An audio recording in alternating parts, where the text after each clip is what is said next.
You're good. Ladies and gentlemen, welcome back to MCS Season 12 LAN Finals.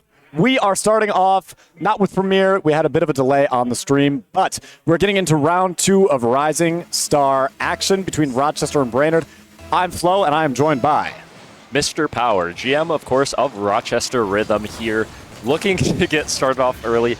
Brainerd, however, have other plans. 3 seconds, immediate goal. Skay capitalizing on that kickoff win from Windy. Yeah, I mean, that's not a great way to start off the kickoff. Both of us, obviously, I am a Rochester player. You are the Rochester GM, so you are familiar with these 3 players, M1, Lil Dude, and Shig, going up against Gunbro, Skay, and Windy. Now, these teams have played each other twice. Once in Major 1.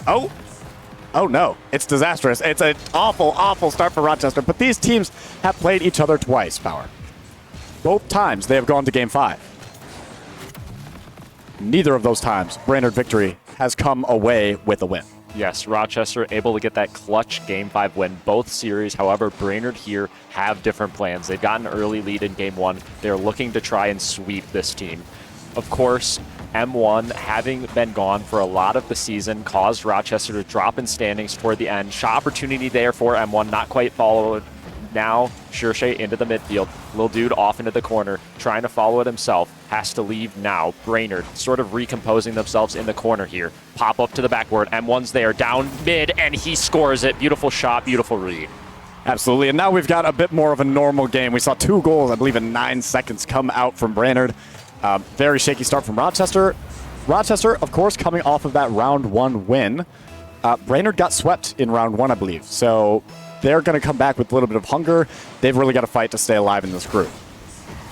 And fight so far they have, you know, really early, good opportunities from them. Now Rochester trying to get that pressure back. A fake from Shig. Flick up toward backboard, drop down, M1 ends up going missing, but Lil Dude is there to finish. The goal explosion does come through. Tie game. Despite Brainerd's early lead, they have not been able to hold on to it. And look at the patience coming out from Brainerd. We saw the flick from Shig. It went high. M1 went up for the double, opts to fake it for Lil Dude behind him, and he's going to slam that one home. We got a tied game on our hands. 50-50 comes out on the kickoff.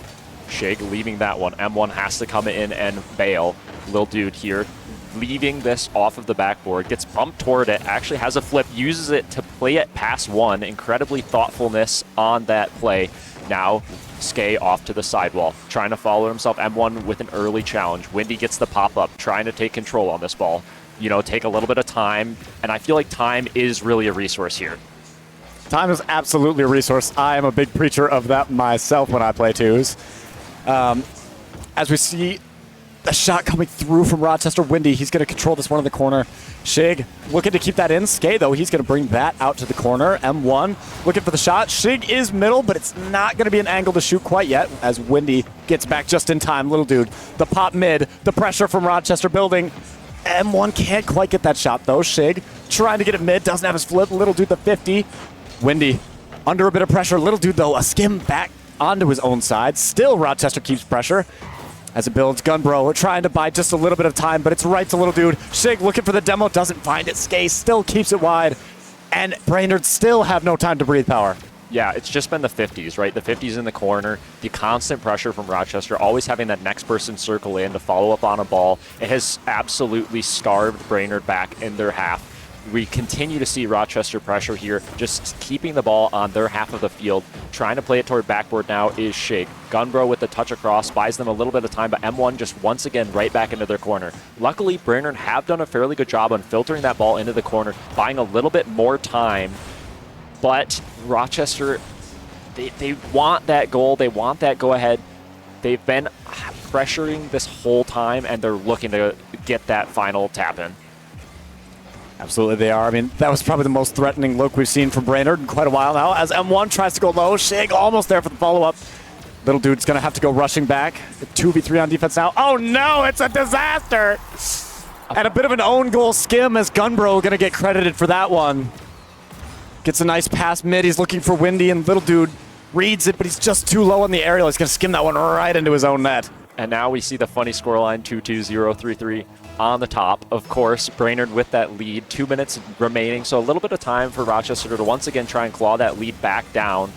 But they need some of these offensive stints to end up in goals. They can't keep trying for these and letting the ball stall out in the corner. Now Windy has a shot opportunity. Does he hit it? He does, just into the crossbar. Gunborough there to finish, getting the credit, but that is a beautiful Brainerd play. Absolutely. You know, Brainerd, they are showing up. It looked like they went quiet for a little bit, but oh my goodness, Gunborough, what a finish. I can't believe he got that one around the defense of Rochester there as we gear up for another kickoff. Still a minute and 50 seconds left to play for Rochester. This game is not over yet, but Brainerd are looking good. They are heating up, and they are not going to sit down and take goals into their net anymore. Shake left back alone. Gunborough on the offense once again. Tries for the corner double, but a bump comes out, kind of stalling that Brainerd play. Now Skay up toward the wall. M1 there to cut this one out. Just a really lob mid. No threat for Windy. Has that into the corner for Gunborough. But the ball continuing to get lob back mid. Rochester swarming. Has a touch mid from Shig. Now M1 back into the corner. Trying to take some time. Pressured immediately by Windy. Has to jump. Has to leave this one too. Lil Dude there to follow. Gunborough off to the sidewall. Shig back. Shig is still going to keep Rochester possession on this one. The pressure keeps mounting, but they haven't had a good look on net. There's nothing that's been too threatening for the Brainerd offense. As I say that, M1 looking for the shot. Not going to find it. Little Dude trying to keep this one in, but Windy, a nice clear downfield, and Shig, that touch gets maybe a bit away from him. Skay's going to keep it in. Again, the pressure building for Brainerd, and Rochester are going to have to make something happen here if they want to keep game one alive. Yeah, time is just running out, right? You only 30 seconds left now. Need 2 goals. Need at least enough time to get that follow-up. And then that's only to push it to overtime. So Brainerd here definitely comfortable, definitely in a fairly confident spot, even though they've been on defense for the majority of this game. They've played the counter very well, and they've played the defense just well enough to not let these goals slip in. Absolutely, as it looks like Brainerd is going to take game one. 10 seconds left. Shig trying to keep this one in. He's not going to be able to do it, though, and Windy just buying even more seconds off the clock. That is going to be game one to the Brainerd victory. Yeah, not exactly what I would like to see, not exactly what you would like to see. Of course, we have a lot of bias toward this. We're cheering I don't know on what you're Rochester. talking about. I've never been biased a day in my life. I am a very neutral caster.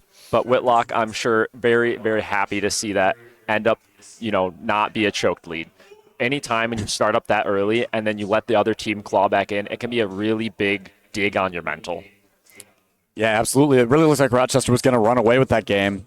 They don't end up doing it, but the silver lining here, if you're Rochester, is that the 2 games that Brainerd scored at the very beginning, I'm not going to say that they were Mickey goals or lucky goals, but they kind of were. It was 2 kickoff goals right off the rip. 9 seconds in, you're already down 2. That's not a great start. Yeah. All Rochester needs to do here, start off a little bit hotter and keep that pressure. Yeah, they just didn't feel earned, right? The last 2 goals felt a lot more earned from Brainerd. Those are the ones that give them confidence here going into game 2. Getting underway and a pinch immediately, once again, almost in net, but this time not quite in, and Rochester thanking their lucky stars.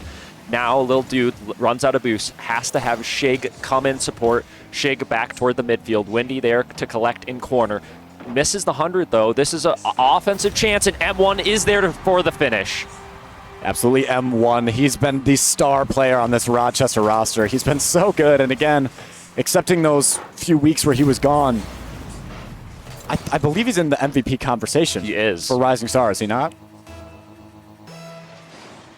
Now, 50-50 into the midfield. Lil Dude there trying to follow this himself. One faked, has the follow-up 50, but not good enough. Off into the corner once again. Shig here on the challenge. Doesn't get the ball, but gets the player. Skay has to follow this into the corner. 50-50s once again, just stalling the ball out in the corner. Both teams utilizing this strategy primarily to kill out these offensive plays. Just funnel into the corner, take that 50, buy time, let your teammates get back, let them get boost. I love the looks that Rochester are coming up here. Their offense is so creative. We see so many fake plays coming out and really just throwing Brainerd off guard. That's a great bump by Windy, though. Is he able to capitalize? No, he backflips, and Little Dude's going to get back for that. M1 now on the push, trying to keep this into the corner, but he's got no boost, and Gunborough's going to have absolutely no trouble clearing that one down the field. Shig, though, putting it back in. A double commit from Skay and Windy. This is going to be a 1v1 on a Gunbro with 0 boost. And the little dude doesn't quite get that 50. Yeah, that pinch into the corner now. Gunbro up, trying to control that one. Skay misses that touch. Shig with a shot, finds the back right corner, but an amazing backflip save out of Windy. Somehow manages to keep that ball out of the net. Rochester so close, but yet does not come away with a second goal. I cannot believe that did not go in power. That looked 100% like he was going to find the back of the net. That Brainerd defender got back just in the nick of time. Shig trying to get his get back on that. It's going mid again, but there's nobody with enough boost to follow it up. Little dude now up to the task of keeping this one out. He's going to do it twice. Shig on the save there, but Gunbro with the follow-up, and we've got a tied game in game number 2. Yes, just too many awkward touches here on the Rochester defense. Little dude popping that one mid out, and then, trying to commit again. Shig also committing. Just so many cars jumping for the ball, not getting the controlling touch they need, not getting that time into the corner that we talked about so much. And now it is tie game, 3 minutes remain. Skay goes missing on that one. Little dude maybe a chance here. Windy, though, going to keep it nicely towards that wall. Nothing too threatening here coming out from Rochester. Is Gunbro taking it down the corner. He's looking to beat Shig. He's got it around 1. No boost, but gets a nice 50 on Little Dude. This might be an opportunity for Windy, who's beat out by M1. Little dude looking to keep this one in now. Gunbro gets the demo on him, and that's going to buy Brainerd a little bit of breathing room, but they're breathing all in each other's throat at the moment. Skay looking to break out on the line. Gets the mid boost, a 50 on Little Dude maybe, but there's nobody to follow that up, and Rochester are going to get some time to breathe. Yes, I would like to see a little bit more physicality out of both teams. This is a really good play from Rochester, and they do get the goal. Incredible team play. Not exactly the physicality, but you do see leaving the ball for another person, bump attempt on the play.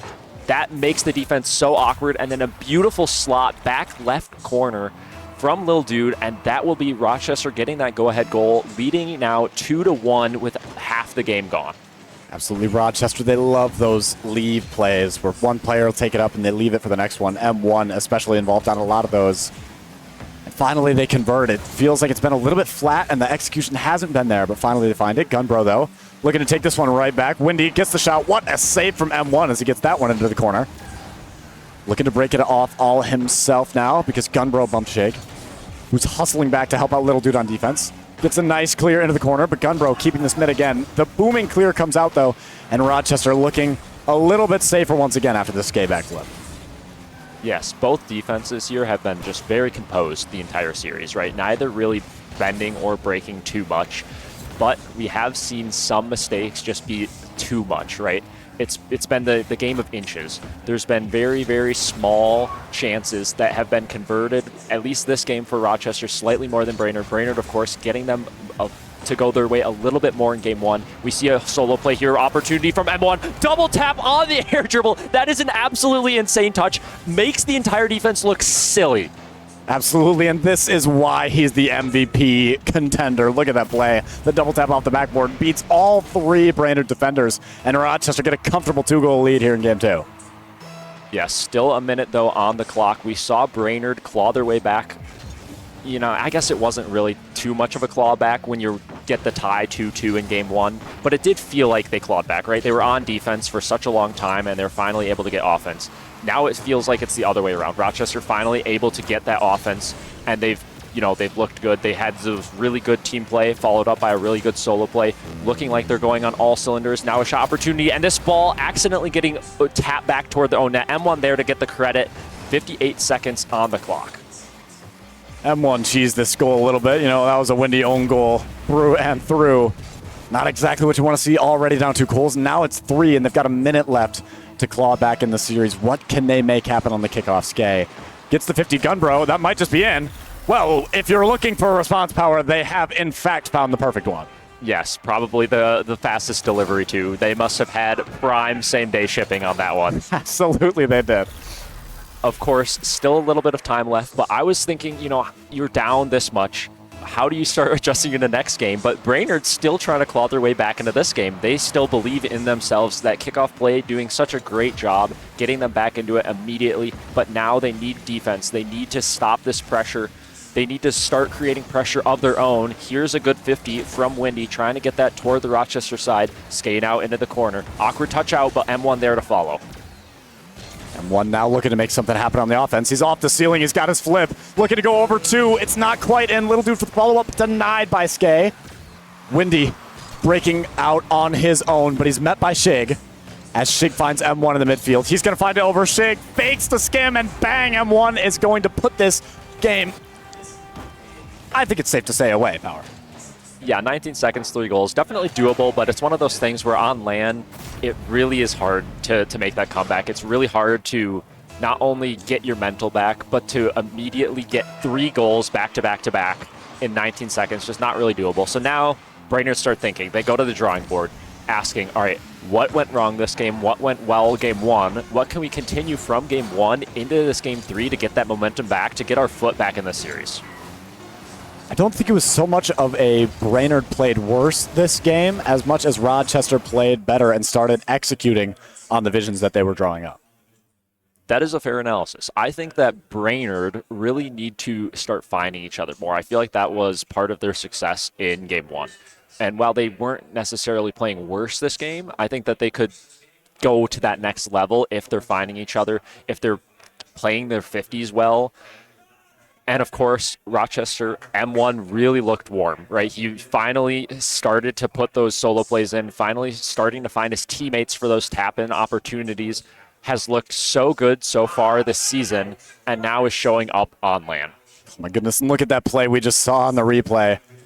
Pops it up, leaves it for M1, who puts it to the backboard, and little dude there on the follow. I mean, it's just gorgeous stuff out of M1. A fantastic individual performance that game. If you're Brainerd, I know sometimes when somebody has a great individual performance in a game, I'm talking to my team, I'm like, okay, they're not doing that again. Yeah. Is M1 doing that again in game 3? He might be. Personally, I think that probably the best way to...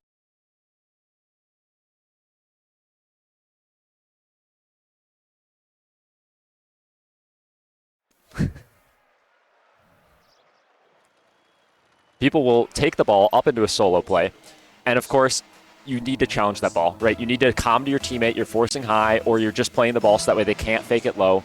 M1 there kind of got away with too many controlled touches that whole game 2, allowing Rochester to get that win. Now Brainerd swarming, trying to get an immediate lead here once again, mimicking their game 1. Of course, Rochester not letting it happen. Yeah, Brainerd absolutely wanting the start that they had in game 1, but they are not going to find it. As M1, a pinch almost into the top corner. Not quite going to find the mark, though, as Skay trying to break out with 0 boost. Shig going to get that corner. Trying to make a breakout play now. Little dude, one-on-one against Gunbro, finds it into the corner. As M1, he's lurking off the ceiling. Perhaps ceiling Jal not going to find it. Shig with the bump, though. But Brainerd's still a fantastic push. Skay doesn't quite find the mark. They're going to find the corner boost. The shot coming on again, but it's not on target.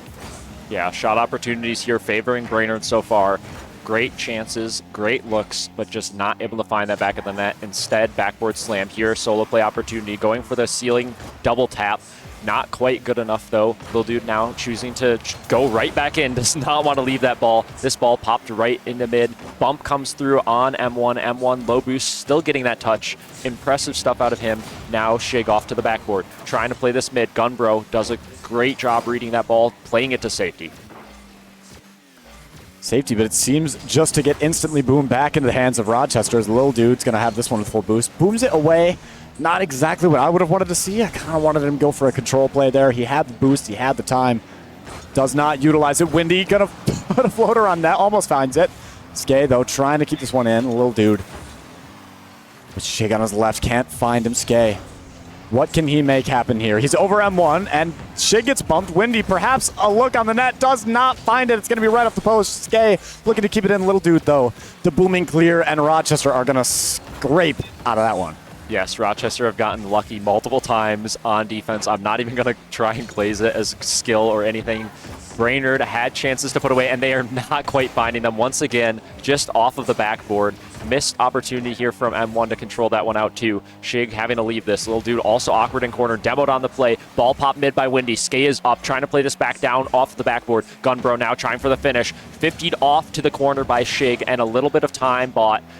No boost on Rochester. Not a single player. Finally getting a pad now is M1 and Lil Dude. Shig there to follow as well. Getting out of that defensive trap that was set by Brainerd. Rochester now swarming. Little dude goes missing on that ball. Windy trying to keep this one in.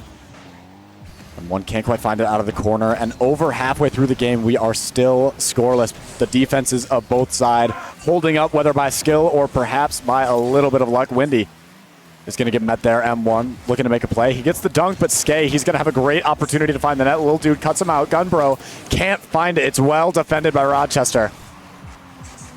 Ball banged out. On the offense now, Lil Dude bumped off that one. Gunbro has it up toward the ceiling, trying to follow it himself. Gets the double down, but Shig off to the corner. Windy now here to follow. Steals the boost. All of Rochester starred beside Shig. Trying to just play 50s in the corner now is Lil Dude. Successfully does 50 it out. Shig there on the follow, trying to just immediately play ball. That is what I love to see. Keep that pressure up. Keep the ball out of your half. Now a team bump, though, on the front post rotation back. Lil Dude does successfully get that back to corner. Brainerd unable to capitalize on that offensive play. Had numbers, had men on the ball, but just were not able to get that pass. I feel like that last step has really given Brainerd a lot of issues this game. It's given both teams a lot of issues this game, if we're being honest. Neither team being able to capitalize on their chances. That's a great demo coming out from Shig, though. Lil Dude looking for the double tap off the backboard, leaves it for M1, and he's going to find the bottom corner. And again, it's the fake plays coming out from Rochester. Just composure from all the players, right? They have the comms, they know exactly what's going to happen, and it doesn't really matter whether that's Lil Dude or M1 taking the shot as long as it's communicated. A minute now remaining on the clock. Lil Dude here, taking his time. Fakes the first, lets Skay use the one touch that he has to play it further in the corner and then collects it. Now Shig pop up, now unable to follow it themselves. Now Windy up, has the challenge immediately from Lil Dude. Rochester comfortable here in defense so far. Skay though, really good 50, tries on the bump attempt. M1 does get bumped for his efforts. Now Windy leaving this double shot opportunity, saved away into the corner. Rochester going to have their own chance to break out now as Shig goes missing. M1 gets bumped. This might be a golden opportunity for Brainerd, and Skay is going to put it home. We've got a tied game, 20 seconds looming before overtime in Game 3. Yes, now the question is, will a team be able to sneak in one more in the next 20 seconds, or will we see a crucial overtime to decide Game 3? Who goes up in this series 2-1, and who is on double elim point? Now, of course, Rochester, the stakes on this match are a little bit less as you won your first series. Brainerd really want this win. They do not want their lives to depend on other results and one final series going their way. So Brainerd definitely have more to play for here, but we'll see if that makes a difference. Time now, of course, ticking down. Ball up, but the clock is at 0, and now we see the ball touch that ground. We go to overtime. Such a crucial overtime as well. Going up 2-1 in a best-of-5 is such an incredible mental boost. Not only have you won double the games already, but you only have to win half as many as your opponent. Yes, that extra win at this point in the series feels so much better. Of course, it's hard to close out. Anytime you're on that series point, anytime you have that chance to lead, it's hard to close. But Rochester closing this overtime. Shig playing the pass from M1. Beautiful communication, beautiful wall dash into the tap over, and of course the speed on that follow-up aerial. Skay not able to get to the corner in time. Now it's a matter of, all right, what do you change? Because Brainerd now, they take that game 1. Now they've lost 2 to Rochester. Rochester really feeling like they're better on the offensive side so far. What is Whitlock telling his team here to change, or what is he telling them as far as like their gameplay here coming into game 4? They just got to execute. They're having plenty of chances, but their touches are going astray in the midfield and just giving Rochester free possession. And Rochester haven't been putting away all of their chances either. So they're leaving opportunity for Brainerd to get some easy goals, but they're just not able to take them. It's not quite precise enough. Maybe the comms need to be a bit tighter. I don't know. Whitlock and, of course, the players know more about that than I do, but they're not quite on the same page, Bauer. Yeah, I think a lot of it is just that little bit of execution that's missed, right? If you have a touch that you really think you're going to get, you probably are calming it, and you're trying to get that mid, and your teammate is there mid, and you don't get that touch, that's 2 people committed, right? I mean, there's getting opportunities, they're getting chances. It's a matter of, can they put them away? Can they start, to really execute on those? Or are they going to continue to batter the back of the crossbar? Loading in here to game number 4. The series could be decided. If Rochester grabs this, they are advancing to 2-0, and Brainerd would move to 0-2 and have to fight for their life in the rest of their group. And even if they at least get this game advantage does really matter in those tiebreaker scenarios. So they are definitely trying to claw at least to get this one, if not both the following. Lil Dude there immediately playing this one so well off of M1's touch. 50-50 up toward the backboard. Gunbro just can't come off and get that touch. Accidental touch from Skay on the 50 and Lil Dude, and that will find its way into the back of the net. That's one you absolutely take if you're Rochester. You know, maybe a bit lucky. I think Skay might have own goaled that one off the back of Lil Dude, but he was in a tough spot. I'd say it's more of a failed save than an own goal. As Gunbro trying to break up for his team, but again, that touch just goes wary, and Shig is going to find the waterfall. M1 can't quite find it. Windy putting this one in the corner. Lil Dude, what can he make happen? A small bump on Windy. Shig, a 50 into the corner. M1, he's got boost. He's got the bounce. He's got time. Opts to bang it to Lil Dude, who doesn't quite find it. Shig, though, still there to cover for his mistake, and that is something that Rochester has been doing so well, at least starting in game 2. 50-50 out into the mid. Just trying to swarm our Rochester. Brainerd trying to just keep their head above water, barely breathing on this one. Skay finally has a touch toward Gunbro. Gunbro taking this off to the side. Has boost now. Awkward first touch, though, means that it's just going to be a 50 in the corner. Shake following, continuing a 50. Buy more time for your teammates. Lil Dude now trying on the transition.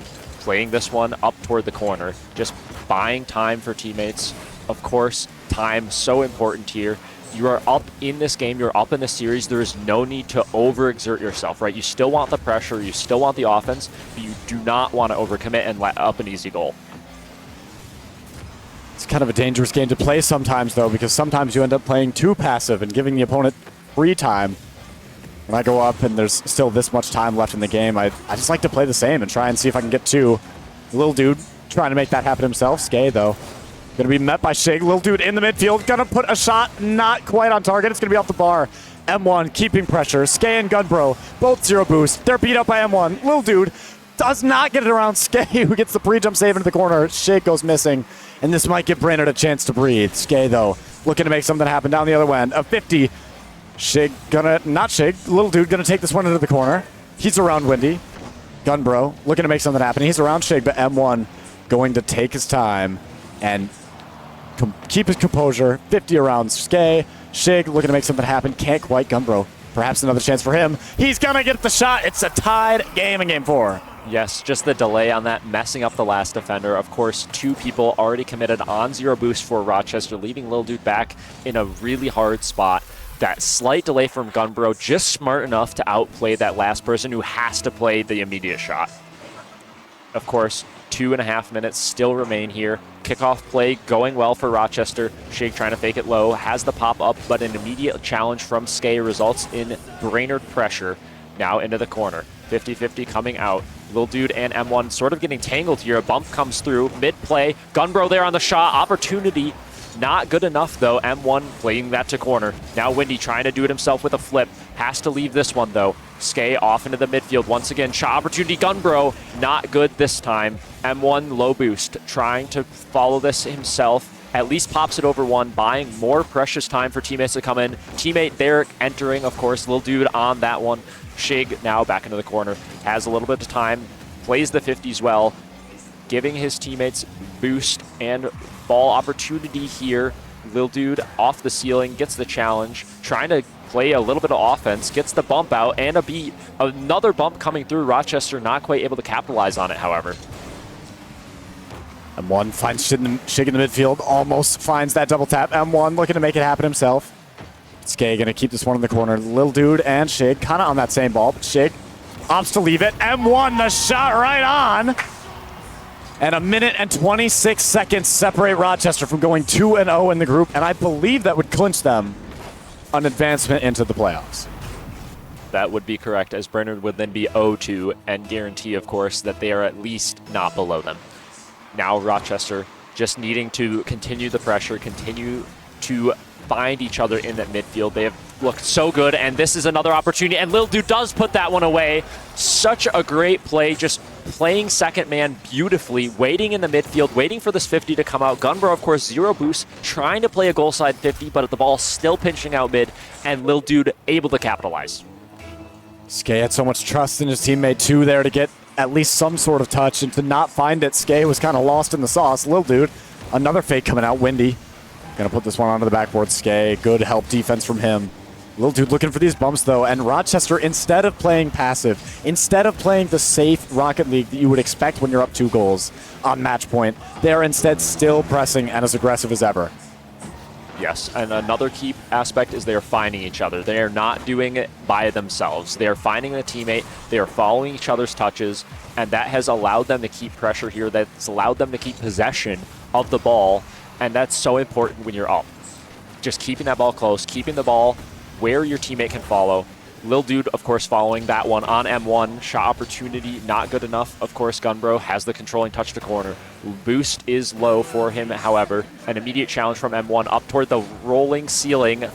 This not quite finding its way in, though. As I say that, Lil Dude off the crossbar, almost in, but not quite good enough. Rochester, though, still pressing. Windy, he's on low boost, just has to get it around 1, maybe 2. But Lil Dude keeps it in still. Shig. They're still pressing so heavy. 8 seconds. 7, 6, 6, 7. Gunbro goes missing on the back line. Skay, the boom downfield. Lil Dude pre-jumping off the ceiling, but Shig gonna find it. Can they get another goal just to make it hurt? They cannot, but the Rhythm gonna take this one in a 3-1. The first non-game 5 these two teams have ever played. Yes, probably the first to clench it out of a group, of course, because they had 2 series wins. Of course, now Brainerd, they go into that round 3 and they're going to need a win if they want to keep their life alive, if they want to play on Championship Sunday. Of course, there's pressure, but I feel like now there's almost less because they've already went down 2. Now they've nothing to lose going into this third one. They aren't exactly expected to win. You know, you went 0-2, but now they have a little bit of time. They can recompose themselves, and Rochester, I'm sure, super happy having clinched day 2. Probably smiles all around. Super proud of my boys, of course. I drafted this team, and they entirely showed up throughout the entire of the season, right? I mean, it was drafted like this, and they're here playing at LAN, and it's absolutely beautiful for me to see. I'm so proud of them, and I hope that they are super happy with their performance this, and I hope to see them, of course, continue to go further. But we will have to wait. Challenger coming right up. Next series should be a really good one. Absolutely, but I mean, I just want to take a little bit of time as well to talk about the performance of that Rochester team. It's, as you said, you drafted that team. Did not make a single move. I believe that was your strategy going into Challenger as well, was to keep the drafted team. And here they are, and they look fantastic. They got their Series 1 win. They got their Series 2 win against pretty high-quality teams, I would say. Yeah. And of course, I'm going to be a little bit biased, but league standings does say Rochester Rhythm at the very top. I mean, wow, what a wonderful franchise. I wonder, the players and the staff in that franchise must just be fantastic. They must be so good. They must be so, so good. Of course, we will come right back. Flash DA and Friends versus DJ and Friends. Bloomington versus Burnsville. We will see you then.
Boys, we are back for another match today. We're getting a little bit of a switch up here, and this isn't exactly who we were expecting to cast, but sometimes you got to make things work. And obviously, with the little bit of the kerfuffle and scheduling and making everything work, we got to stay on schedule. And so right now, we are going to be trying to jump into this next match, which is going to be a challenger match on stream between the Burnsville Inferno going up against Bloomington, and we're going to have to see who's going to be taking this one. Yeah, Bloomington Chow, their actual roster, not me, Blasky, and J-Bay.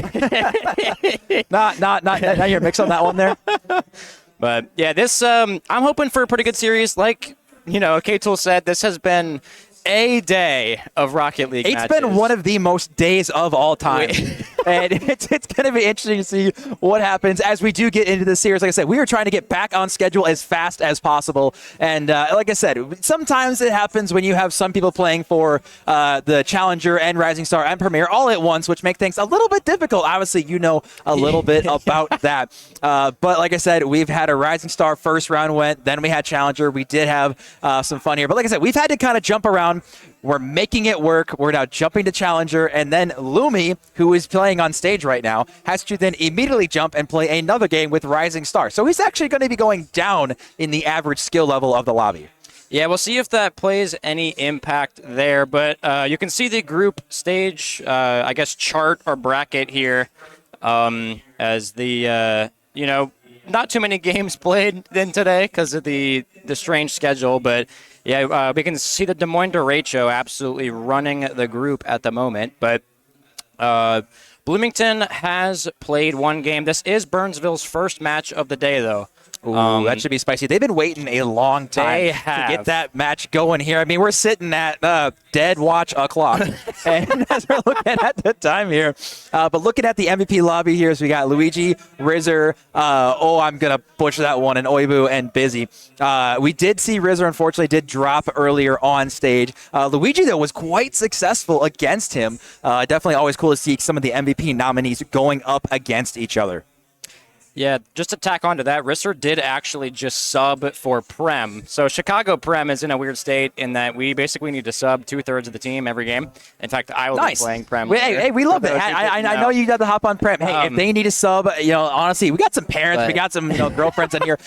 Give them the controller, bro. And we'll see what happens here. But yeah, you can see here, as I mentioned before, Chicago is in first for the overall, I guess, season standings for Challenger. I like the confidence that you said. Yep. Yeah, you're right. The LAN appearance that they've had so far is not really what they wanted, but we'll see if they can come back from that. But I haven't really followed despite the memes, I don't really pay attention to Bloomington Challenger. No, that's very fair. Like I said, I'm normally looking at the numbers, which is something you, obviously being one of the stats female dogs, should be really good at doing. So it's something that I think you're going to be successful with, and I'm curious, especially just going off of the numbers, and obviously what we've seen here today. It makes it kind of interesting to see, especially with the gameplay here and the weird schedule. It's kind of putting a kink in a lot of people's gameplay. Yeah. Oh, I get it. How long have you been thinking about making that joke? What, like when I put mine down, you were like, I got to hand them the mic. But yeah, I'm pretty sure that Burnsville, they also have some strange subs, because I'm pretty sure maybe it's Lumi. One of their players either subs up and down. Yeah, I think it's Lumi. Lumi has, yeah. So is he the one that plays for both? Yes. So Lumi is technically Rising Star is supposed to be playing on the rest of the stages right now, but Challenger's already on the stage and Lumi's playing. So Lumi has to play in Challenger and then drop down. But regardless, we're going to focus on the caster picks right now. And because it's been so odd, I saw Lumi actually playing earlier today, and that man looked like he was on a solo mission to try to get his team that win. So I am going to be going with the Inferno on this one, and we'll have to see if Lumi, again, already on the main stage, he's got some experience today. I think that's going to be super helpful for him. From the name alone, I have to pick Bloomington Chow, I think. And these guys do work really well together, and I have to go against my co-caster, of course. That's just how I operate. You and Whirl and a bunch of other people, you don't always have to be opposite. I do. And in this case, right now, I had to be opposite. And I don't think I've ever agreed with you on these things after years of casting with you. As far as series score, what are you thinking? I have mine locked. So I'm not going to lie. I really, really, really hope that Inferno 3-0 so we can kind of get back on track. But with that said, I'm sure it'll be a Game 5 OT like last time. But here's hoping that it will happen. But we are going to slowly be working our way here into Game 1. Again, this is the second round of this group stage. So again, we saw that Burnsville unfortunately could not find the win earlier. I'm not sure actually if Bloomington got the win or not. This is Bloomington's first. Right. I think. This is the first time. Again, it's a little tricky to kind of keep track of everything. But obviously, all I know is that if you keep winning, you're going to find yourself into tomorrow in the playoff stage. Off the sidewall now, kicking this game off early with a shot from Clash into the Burnsville side. Sent back out majestically. DJ up, though. Little challenge from Hero on the backboard. Clash now. Moving it upfield. Gets it past 2. Looking for the bump on Dicey, but it will not connect. Little 50 into the corner. Now DJ taking possession. Bloodat intercepting over to Hero. Lumi there for the intercept. This will just bounce, though, as Moon now bringing it upfield. Lumi Bloodat into the midfield. DJ looking for a shot sent back out by Hero. And this is a very, very scrappy first minute of this series. You can tell both of these teams just really trying to throw anything at it, see what sticks. Haven't seen too much of a plan in the first minute. But we do see low boost on the defensive side of Bloomington. As Bloodat making it a little awkward for he's used that Clash was back here. Hero now going to be throwing someone downfield. And I do recall from last season LAN, Hero was one of the, I think, most impressive people here. So we'll see as he does get the call up to Challenger. Definitely well-deserved based on his performance last season. Now it's a question of is he going to be as successful right now? Because I know for a fact, Dicey, DJ, they have, especially Dicey, so much LAN experience over the 12 seasons here at MCS. I think he's the most winningest MCS player. He's up there. I don't know if he's definitely most, top 3. It's confusing when you look at other people. I know like Whitlock has won just a ton. I'm pretty sure Dicey's won probably the most. It's hard to keep track, honestly, but regardless, he's probably looking to win here now. Like I said, though, I do think that Burnsville is going to win it in 3. We'll have to see if my caster prediction is going to to be cursed as it is usually, but we'll get there when we get there. Yeah, you... Don't talk about it. Don't want to talk about it. Don't want to talk about it. Just keep moving on. I didn't even say what mine was. I do think it's going to be a little bit more drawn out. I'm going to say Bloomington in 4. I really, honestly hope this is a quicker series just to help. DJ's going to score, by the way. Trap, like you said, off the post is not what DJ was looking for with that shot, as Bloomington gets a little relief here in the defensive end, but it is not over with the onslaught. Clash there over to Hero. Upfield, gets it off the crossbar. Bloodat off the corner.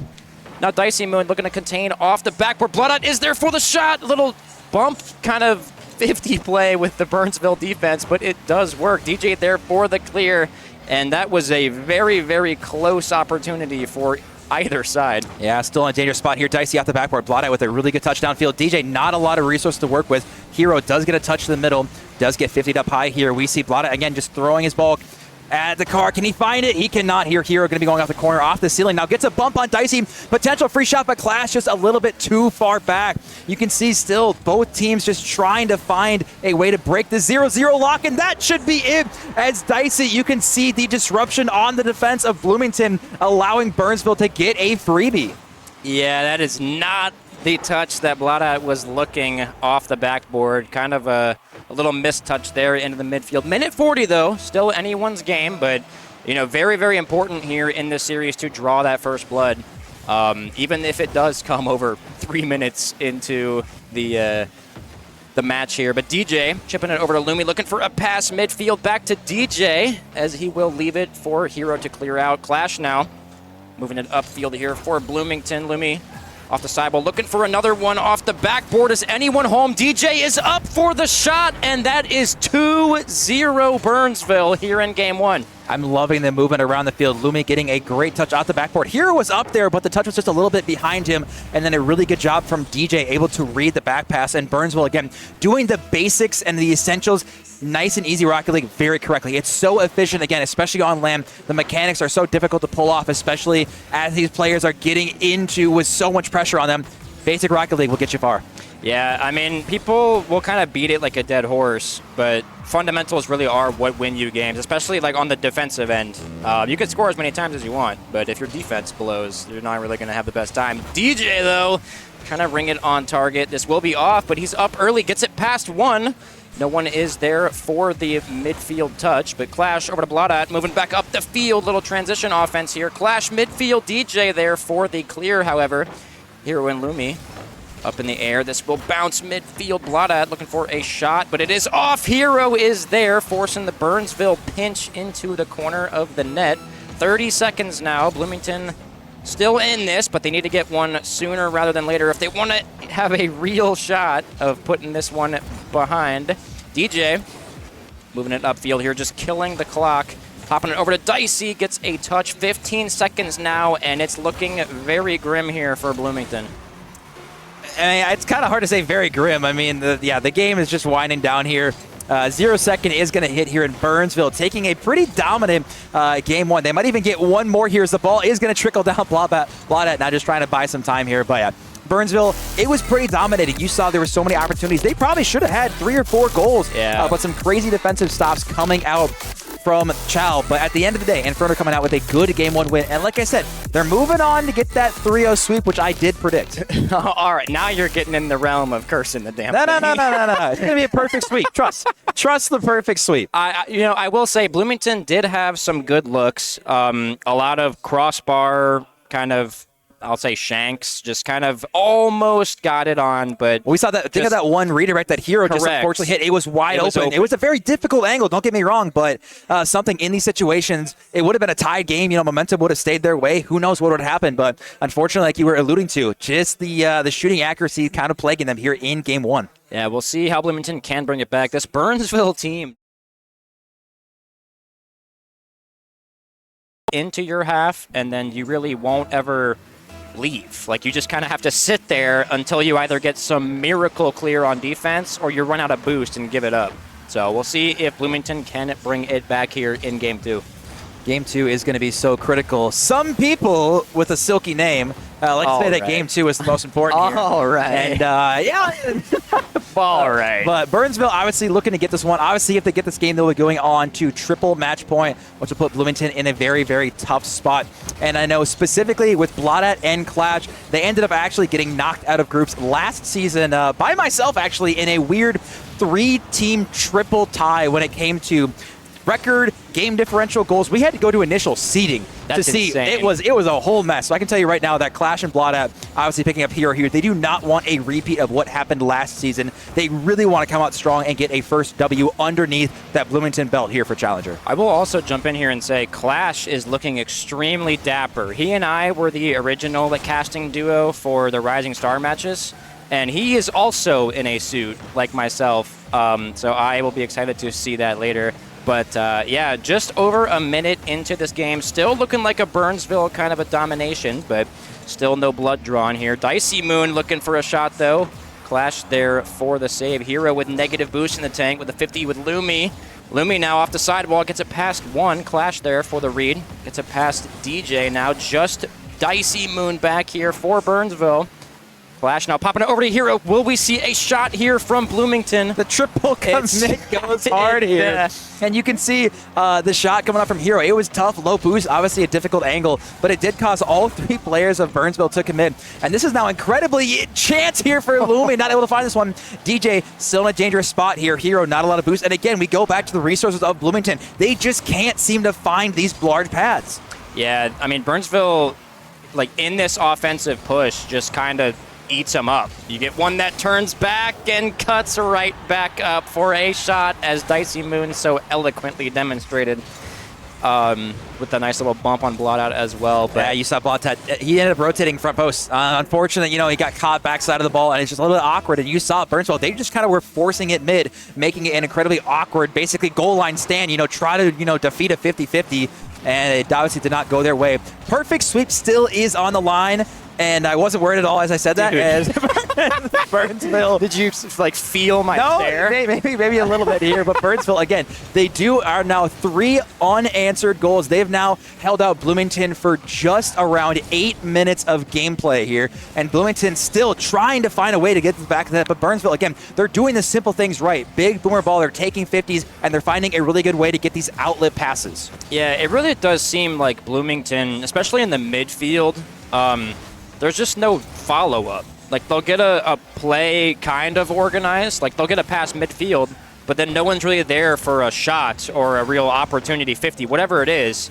And then you get these kind of weird transition offenses like what's happening now that they just kind of have to get bailed out of. So maybe they'll switch that up here later into this game. But 2 minutes left here. They want to find something before it gets too stressful. As Bloodout looking for a shot on target. Clash popping off the backboard for Hero, and it's just wide Not worried in the slide. It might have gotten a little dicey, but we'll have to see how they handle this one. As Clash, again, still trying to push this one downfield. And the man right there, the man, the myth, the moon, the legend, DJ is going to be just waiting, trying to get this one mid here.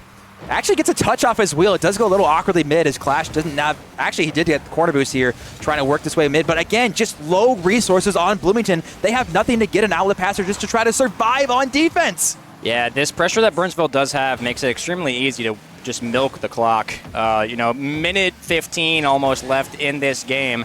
All they really have to do is just keep the ball out of their half. Now, DJ hopping at midfield, little 50 with Hero. He is the only one upfield. Cannot get the read, but Lumi is there for the follow-up. That is 4 unanswered goals. I think by that Burnsville. man right there is shining the brightest on the field right now. And obviously, again, he's already had to play a series on the main stage with He's Rising warm. Star. And then Lumi, obviously, is having to play now again on the main stage, and then he has to run it right back and play Rising Star on again. The D stage. On the D stage. So he's going back and forth. He's getting warm, but I will say he definitely looked the best early on Rising Star, which is clearly why the Inferno squad wanted to pick him up and have him play in this Challenger team. And so far, he has looked extremely formidable in terms of getting great touches to his teammates like DJ and Dicey. And again, if the clock keeps on ticking down, Burnville is on track to get a great sweep here to hopefully get us back on track.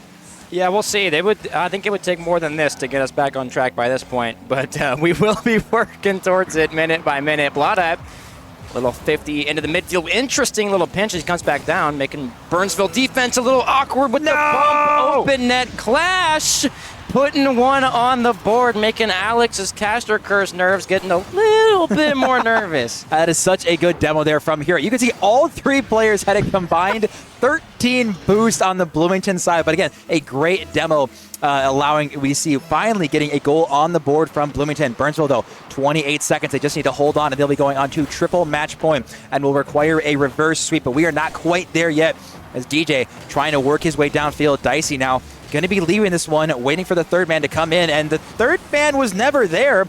I don't know if they got demoed or something. A little bit awkward here, but again, 10 seconds is all that is going to force them to a triple match point. Dude. Almost a great low dunk from DJ. That would have actually been one of the nastiest reads I've seen in a very long time. Hero, though, cannot get the touch. Inferno taking game 2. 1 goal game, but still pretty... It was... They're taking the heat to challenge you. But again, even on that last touch here, we saw, oh my God, they all 3 are right there. We might have an opportunity for a counterattack, and they have a combined 20 boost. Right? It is the exact same game as game 1 in terms of so little resources to go on alongside of Bloomington versus Burnsville. Again, they've got the resources. They're making really good touches. They're moving as a unit downfield. And again, the backboard has been essential as we see DJ able to get that second touch, again, off of a great pass from Lumi. Lumi has been everywhere around the field, whether it's Rising Star or Chow. I really do think Lumi, in my opinion, is the most versatile player just in the league right now, honestly. Just the ability to, like you said, play a Rising Star, win the game, switch, play a Chow game, potential. I mean, they're in the moment, they are winning this on the main stage. Then play another game, literally minutes after this one is done, on the D stage, different setup completely, whatever. Probably win that one. Like, it's just, the dude cannot be stopped. But obviously, you got to win this one first. I will say, on the Bloomington end, my point of last game still stands. They had, I think, 2 opportunities where really it should have been a goal, but it was just wide right off the post, or, just not quite what it needed to be. Yeah, and Bloomington's going to be gives them kicking the themselves. edge. I mean, like you're alluding, they've had 3 or 4 golden opportunities each game, not able to find the back of the net. Only able to find one off of a really good demo play coming out from Hero, as we saw Blada, I believe it was, or Clash, I can't remember, who did tap into the back of the net. But right here, Burnsville, we see going for bumps on the goalie. We see Dicey just walks it in. Ooh. Hero on the goal line. Somehow the post favors him with 0 boost again. Just had to jump and pray. I don't know what made this like feeling happen, but the camera, I think the way that the camera was turning, it felt like that ball was there for 6 years. Like, it was just sitting there bouncing, and then the almost own goal, but Clash can't get this one quite for the clear. Bladat with a nice little pogo off of his teammate off the backboard. Hero off the ceiling. Luckily, Clash is there for the read on Dicey, but DJ will be cutting this, keeping possession into this Bloomington half. Now Dicey Moon popping it off the sidewall, looking to do the exact same. Bladat with 0 boost, trying to get it over to Hero. DJ is there for the clear. Some transition offense here coming out from Burnsville. Attempted read just missed here in the midfield. An open net off of a bump on Lumi, giving Bladat yet another free net. That is now both goals coming off of this Bloomington squad straight off of bumps and demos here, as this is the first time in the series we've actually seen Bloomington find a lead. Correct. It really does seem like physicality is the way that they're going to do this. I'm pretty sure that Lumi also got bumped both times. Which can only really help the squad out, but Bladat pushing it over to Hero now, trying to get some offense as they do need to win out. DJ, though, really does not care about what I am saying to you guys. That is a ridiculous read. We see 3 people going up for that ball, and he gets it down and Clash and Bladat. What a speedy touch. Burnsville. I think they heard me say that Bloomington has the lead for the first time. They said, give me like 7 seconds, and I'll toss the ball in the back of that, as DJ does exactly that. And again, Burnsville has done so good with the basic play, and Bloomington, so far, they've only found goals off of bumps and demos. The question is, how consistent are they going to be able to keep this physicality? Yeah, it really does seem like that needs to be the ticket to success here for them, as Moon, trying to get it into the corner. Hero now with a 50. Bladat 0 boost yet again. Seems to be the story here for the Bloomington Child team. DJ doing a little flip reset action. Gets 2 of them over to Dicey Moon. What a play from Burnsville. Trying to break this one down. DJ gets the reset, gets a flip. Bladat is just praying that he's got enough boost. Dicey the tap and merchant, but again, DJ's just having his way with this Bloomington squad on defense. Burnsville, again, I apologize for saying Bloomington had the lead. They did not take that lightly, and it took them 30 seconds to get the lead back. Yeah, that is one of the nastiest goals I've seen on I guess really like any LAN. Just the double flip reset pass into the easy dink in. But yeah, 2-1, just over half the match remaining. But Bloomington will need to pick up some ground here if they want to make this much easier for themselves, as Hero looking for a pop midfield. Bladat, I think he pre-jumped that. Is not able to get it on target, though. Clash, back to Bladat, looking for a touch as well, but it will be slightly off. Lumi moving it upfield, though. Clash, last man back, is able to get the 50. Dicey there. An open net opportunity for Dicey, and he unfortunately can't get the angle as it pinches into the corner, and I'm a little confused on that one. That was kind of impressive, I'm not going to lie. I think he tried to force it maybe just a little bit too early, as the ball didn't actually get in front of the net, and somehow it ends up going that way. But either way, Burnsville is still in the lead and is still a minute 50 from going in this 3-0 sweep here. But I'm still trying to figure out how the ball didn't go back. I'm trying to, like, since you've been talking, I've been kind of playing it back in my mind, and I don't know how that angle occurred. Like the perfect pinch all the way across. Speaking of pinches, this might be open if the ball bounces for him, but Dicey able to get back in time. Fortunate bounce off the corner. Again, the clock keeps on getting melted down here as DJ now trying to buy a little bit of time. Probably going to go for a reset. He does, because Bladat there gets a musty. Is anyone there for the follow? The ball is there. Dicey trying to work his way through. Good defense, but again, Bloomington still just on such low resources. Yeah, I will say the Burnsville confidence is really the key here. Like, I could tell just by how early they were in the air that they knew DJ was popping that off the backboard. So they're just doing a, like, I don't know if it's comms or chem, but like you mentioned, though, is. confidence is such a massive key thing. If they're going to find a third goal here, confidence is going to be king. And Lumi, that man right there, is going to hopefully confidently for his team finishes off this 3-0 Burnsville sweep. Like we said before, he hops right back on with his Rising Star team.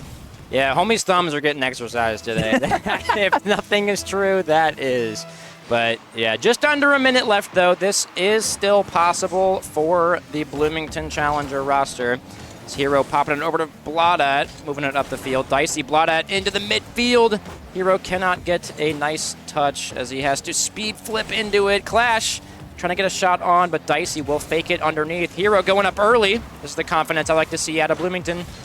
Now DJ popping off the backboard into the midfield. Is this on? It is just high. It's Clash trying to maintain offensive pressure here for Bloomington, waiting for Bladat's touch. That unfortunately never comes. DJ over to Lumi. Lumi off the corner looking for a double tap.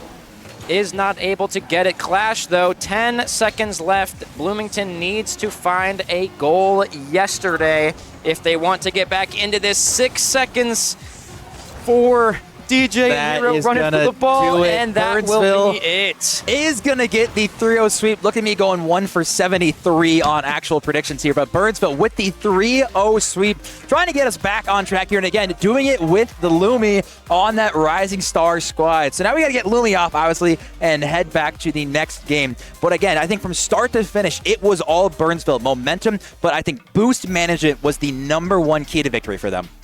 Yeah, I mean, I hate to say it, but really the only opportunities that Bloomington had with any, I guess, lack of boost issues or like defense was they had to kill someone if they wanted to get it on target, because Burnsville's defense was just locked down, and then they just had no boost on offense. And it's real difficult to get plays going if you have no boost and if you just kind of have to kill them and hope. But that being said, the victory for this will go to Burnsville. Your victory mentioned.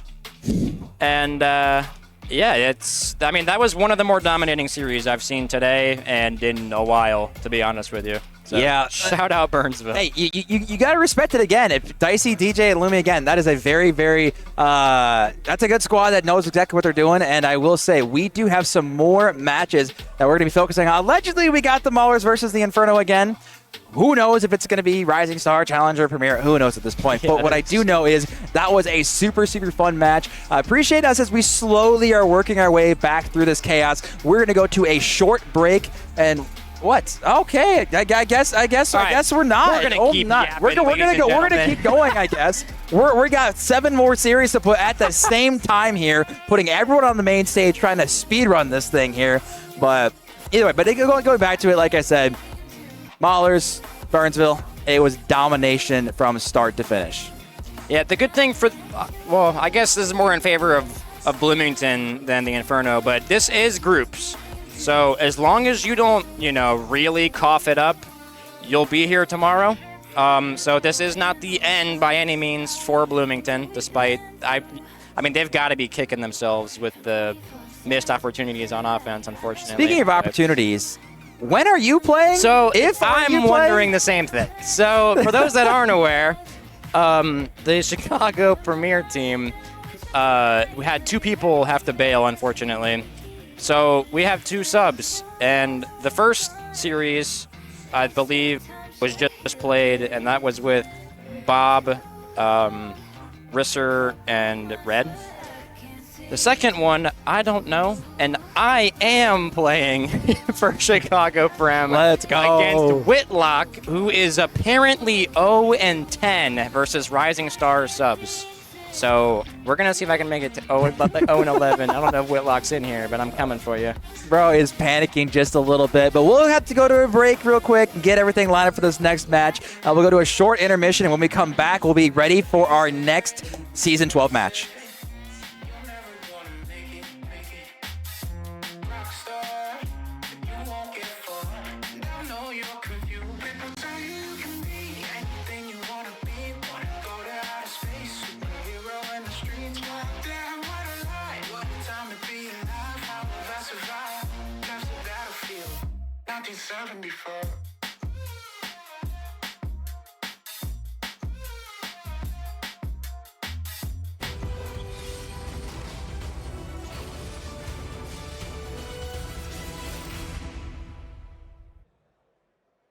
Programming an autonomous vehicle to play a video game while learning all of Python sounds like it would be exciting to your students. Then we've got something to talk about. Hi, my name is Corbin Fonville, and I'm the founder of SkillQuest. We teach how to code using video games, And this program teaches using one of my personal favorites, Rocket League. With no downloads or extra installs, your students get to learn Python by programming an autonomous vehicle to play the game Rocket League, which is sort of like soccer with cars. And they'll be able to do it right from their web browser. Not only will they program their car, but they'll actually get to compete nationally against peers who are going through the same course. The self-paced video course walks your students through each of the 7 object-oriented programming fundamentals step by step in short videos. The course covers CSTA and APCS2 standards, and students will learn the concepts on their own and then learn to apply them to their project in a unique way. As they make improvements to their projects, students will have the opportunity to compete in SkillQuest-hosted tournaments live streamed for viewers with real commentators. Scholarship opportunities are also available for those who submit thoughtful write-ups about their experiences. As this is project-based learning, the students will be encouraged to explore and create along the way, with a unique creation challenge in each module that will differentiate their projects from other students and access higher-order learning objectives. At the end of the course, not only will your students have learned all of the programming skills in Python, but they'll have created a project that they have a unique ownership of. Now, if you've reached the end of this video and you think this is something that your students could love, then please join me on this journey of inspiration, education, and engagement.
All right, all right, all right. We are back with some more Prem action. I am joined not by Mr. K-Tool, but Clash. How are we doing, Clash? We look so good today. Thank you. Feeling good. Not playing as good, unfortunately. That last series didn't go so well for me, but it's always fun playing at LAN, no matter what, even if you're not doing great. But we still have another series later, so we can make up for it a little bit. But either way, we're going into a Prem match here. We have the Green Bay Knights versus Brainerd Victor here. What do Yeah, you think about this so match? they've played games already today. We're kind of at the stage where everyone has played. No, stage, pardon the pun. Yeah, Green Bay played jungle in their first game, and I think they swept. It was pretty dominant. Crimsix with the bumps, Stewie, Trash, doing what they do every game, the brotherly duo. And then Brainerd played, I think, Omaha, and it was a close series, but they did win that. So these two teams are both 1-0 for today on their group games. So I'm expecting a pretty good game. The players were almost ready, and then I think someone's computer died, so we're kind of just playing it by ear. But yeah, what are your, thoughts walking into this game? And I'm just going to ask you for the prediction now, actually. Whoa, going I know. early I am. predictions. Yeah, I really like both teams here, obviously. Both teams have had success throughout the season. Knights a little bit more so, but Brainerd have looked good. And I think Brainerd's play style translates to LAN a little better. I think a little bit more grounded, a little bit more bumpy. Bubbly Reaper is the epitome of bumps in this league for us right now. So I think I favor their play style a little bit. That being said, the peak potential of the Knights, I think, is higher. But I'm going to be taking the victory in this one. I like their play style. I'm going to be taking them in 5, though. I think it's going to be good. 5. Okay, yeah. I really do think this is going to be a long, drawn-out series. These are two extremely good teams, very fatigue-resistant in my eyes. I'm going to take Green Bay just because I've played with and against Stewie in other leagues and Trash as well. But they're just so dang good. And then you get Crimsix there just destroying, anyone on the back line, trying to get offensive plays going, and starting to see some real, reason as to why they were the 1 seed for so long in the Premier Division. But had a pretty rough stint in Major 2. Yeah. Actually, almost didn't, despite picking groups, they almost didn't qualify for day 2 in Major 2. Crazy. But coming back to LAN here, they've done nothing but outperform. And even then, Prem is a little strange today 100%. because I think, I might be wrong, but I'm pretty sure these two teams are the only teams here that don't have subs. I think that is now it. You're going to make me think about that. I know. You might be right. You look at Lumi that we just watched on stream a second ago, consistently playing for Rising Star and Chow. Bro's about to play another game now that other one That being wrapped said, up. that one was a choice of Burnsville. Correct. They did choose that one. Though it's a sub, it's not because of an absenteeism or anything like that. That was their choice on that one. So just because he's been playing so well. Correct. I glazed him up in the last cast with Mr. He Alex. played well. I didn't like it. Yeah. But one thing I do want to point out, I am going to be kind of stalking Brainerd here. Like I mentioned previously, I will be playing Prem, actually. Their next game for Chicago Jungle is against Brainerd.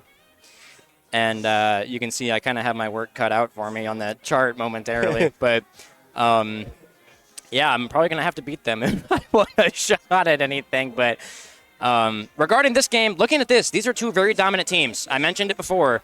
Like, Green Bay, Brainerd, 1-0. Green Bay didn't really – I don't think they dropped a game. I'm pretty sure it was a 3-0 again.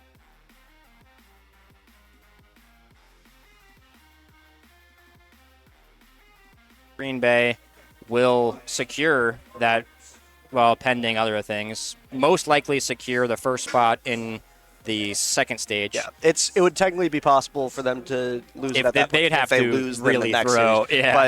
But it feels like these two teams are pretty much just fighting for the top spot of their group at this point. It could. I'm not going to say it will happen, but I'd say a 98% chance that if they miss this series, they can secure it, because it wouldn't just be if they lose the next series they drop down. It's also going to be tiebreakers after that. They have good game diff. That is correct. So, but we will be jumping into the game shortly. I guess I never really gave my official prediction.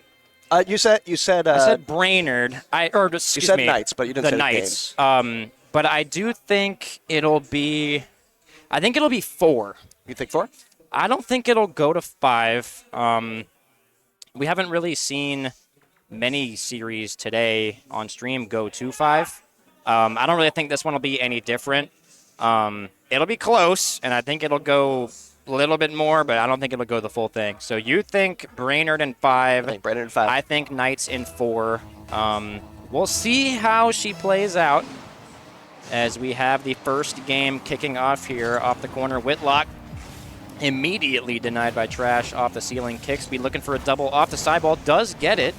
Stewie, nice control off of the backboard. Challenged by Bubbly Reaper into the midfield. Trash looking awkward. Sent midfield over to Whitlock. Can't get the touch on Stewie, though. Popping it over to, it was one back. Little cutout action there. Whitlock able to get the clear.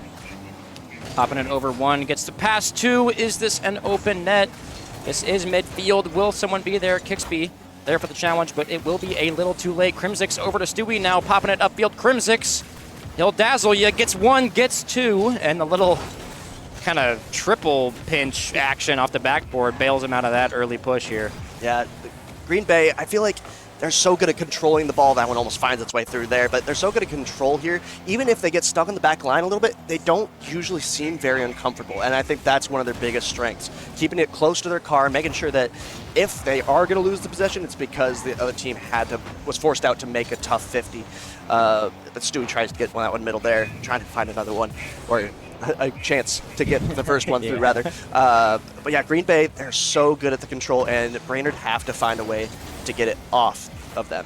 That being said, their play style, the bump plays, might be the way to do that. Yeah, I mean, both these teams really are bump heavy. We haven't really seen too much aggression early. I feel like that will change as they do get more comfortable against each other, however. Crimsix into the corner. Crimsix is usually, honestly, the name of the game for this Green Bay play style, is Trash and Stewie doing what they do, passing plays, brotherly love, all that. And Crimsix just disposes of the opposing backline. And really, that's basically how Brainerd works. Yeah. Except it's with Reaper doing the killing and Kicksby and Whitlock being, obviously Whitlock's going to be in net. Yeah, but yourself, you have to. You have to be that guy. Yeah, 3 minutes left in this game. Not a whole lot of aggression from either end, just a lot of, this like boomer ball. Kicksby, though, gets a reset, pass 2. Puts it just high now. Crimsix popping off the backboard. Whitlock puts one up. Crimsix there for the read. Looking for 2. Gets a clear, but Reaper will be there for the intercept. And half this game left, and honestly, there isn't really too much going on here. Yeah, it's been pretty stalematy. Both teams just kind of feeling each other out. I think that's the best way to start a game one. Just reserved, trying to learn what the other team is going to be doing. Whitlock going to be trying to take this one up here. Bit of a solo play, maybe going for a flip, but Stewie, good challenge from him, is able to meet it early. Trash popping it upfield now, looking for a 2. Kind of a awkward offensive push here from Green Bay. Not the flip that Crimsix really wanted. Kind of kills it instead of popping off the backboard. Whitlock, though, clanging it upfield. Crimsix a little awkward. Challenged by Reaper into the corner.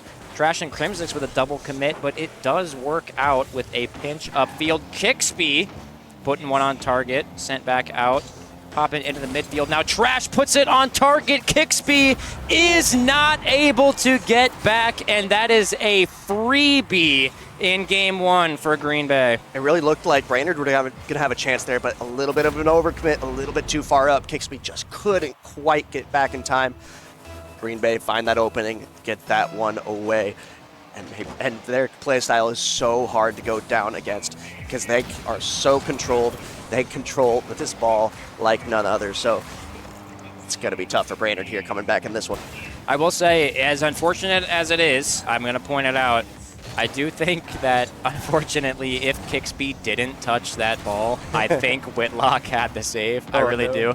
But, yeah, that stuff happens in Rocket League. That is no exception. Whitlock, though, trying to make his mark here in Game 1. Minute 15 left. Still anyone's game, but like you mentioned previously, Green Bay does not let up. Gas pedal permanently on the floor here. Kixby popping over to Reaper, over to Whitlock. Getting some offensive plays in the making now. Kixby looking for a pass midfield. Reaper is there. Cannot get the greatest touch. Kixby puts it on target. Kind of a wild angle. Cleared out. 45 seconds, and Brainerd needs to find an answer here if they want a chance at Game 1. A little bit of space. Stewie, he's going to have to read this. Makes a good read on it. Be a shot on target, though. Good save by Trash. 38 seconds. Trash going to try to get this one out. Doesn't make contact. Bubbly finds the opening, just intercepts it midair. Bit of an errant touch by the Knights there, and it just goes right into their net, right into an open net. Yeah, I mean, kudos to Reaper, just kind of camping that midfield spot, just understanding, well, if he doesn't get the best touch, this will drop down waterfall into my lap, and it is exactly what happened. So heads up play from Reaper, bringing his team back into this. 30 seconds, though. If we see another goal here in regulation, this may very well be the dagger for Game 1. Stewie trying to bring it upfield. 0 boost in the tank. Kixby clearing it upfield. Crimsix now maintaining possession. Is this on? Whitlock putting it over to the sidewall. Trash and Whitlock getting comfy on the sidewall, sent into the midfield, sent over to the sidewall now by Kixby. Crimsix is up, popping it down to Stewie. Shot on target at 0 seconds is denied, and we are going to overtime in Game 1. Very impressed with Brainerd for bringing it back. Again, they were able to punish that mistake. Just mistakes can't happen in Premier, and Brainerd absolutely capitalized on it. And that's going to be a great 50 from Kixby. That was... he just made his car as big as possible right in front of the net, and he finds his way through. Yeah, fantastic first and second touches, honestly. Just this ball was glued to the hood of his car. So amazing, amazing placement and play from Kixby. Just popping it underneath, gets the 50. The whole thing off the crossbar, even from the bounce. But looking at the scoreboard, like, these two teams are very, very closely matched. As if a Game 1 OT doesn't tell you that to begin with. But both teams, extremely good play. The only goals that were really scored were just kind of errant defensive mistakes, just kind of obvious things to fix. So I really don't even think either team needs to change anything. Like, they're both playing so phenomenally, and it's just these tiny, tiny mistakes time and time again that cost you in Rocket League. I would say that overtime goal was the first one that was arguably earned by the offensive pressure. The others were just mistakes that came out. Happened. And in Premier, those mistakes are almost always going to get punished. So it is, like, I will jump in. It is kind of weird, especially at these upper level.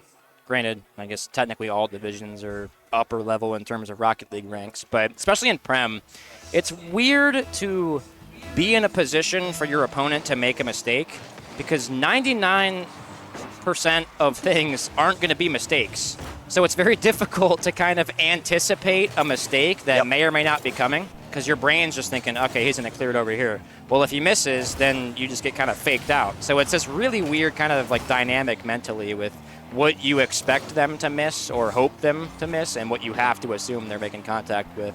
But here in Game 2, early pressure here from Green Bay, sent back out by Brainerd as they mount an offensive attack. Whitlock looking for a touch. Trash off the sidewall. No one is there for Brainerd. This will float midfield. Kixby up early. Moving it upfield. Is anyone cherry picking? Unfortunately not. Whitlock, though, trying to find offensive push into the corner. Trash killing Bubbly Reaper here. Kixby over to the sidewall. Now Reaper up again, can't get the touch. Could have been a phenomenal offensive push here. Stewie trying to get it over to Crimsix. Intercepted by Whitlock, looking for two. Gets the reset, gets the pop, but the ball does not move. And almost a nasty read off the wall from Brainerd, sent back by Green Bay. Yeah, and one thing to mention, on this Brainerd squad, we have 2 players that have won pretty recently. In Prem, Whitlock's not going to find the angle on that one. That one probably should have gone away. Probably almost tries to find one. But yeah, Brainerd has 2 players. Oh my goodness, goes the other way.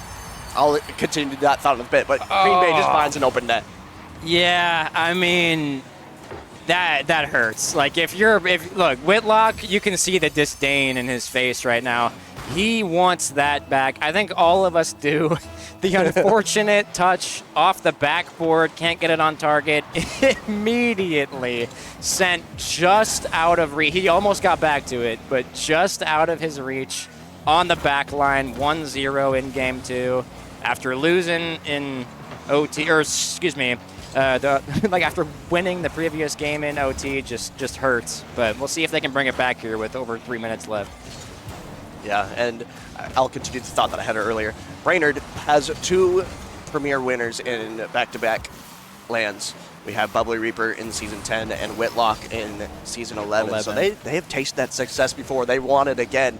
Maybe they can find it, but unfortunately, if they lose games, then they're not going to. And right now, they're down in this one.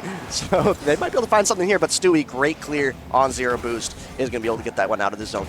Stewie looking for a corner read. Whitlock clearing it upfield here for the offensive push. Little pinch from Crimsix. Ball will just kind of float in the midfield. Stewie popping high.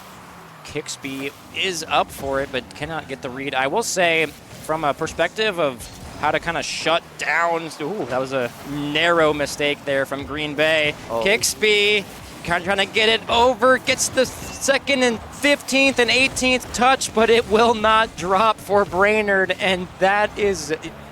It's these small offensive mistakes. It's giving me essence of like Bloomington Chow.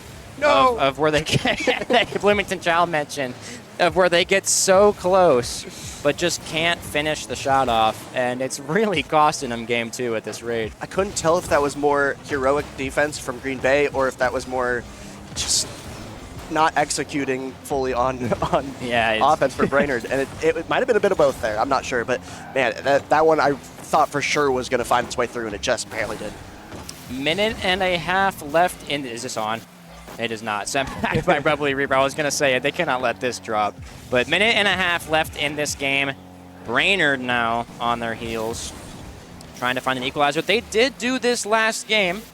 Came back and then were able to close it when it mattered, but Stewie must be tapped into my comms because he is not letting that happen off the dime from Crimsix. Yeah, great touch by Crimsix there. Just makes it so unreadable for the backline defense. Kixby has to have such a heroic save to be able to get that one out.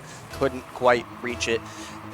The end of that play, I don't think there's anything that Brainerd could do. There has to be some sort of control before that makes that kind of play just not possible. But if it was executed so well by Green Bay, I honestly don't think that was very defendable. It just has to happen before then. Some midfield pressure from Brainerd. It must be needed here. Whitlock going to have an open net here. This just finds its way through. I'm not sure what happened on the back line of Green Bay. Yeah, I'm not really sure. I think there was some kind of like anticipation, the Kixby fake into a triple. Yeah, that'll do it. But yeah, I mean, heads up play from Witt with the rubber ducky goal explosion, just popping it low, not doing anything fancy. I do see pretty commonly in the upper divs of you get this kind of open net and the ball's coming at you, but you kind of pop it up and try to carry it in for no real reason. I do it a lot, but yeah, nice to see him just ring that one out. But 45 seconds left. They got to find one more. They are up in the offensive pressure. Reaper trying to get one on target, sent back out by Stu. Whitlock over to Kixby. Kixby's got to go for it. Causes the double commit here from Green Bay. Whitlock looking for a pop off the ceiling. Doesn't get the touch that he wants. Gives Crimsic and Stewie an opportunity. It does fall in front of the net, but 20 seconds. They got to find some kind of equalizer here. Trying to find an opportunity is Bubbly there. Not going to be able to beat the last defender. That might just find its way through. Oh, and it will. Big 50 in the midfield. Goes straight into the open net. Yeah, this thing was moving. That is just that's just a nasty dunk. That's what we in the biz call a dookie. Oh, no. Yes, sir. Green Bay with the dookie, making it 3-1. No, but Whitlock trying a really risky play. I'm sure he knew it was risky. He had Tries to. to go for a straight-up beat on someone that's challenging him so closely. But whenever that happens, if you do get 50'd, that kind of thing will happen frequently. You just kind of have to take it. Knight Yeah. able to take that one. Victory. Drop a game here. Now we have a tied series on our hands going into game 3. Yeah, even now I'm still trying to think like I don't really fault anyone on that last goal because when you're down past a certain point, you kind of just have to try stuff and hope. The first 2 goals were kind of weird, the first one was a little strange. Just the miscommunication between who was supposed to be back. You've got this kind of he kind of just pulled it apart like Moses, just dropped it right down the middle with the 2 waves on either end. But he just kind of parted the defense. They didn't really know who was really going for it. Those are the kinds of mistakes that cost you the games. I think that's, the main killer here. But on the other side, they had opportunities on offense that they just couldn't close out. You get stuff off the post. You get just misses that turn into transition offense that is displayed perfectly here. Yeah, we've actually I feel like we've had a lot of open net goals. We have in this series, which tends to again not be really that much of a thing in Premier. Just a lot of overcommitting from both of these teams, whether it be too many people committing or just players playing too hard on the offensive end. And I feel like whoever solves that first, oh my goodness, another open net, this time off the kickoff goal. Trash is going to say thank you for that one. But yeah, I feel like whoever can restrain themselves from overcommitting on offense, but still having that pressure, which is the hard balance, is going to be able to win this series. Yeah, that is just kind of the name of the game, I guess, for this. Be extremely aggressive without overdoing it. It's just so kind hard of a theoretical 21 almost. Yeah. Easy to say, so hard to do. Kixby Crimsix into the midfield. Hopping off the sidewall now. Bubbly Reaper over to Kixby, popping it up high. I don't know if Whitlock really liked that touch, but this is midfield. Reaper up to Kixby. Can't get the greatest touch. Kind of just levitates it. I don't even know how he managed to get a touch on that. Whitlock throwing himself at Stewie. Can't make the contact. Stewie bringing it downfield now. Popping up. Reaper with the pre-jump. Trash looking a little awkward. Reaper there for the read, but is not able to get it. Kixby. This ball has not left the corner in eons. Now Whitlock 50 by Trash off the sidewall. Kick speed to Whitlock. Will he look for the pre-jump pass? He tried it, but a fantastic intercept from Green Bay. Stewie, Whitlock. Crimsix up, though. Off the backboard. Kixby not there for the read. Trash will bounce shot it. A fantastic save by Kixby. Murdered for his efforts. And Green Bay really up in the offense the last 2 games. I really wanted to see that pre-jump play work for the victory. And then I feel like that last shot from Green Bay could have been executed a little better. I think there was opportunity to score there, but nonetheless, they still have the lead. Whitlock going to try to play this one middle. No one up for it except for Trash. He's on 0 boost, though. Bubbly gets beat out to the ball. I'm not sure how he was beat there. I felt like he had such a clean angle to it. Well done by Green Bay on that one. Whitlock banging this one onto the backboard. Trash couldn't be able to read it. Off the ceiling, though, this could be a chance for Brainerd. Bit of a waterfall touch. Great clear from Stewie, and a wonderful redirect from Trash. The brothers connecting at LAN. They have a 2-0 lead. Yeah, I mean, this is just gross. That's a perfect pass up to the Trash cherry pick, just dropping it into the net. These are the kinds of transition offense that just feel good when you're sitting midfield waiting for something and it comes right into your lap.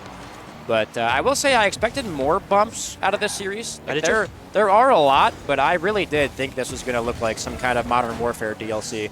But yeah. I expected some carnage in this one, and though there hasn't been absent, it just hasn't been as much as I've expected. Yeah, Kixby now, 50 with the Crimsix. Into the midfield, fantastic bump from Brainerd, leaving the defense here a little strange, but Bubbly doesn't get the wall recovery that he wants. Stewie banging it upfield. Trash is there, but Kixby will go up nice and early. Popping it into the midfield, though. Not the greatest touch. Crimsix gets it on target with a bump on Whitlock, causing the double commit from Bubbly Reaper. Brainerd defense looking a little kind of worse for wear here as they just get broken down by this constant, what a pinch from Bubbly Reaper, this constant Green Bay offense. But Whitlock, Trash popping it into the midfield. Is anyone there for the follow-up? Trash will follow it himself. Whitlock off the backboard. Stewie can't get the read, and Kixby bringing it back here. 1-goal game for Brainerd. Well done by Kixby for playing the miss on that one. Recognized Stewie was just a little awkward. Stewie had to make that touch, just didn't quite have it. And Brainerd decreasing the lead to just 1, and now they have a little bit of momentum. Maybe they can get this game. Stewie, bit of a mistouch again. Here we go, Kixby. Gonna play this middle for Bubbly. Bubbly going demo hunting. Doesn't quite get in contact with anyone. Whitlock trying to play it middle. Is gonna be able to follow it up himself. Over to Bubbly. Bubbly not gonna be able to get it on target. Maybe a 50 coming out. No, Kixby taking it over on target. Good save from Trash, but the follow-up is there. Whitlock gonna try to get it middle. Just not quite able to get much on that one. Yeah, Brainerd's offense is looking a little, it just kind of, I don't know, like discombobulated as they try to make some plays, but then they kind of snipe the wrong teammate, and then it just all kind of breaks down in confusion. So I think if they can ease up the comms a little bit, just play more textbook, don't, make sure you aren't getting all cute and things on offense, that they will find more success. But Trash and Crimsix with a pinch into the offensive half now as Stewie puts it just wide left. Probably Reaper will reassure that that is cleared. Kixby, some boost in a dream. Trash off the post. Is anyone there for the follow-up? Crimsix with a beautiful clear upfield. 1 minute left here. Whitlock and Kixby moving into the offensive zone. Bubbly Reaper, unfortunately, will not get any kind of follow-up here. Waiting on the touch from Whitlock. Sent across the field, 45 seconds left. Is this on target? Trash and Crimsix with the double commit, and Green Bay is starting to break down a little bit here in this last minute. I feel like right now the difference between those two teams is the outlet passes that are coming out from Green Bay are just so clean. Demo coming out on the back line, though. This could be a chance. Not quite. Great clear from Crimsix there. But the outlet passes that Green Bay have just killed any momentum Brainerd have had. They find each other in the midfield, continue it onto an offensive pressure, which it could be such a quick swing of momentum, and that's exactly what Green Bay have been doing. Whitlock gonna try to keep this one alive, playing it across to Kixby. Kixby back to Whitlock, dropping it down to Bubbly Reaper. No, Kixby goes for it first. That one almost was a chance. 5 seconds left. Brainerd have to figure out a way to keep this one up. I don't think they're gonna be able to. It does fall to the ground. Knights take game 3 and are on series point. Yeah, I mean, they're looking clean. I'm not going to lie. They really eased up the stress on their own end. It's Trash putting up 646 in that game. Just granted, the kickoff goal helped a little bit, and that is one thing that I haven't really seen today that I thought I was going to, or kickoff goals, because they're just weird. Like, you get some, especially with like subs. Yeah. There's no real kickoff strats or planning anything, and you get these kind of like different mechanics used. But yeah, Green Bay kind of abusing that initial goal, just carrying that momentum. My voice is starting to go. I've been casting a little bit, but just kind of carrying momentum through that game, bringing it home, putting Brainerd on match point. As it is 2-1, but sometimes, as a lot of people say, the last one is the hardest to win. 100%. So we'll see if Brainerd kind of switches anything up for this next game, playstyle-wise. All of these players have been at LAN before. I don't think they're going to feel the pressure quite as much as some would, but even if you've been here for a while, it still can creep up into just your mind and put a little pressure on and say, hey, just one more. But thinking that just one more can kind of hurt you just as much as it might help. So yeah, we'll see if that Brainerd can take advantage of the Green Bay minds and how they might betray them. Whitlock going to be able to get a great clear here. I love that follow-up by Whitlock, just getting a little bit of extra pressure off. Trash playing this one middle, but it's really more to Kixby. Kixby going for a double, well cleared out by Stewie. Again, that's the control that I'm mentioning from Green Bay, just getting that controlled touch. And Whitlock goes a little errant on that one. I feel like they could have been on the offensive side here, but now it's stuck in the midfield. Yeah, honestly, I noticed one last game too. Whitlock, I don't even know how really to describe it because I can barely do that consistently. Just not a controlled aerial touch. He's just, I mean, he gets a solid first touch and then maybe thinks too hard about it or is looking upfield for whatever. But just, what a slot. Top bins. That felt like that came out of nowhere. Trash or was it just Crimsix? Just Crimsix. I thought there was a pinch. That thing was moving so much. That thing had a vapor trail. But as I was saying, though, like, the idea of, like, popping it up, carrying down works. But Whitlock just hasn't really been able to contain it and kind of glue it to his car like Kixby did in the first game. And it's causing a lot of issues on the offensive end. But speaking of issues, the unintentional pass into the midfield from Trash to Whitlock leaves him with the most opportunistic shot in the world. And we now have basically 0-0 with a minute gone. Mistakes from Green Bay are the downfall right now. They've been playing so consistent, but as soon as they slip up for even just a moment, Brainerd have been ready to pounce. Brainerd have been struggling to create their own opportunities, truly. But there's been enough mistakes that Brainerd have been in the games. And I'd love to see Brainerd try to figure out a way to come up with their own offensive pressure, figure out a way to beat them in their own power. But they'll take them when they can get them. And if they're capitalizing on them every time, Green Bay have to lock it down just a little bit. That's going to be a great touch from Kixby, but not quite on target. Is there going to be any follow-up? No, Bubbly just playing a little bit of a shadow here. Kixby gonna let it happen. Crimsix trying to play it middle now. It's a Stewie. That's gonna be over, but it's gonna be a chance maybe still. Popping it high. It's a little bit of an awkward touch from Trash. I like the idea if his teammates were following it, but they were all too low on boost. That's gonna find its way through. Not quite. There it Whitlock is. Yep. does get what he needed in front of the net there. Is able to get a solid 50, and the follow-up goes through. Yeah, kind of a weird transition angle here from Green Bay to Brainerd of, like, you get this weird position in offense where people keep faking it to give each other opportunities, but then you just kind of start orbiting the ball instead of making any real challenges. And it gives Brainerd a pretty easy march downfield. Shout out, I think Witt it was, with the little dunk pass into the midfield. Kixby bringing it home. But yeah, 2-1 here with 2:45 left. This is what Brainerd needs to bring themselves back into this. But you cannot discount Green Bay in any way, as they will punish you if you give them an inch. Kixby gonna try to continue this one forward. Trash takes it over. Bubbly might just find an opening there, but not quite. Trash taking it over. Good control from him. Able to beat one. That's gonna be an open net. Crimsix puts it away, but all on the hands of Trash. Yeah, I'm not gonna lie. This is what I expected the entire series to be like.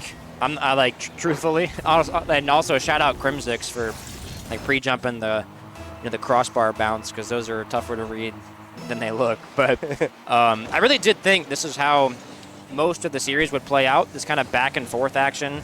You get two teams that haven't really lost yet today, as we are a little bit behind schedule, and they've really only played one. But just trying to get some kind of consistent pressure here, and both teams are finding it in Game 4, interestingly enough. But a little flick coming out of Trash, sent back by Bubbly Reaper. Stewie, though, can't get the touch. The Green Bay defense looking boostless and afraid. Stewie there for the bailout. Pass over to midfield. No one's there. Crimsix. Fantastic cut from Kixby. Can he get the read? Doesn't get the best jump in the world off the wave dash, and Bubbly sends it just wide. These are the things that you want back if you are Brainerd.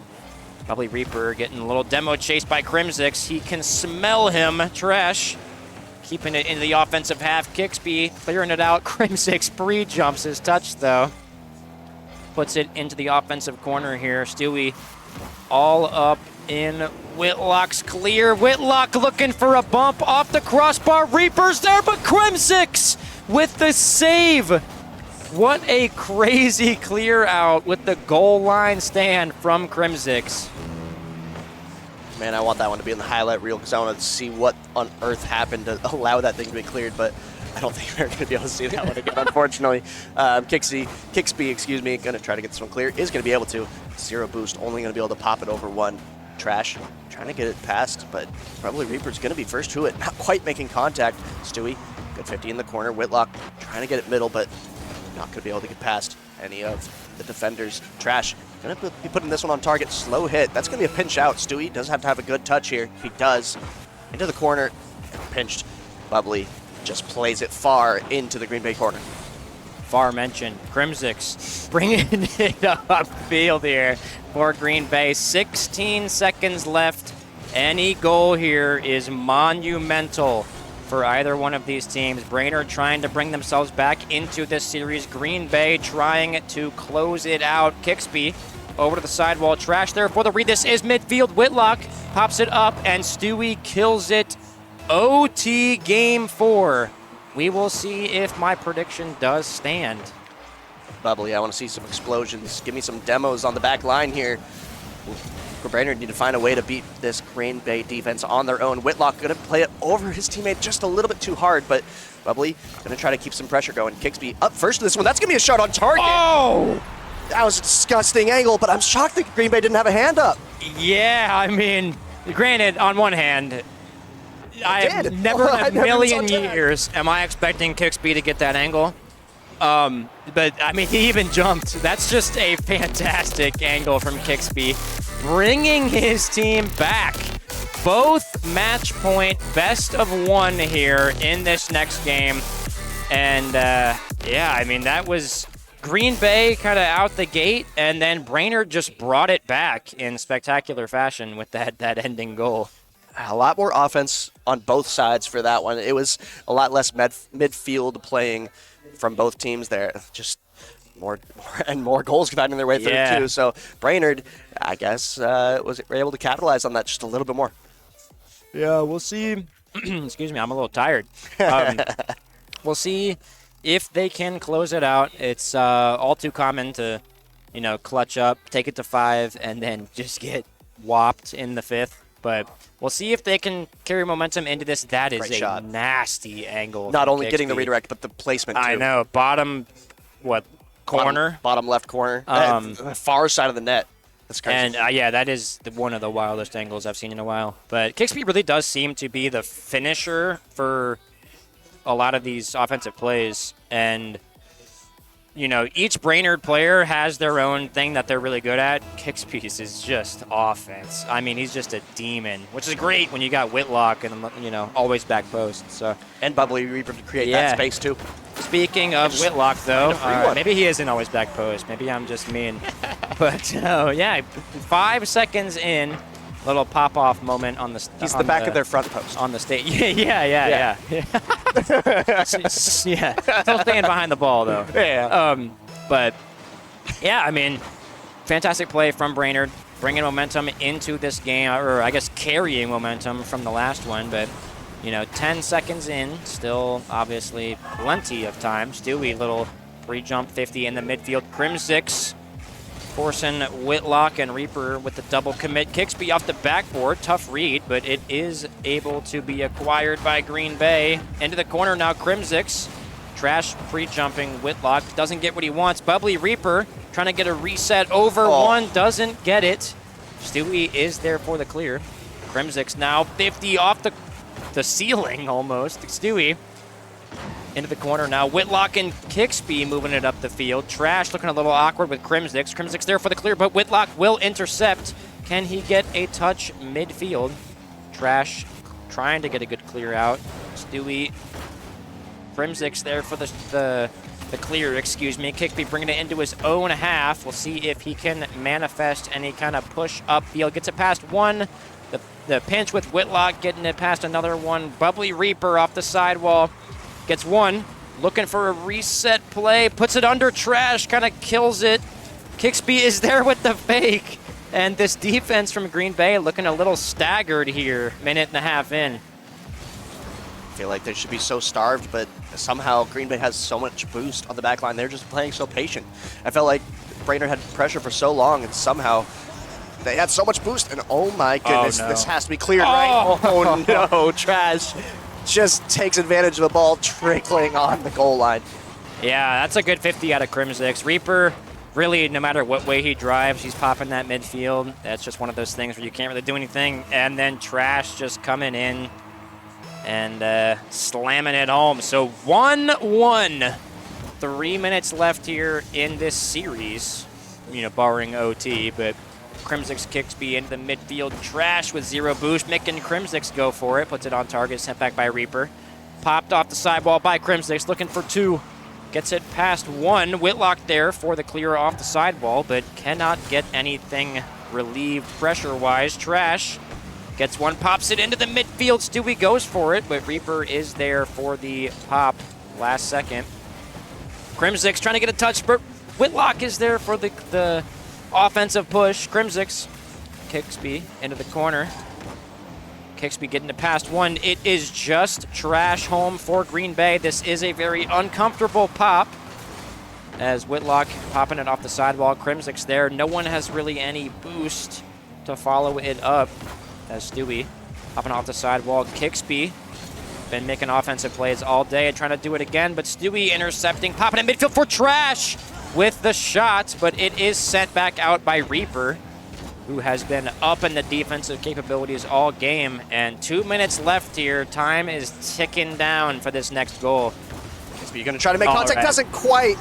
Crimsix finds his way through. Just they were able to get that off the backboard, and nobody from Brainerd quite able to respond to it. Good finding that opening. If you can get a clean bounce off the backboard like that, it's going to be so hard for the defense to react. Yeah, Green Bay has also done a really good job. I think Crimsix in particular, actually, of trying to bounce the shot when they shoot it. Yeah, and what I mean by that much harder to read. It is extremely difficult to read, especially when it's extremely close to you. Yeah. And it gets all these kinds of weird reactions of people jumping when you're early, but then you don't jump and it goes right over you, whatever. So fantastic placement from Green Bay. Minute and a half. All they got to do is hold on to this lead, but against this heavy offense, Brainerd squad is easier said than done. Little free jump action from Brainerd. Like I said, Kicksby and Reaper have been kind of the name of the game here for Brainerd. Kicksby trying to get one on target. It's off the sidewall again and sent back out by Crimsix, who has been putting in, oh my God, putting in work here for Green Bay. Little overzealous on the offensive push, but Brainerd will not be there for the abuse. Crimsix into the corner now. Reaper trying to get it midfield, and Whitlock is just beating down that left post. You hate to see how many opportunities they might have missed off of that. They really have had so many opportunities, and they're just not quite able to get them through. Bubbly trying to go for a bump there. Doesn't quite. Whitlock into the middle. Crimsix going to be able to get a good clear. Whitlock back to the middle. Stewie going for a clear here. And again, Green Bay controlling the ball, controlling the pace, trying to get this thing out. Double tap opportunity doesn't quite go through. They don't need it right now. They are up, but man, that would have been nice for them. Stewie able to get it clear. This could be a redirect attempt. Is he going to hit it? Oh my goodness. Dude. Whitlock trying to peek, doesn't quite hit it, but he needed to. 15 seconds left. Whitlock playing it to the middle. Is anyone up? There is one. Are they going to be able to get it on target? Not quite. Follow up by Whitlock. Not on target. Good clear. 6 seconds left. Stewie going to be able to get this one clear. Kicksby low boost though. Has to find a way to keep it up. No time left. This ball has to stay up. Stewie kills it. And Knights take the win. Yeah, I mean, hell of a series between Green Bay and Brainerd. It really does not get much better than that for Prem action. Both teams playing their hearts out for that top spot. It will be Green Bay. I will say Brainerd is not as heartbroken as they would be if it was a sweep because of the game diff addition, I guess. Yeah. Only dropping one is extremely beneficial in something like a group stage. So they are not out by any means. Now, unfortunately, I will have to play that team in a couple hours. Oh, no. But we'll see what happens. But anyway, fantastic game between these two Prem teams. It was, I think, exactly what you and I were expecting. Just predictions, we were both correct, just the wrong team. Yeah. Or wrong aspect. But mix our predictions together and we got it. Correct. Yeah. But I'm not really sure what the next, or excuse me, Brainerd versus Bemidji. I think that's a Chow or should be Rising Star. Rising Star. Excuse me, that's a Rising Star matchup. We're kind of bouncing back and forth. We're getting more on track now, so apologies for anyone that was confused with the schedule switches. The multiple stages kind of throw stuff off, but yeah, I mean, pleasure casting with you, Clash. I My throat hurts. I need to get some water. I can but- hold it for just a little bit because I'm sure AK is working on transitions and everything. We have a wonderful LAN tournament going on here. Thank you to UWRF for the venue. Just And everything, we've been really. Here, we've The been staff, here the venue. Yeah, we've been here continuously. So, yeah, for all the seasons that we've been here, it's been awesome. But yeah, just quick debrief of that last series. Solid play from both teams. Knights were able to take the victory, but victory Okay. could absolutely. Oh, all right. I didn't actually mean that, but Okay, I appreciate that. I you know, if subconsciously you did didn't say one. that, that was going to be pretty witty. Yeah, I wish I had witted that. Witted it. All right. Okay, All right. yeah, that was also not intentional, but yeah, basically. I do want to jump in really quick. Looking at the, I guess, bracket, this next Rising Star team. So there have been many Rising Star games off stream, just because of the way that the things got moved around. Yeah. Both of these teams are 0-2. Yes. So really, the Fighting winner for the of ledge. this, or excuse me, the loser of this will be out. They will not be Yes. here tomorrow. I'm pretty sure there's only 4 per, so that Yep. would mean they are the 4th spot. Yeah, whoever wins would be the third. Correct. So this is massive for Brainerd or Bemidji. Yes. And Bemidji, I should say. So we will see how that plays out. Yeah, I'm excited to see it. We'll get into that one here very shortly, and we can give our voices a break. So don't go anywhere. We'll have that Rising Star action here shortly. If programming an autonomous vehicle to play a video game while learning all of Python sounds like it would be exciting to your students, then we've got something to talk about. Hi, my name is Corbin Fonville, and I'm the founder of SkillQuest. We teach how to code using video games, and this program teaches using one of my personal favorites, Rocket League. With no downloads or extra installs, your students get to learn Python by programming an autonomous vehicle to play the game Rocket League.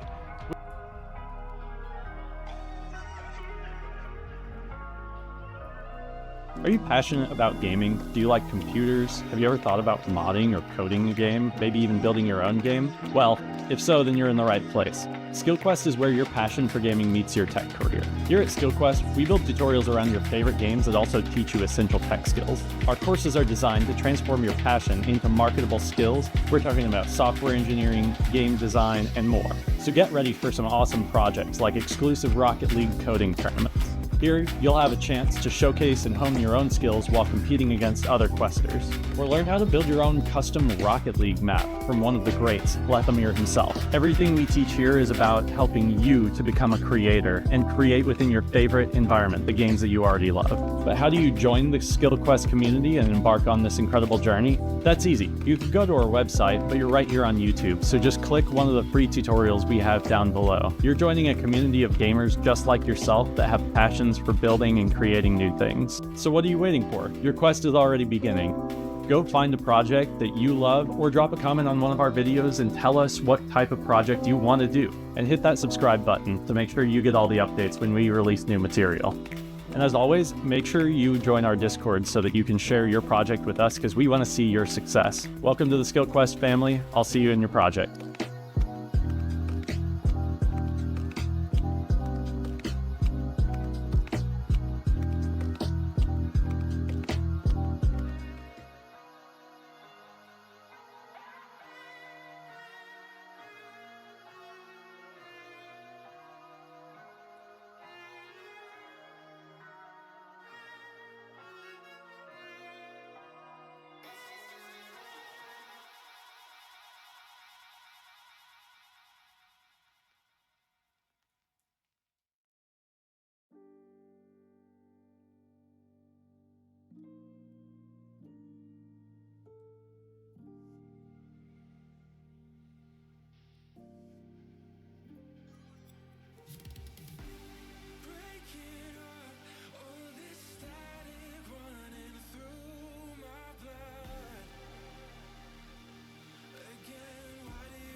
Everything we've been through makes us strong enough. You and I, you and I. Everything we've been through makes us strong enough. You and I, you and I.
You wanna know my feelings every time I look in your eyes.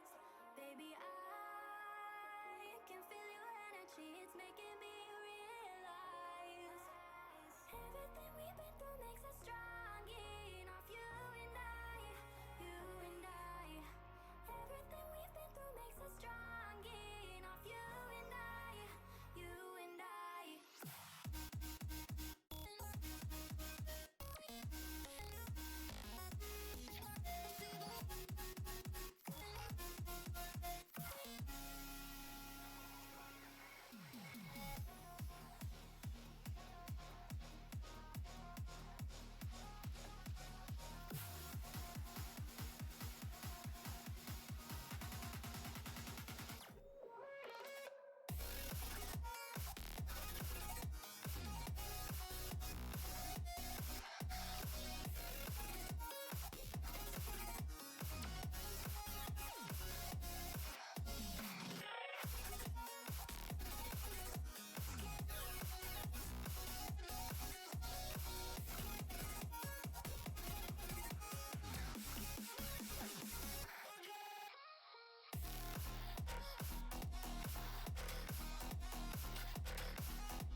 with you wherever you go. You know I'll follow you. Only feel right when I got you close. Without you, I'm hollow. Wherever you are is where I call home. Make me your shadow. Your shadow.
shadow, I found a place to hide me from my own thoughts. And if I ever got lost, you find a way to bring me home.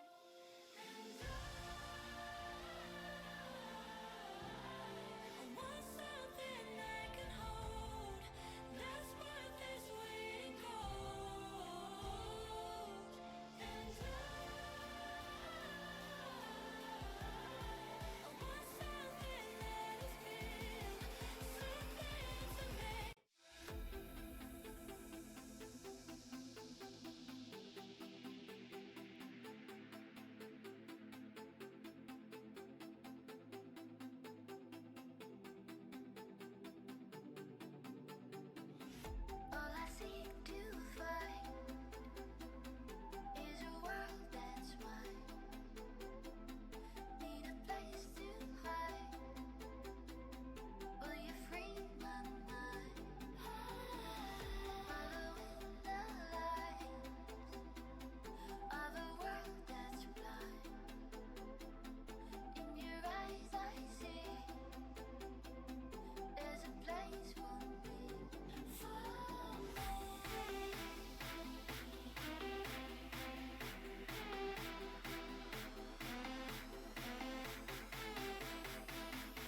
Welcome back to Season 12, MCS LAN, day number 1. We are now at the very end of the day. We are seeing a Rising Star third round of groups elimination matches. I am here joined by Flo, of course, my teammate on the Rochester Rhythm Challenger team. What are your thoughts going in here on this elimination match? Absolutely. This is a group that's been a little bit tricky. Rochester was in this group. They took down both of these teams. Both of them are 0-2 in the group so far. We watched Brainerd lose a set just because of a bit of a lack of execution. I think if they can coordinate that a little bit better, they've had a bit of time now to reset, to talk things out. I think they can take a win here over Green Bay. Yes. So it is Bemidji versus Victory. Dill Pickle, CT Nivlak, and Tylands, of course, facing off against Skay and Friends. And, of course, both of these teams 0-2, like you said. They are going to be fighting for their lives. This is literally win or go home. All the pressure on main stage, on the cameras, everything ride or die for this one series. As a player, how do you deal with these high-pressure moments? Yeah, it's tough. This is a very forgiving format, but they have kind of exhausted the patience of that format. So it's like you're saying, lights are really bright right now. And a little tea, and I sit there, and when I'm feeling a little bit nervous, I'll just take a drink. And that's what I do when I'm doing homework. That's what I do when I play Rocket League. You want to make it feel like you're at home as much as you possibly can, even though you are in foreign territory. Yeah, and here we get a view of the groups. Of course, Bemidji and Brainerd here at the bottom of Group A, both perfectly equal on -5 game diff, really trying to just get this one series. Literally, whoever wins this, doesn't matter if it's 5, doesn't matter if it's 3, goes on. And now, of course, recap quick of what's happened so far. Challenger, we see a similar case in Group B where we see Rochester Rhythm Challenger and Bloomington Challenger both going 0-2, both 1-6, trying to fight for that last spot. We'll see that one after this one. And then, of course, Group A, a little bit more widespread throughout. And then, of course, Premier ending us off. Some of these matches still needed to be played. Burnsville versus Duluth currently happening on the B stage right now. Check out that stream. And, of course, we see Bemidji top theirs, and right now Green Bay on top of A. Both kind of expected results. For sure. Very, very expected results, especially if you look at a team like Green Bay. I mean, they won both majors. Their season, I think, was a little bit shaky. They showed a bit of weakness in the season, but their playoff run is so dominant power. It's hard to bet against this team. Yes. Here, so doing really well to take that and, grab it by the horns and really come out on top of there. Now, of course, we see Bemidji warm up, ready to go, and Brainerd now also looking dangerous. Both teams getting ready here on the stage. Of course, Ben Storm in support of his team. I wonder what's rushing through his head, as he has been here many times, right? We've seen him as a GM come out with victorious teams over and over again. He continues to build teams that succeed. This team still trying to prove themselves. Absolutely. Ben Storm, I went up, I talked to him earlier today. I was looking for a Ben Storm, and I don't put names to faces very well, and I talked to an individual that I thought was Ben Storm, and he said, no, I've never seen that guy. And it was that man sitting right there behind those players. It was Mr. Ben Storm himself. So I got tricked by Ben Storm early on the broadcast. I cannot back this team. So let's get into some predictions here, Power. Who do you think is going to take this series? That is such a hard pick for me. Honestly, I feel like Brainerd, they were so close against Rochester. It was really just a matter of execution. But Bemidji has not looked good today. I'm not going to sugarcoat it. CT, I know he has really great potential. He's played in Challenger. He's played with me. I also love my boy Dill Pickle. He's my AGM in other leagues. And I believe Bemidji's going to, somehow going to win this. I don't think they're favored on paper, but I think they're going to come away with the series barely.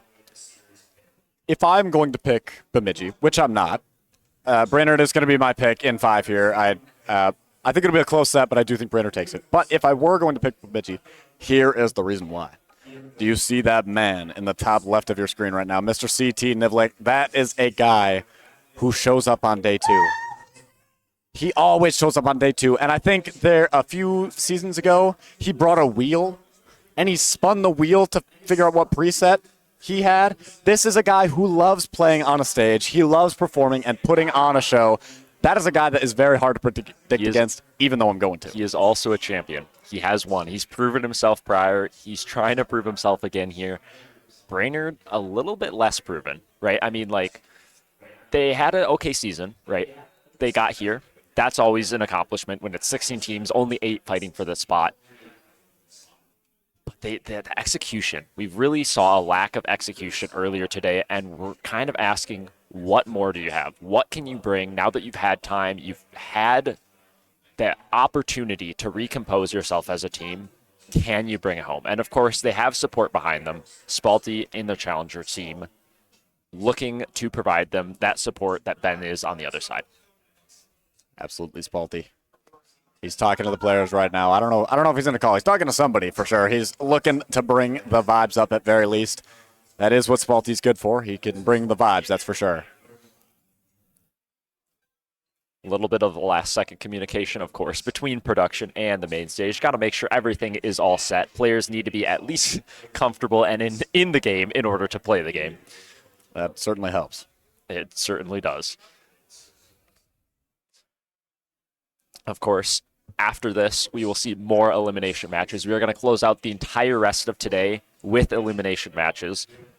Right after this, we have Rochester, of course, facing off against Bloomington. Do you have any predictions for that?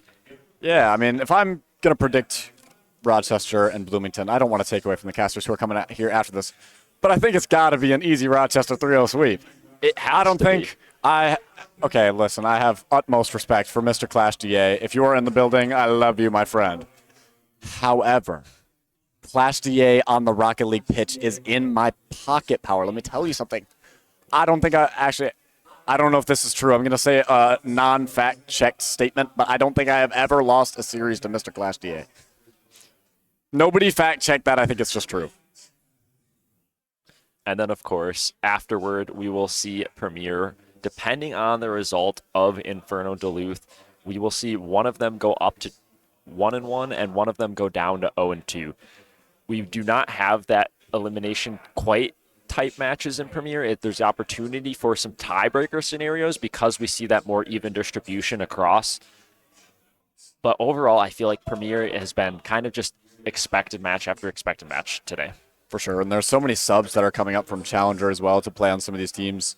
Jungle, an absolute victim of a franchise at the moment, with Bob the Huge Man, their third rounder, and 2 Challenger subs coming up in Risser and Red Wizard. And they've got a tough group. Yeah, and teams probably continuing to struggle. I feel like that's always the storyline coming in at every single LAN. There's so many teams that will lose 1, lose 2 series and be like, all right, this next one, we have everything on the line. We need to perform. Who's going to step up? Speaking of step up, look at those Rochester players there on the MVP boards. Leading goals per game, Mr. M1. Rising Star, of course, assists on the board. And Napier, unsurprisingly, top of demos, followed by Sleef Dog. And as we see these, the stat cards cycle through, of course, we see such really good talent all around. Here, of course, the Bemidji player, something to notice. Lots of goals per game, probably the number 1 scorer. And then CT holding it back in net, taking to Whitlock, doing a little bit of net stacking and sort of letting the teammates cook, right? Dill Pickle, he's one of the slower players. I believe he's the slowest, least supersonic player in Rising Star, and it's actually a record across all 12 seasons. So he's the ultimate lawnmower. All right, that is pretty impressive. I did not know. A lot of you guys will remember Ari Arts from MCS. I recently played a CRL season against him, and do you know what his percent supersonic speed was, Power? Considering I am his teammate and was unable to make that match, I'm guessing it was below 5. It was below 4. 3.74% supersonic speed. I have never seen a stat line like that. It was unbelievable. But that doesn't matter. My CRL matches don't matter. What matters is what gets played here on the pitch. It's a little bit of fun history for you. If you look back 2 Season 8 LAN, we saw Ball, Carl, and Blue with an absolute insane performance with goals and saves. Placing second, not quite able to clutch that win. But Brainerd Victory have had a history of performing well in Rising Star. They're trying to replicate it here, but this team just doesn't the names don't quite ring like Carl and Blue. It's true. Carl and Blue, two absolute staples of MCS. Carl in particular, he's still around. Blue, maybe I'm not paying attention, but I haven't heard a lot about him recently. I know he's still competing. I know he's still around. And of course, Kai as well with the Lumberjacks in Season 4.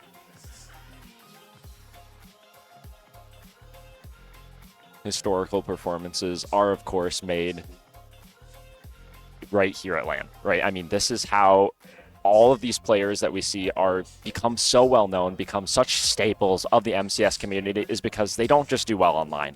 They show up at LAN. Absolutely. And, you know, taking that top 2, that top 1, the trophy, of course, is what you want to lift as a player. And that's how you really get known. All the big names that you hear. You talk about Dicey, you talk about T-Jack, multiple-time champions. And it looks like we are about ready to get into the game. Premier, of course, the group stage, I believe, is that a result that has come through? It is. In fact, Duluth Superiors take it over Burnsville.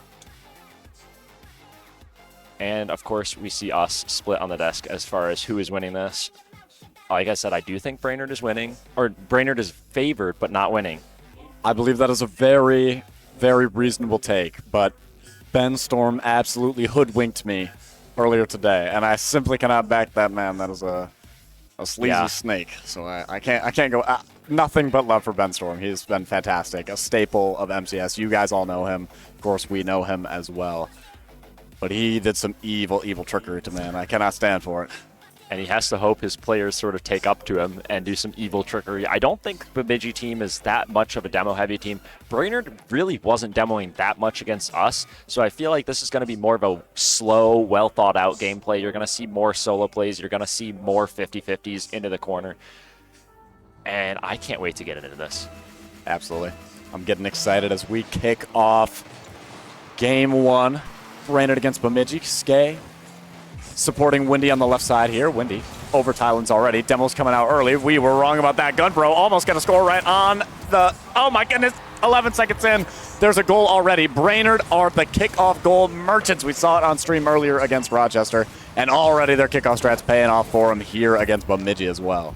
Just such an immediate follow-up. And a close shot. One of those that's so hard to save, even with the squishy attempt.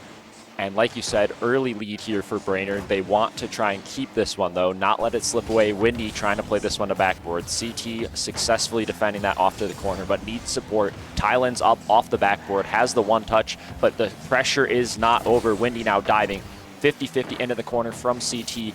Tylands up off the wall, tries to dribble it over one, has the potential to tap it under the other, and gets the crossbar, not quite in. Windy misses, and CT Nivlak there for the follow-up. CT Nivlak making sure that aisle was clean. Brought the broom in to clean up on that play from Tylands. But Tylands, oh my goodness, what a double off the ground. Beating all 3 Brainerd players and going to leave an open net for Bemidji. We've got a tie game. Kickoff here going in favor of Brainerd. Gunbro up early, has a flip. What is he going to do with it? Tries to score it himself. Off to backboard. CT Nivlak once again has the pop-up. Tylands, their shot opportunity saved away by Windy into the corner. Now Skay up off the backboard, trying to follow this himself. Dill Pickle diving into the corner. Tylands playing a little bit more patient, seeing his teammate in corner. Now Windy with a pinch out, trying for the follow-up is Dill Pickle, does get the beat out. Pop mid towards CT. CT with a shot opportunity off to the corner. Has to leave this one. The Brainerd are going to break out of their half here. Tylands looking for the miracle touch out of defense. Going to get dunked by Skay. This might be an opportunity for Gunbro. He's found it, and there's no one home. It's an open net for Gunbro. Brainerd go up 2-1 here. Just a really good challenge and follow-up. CT Niblack trying to play out, get that touch in, but when the ball is directly above you, normally your ball cam just really does not agree with your card positioning. It makes those balls so much harder to actually read and get that successful touch. Dill Pickle here off the sidewall. CT once again just banging this off the backboard, trying to just cover that backboard the best he can. Now Gunbro off to the sidewall. Tylan's here on the follow-up. Once again, corner being stolen. And now Dill Pickle has to wait on this one. Leaves it for a teammate. Tylan's kind of awkward, has to leave this one as well. At least communication is somewhat on point. As I say that, a little bit of a breakdown. Shot opportunity not quite good. Absolutely. I mean, we saw those Bemidji players. They were Flint Rider and Rapunzel the way they were tangled. I mean, that was a bit of a mess there on the back line. Skay looking to capitalize off it. Opts to fake low. Still over one, though, Dill Pickle. Can he get this out of his corner and bring it into safety? No. Gunbro met by CT Niblack in the corner. Looking to make something happen on his own. Tylan's there to support him. He's going to beat Skay. It might fall all the way in unless Gunbro can make a stop here. He does, but Tylan's reads him well. It's off the ceiling. He's looking for the bump on the backboard. Can't find it. Gunbro breaking out of his own half on 0. Met there by Dill Pickle. And Windy's low boost. And they're all low boost. And still Bemidji is pressing, but they can't find one yet. And I will say, I think Brainerd has looked so strong on the offense so far. We haven't really seen that out of Bemidji. They've been trying to find each other, but just they keep getting their passes cut out. Like here, Skay getting that ball before a teammate can follow in for the blue team of Bemidji. Dill Pickle here with a 50. Tylan's finally able to almost get a touch. Ends up missing it. Now 50-50 into the corner. Gunbro committing once again. CT stoic on the defensive line. Trying to play this into the net is Dill Pickle, and he successfully finds the bottom left corner. That is an equalizing goal for Bemidji with 2 minutes remaining. What a nice shot here from Pickle as well. Just waits for Windy to get that awkward touch. A soft touch, and it's just too far for Skay to reach. We got a tied game. You are absolutely right. Kickoff coming in here might be big. This next goal, you don't see more than 3 goals come out from a team very often, unless it's a one-sided match here. Tylan's making something happen here in the corner. Windy's, he's got him met. What can he make happen off the backboard? Nothing. Denied by Dill Pickle, and CT leaves it for Tylan's. He's going to find his way out. A 50 on Windy. Pressure mounting here for Brainerd. CT into the corner. It's a bit safer for now. Gunbro, though, keeps this in. Tylan's and Dill Pickle stepping on each other's toes. Windy goes missing, though. This might be an opportunity for Bemidji to get at least a bit of boost and a bit of breathing room. And right back into it, though, is Brainerd. The clear coming out. Windy now on the wall, trying to force Tylan's to play this one high. Does so, and CT up successfully to play that one around Gunbro. Now Dill Pickle on the dribble, immediately challenged by Windy. Tylan's taking so much time here. Even if he runs out of boost, he did his job. Gunbro up, though, bumped off that one. Dill Pickle, really awkward read, shot opportunity. Windy there for the shot. Dill Pickle safe. The ball somehow not finding its way to the back of the net. Tylan's able to play that one away. We somehow stay even in this insane defensive sequence out of Bemidji. That ball must have been at least 90%, and I cannot believe they managed to keep that off. The squishy save as well coming through for the clear. As CT Niblack getting tested again here by Windy. Off the ceiling, but nobody quite there to follow it up. Brainerd not quite tight enough on each other's touches. Tylan's looking to clear this out, but there's nobody with boost to support him, and that's been an issue for Bemidji all game long so far. They've been stuck in their back half with no boost. As Dill Pickle, the only one with boost there. CT has to help him. Tylan's goes missing. Gunbro's got him beat. He's going to find a teammate in the mid, perhaps, with Windy lurking. But no, Tylan's the clear downfield. Skay keeping this one safe. Time, of course, ticking down. Only 10 seconds remaining. CT now into the corner, just trying to at least survive until overtime. Dill Pickle barely there in time for that save, trying to play this one mid. Looking for a 0-second chance opportunity. CT Niblack, not good! And it's just a bit more time, and that's a goal for CT, but just hits the ground right before it finds the mark. Skay, the 50 to Tylan's. Dill Pickle, he's pressing, he's demoed, and there's no boost on the Bemidji side again. Skay, not much to his name either, though. Dill Pickle finding CT on the right side. CT up for the shot, can't drop it threateningly. Gunbro, touch gets a bit away from him. Dill Pickle, what can he make happen here? Not quite up the wall. Gunbro, gonna mount some pressure. Gonna go for the 50 on CT. Can't quite find anything threatening, though. Dill Pickle, can he get this out of his own half? No, Skay's got CT met on the corner. Windy there to press. Who's there in the midfield? It's Gunbro. A shot. It's not in. It's off the post. Tylan's low boost. has to buy some time, but he can't. Skay pressing still, met by CT. It's floating a bit dangerously in front of that Bemidji side. Windy keeping it in. CT a bit of a scary miss, but Tylen's had him covered. Bemidji gonna get a bit of a breather. Both teams here fighting for their lives. A minute of overtime has surpassed. Now shot opportunity, Gunbro drops it beneath. Beautiful touch there from Windy into the corner, pops it over the defender. CT Nivlak just zero boost, has to respect the immediate top shelf shot. Gunbro sneaking it below. Bemidji looked so good, but not good enough. Victory come away with that overtime win. This is a victory that looks so much stronger, I think, than the victory that we saw play against Rochester. They're executing. Gunbro in particular looks fantastic. Almost 600 score to his name. Bemidji just a bit on the flat-footed side. Yeah, and we saw composure was Brainerd's biggest problem. They looked very composed here, right? Going into the overtime, they were completely comfortable and safe. Maybe it was because they were just almost scored at in 0 seconds. They were like, breathed a big sigh of relief, and then went into and did that overtime with a little bit of the pressure off, knowing that, they made it into overtime. But whatever they did, it worked.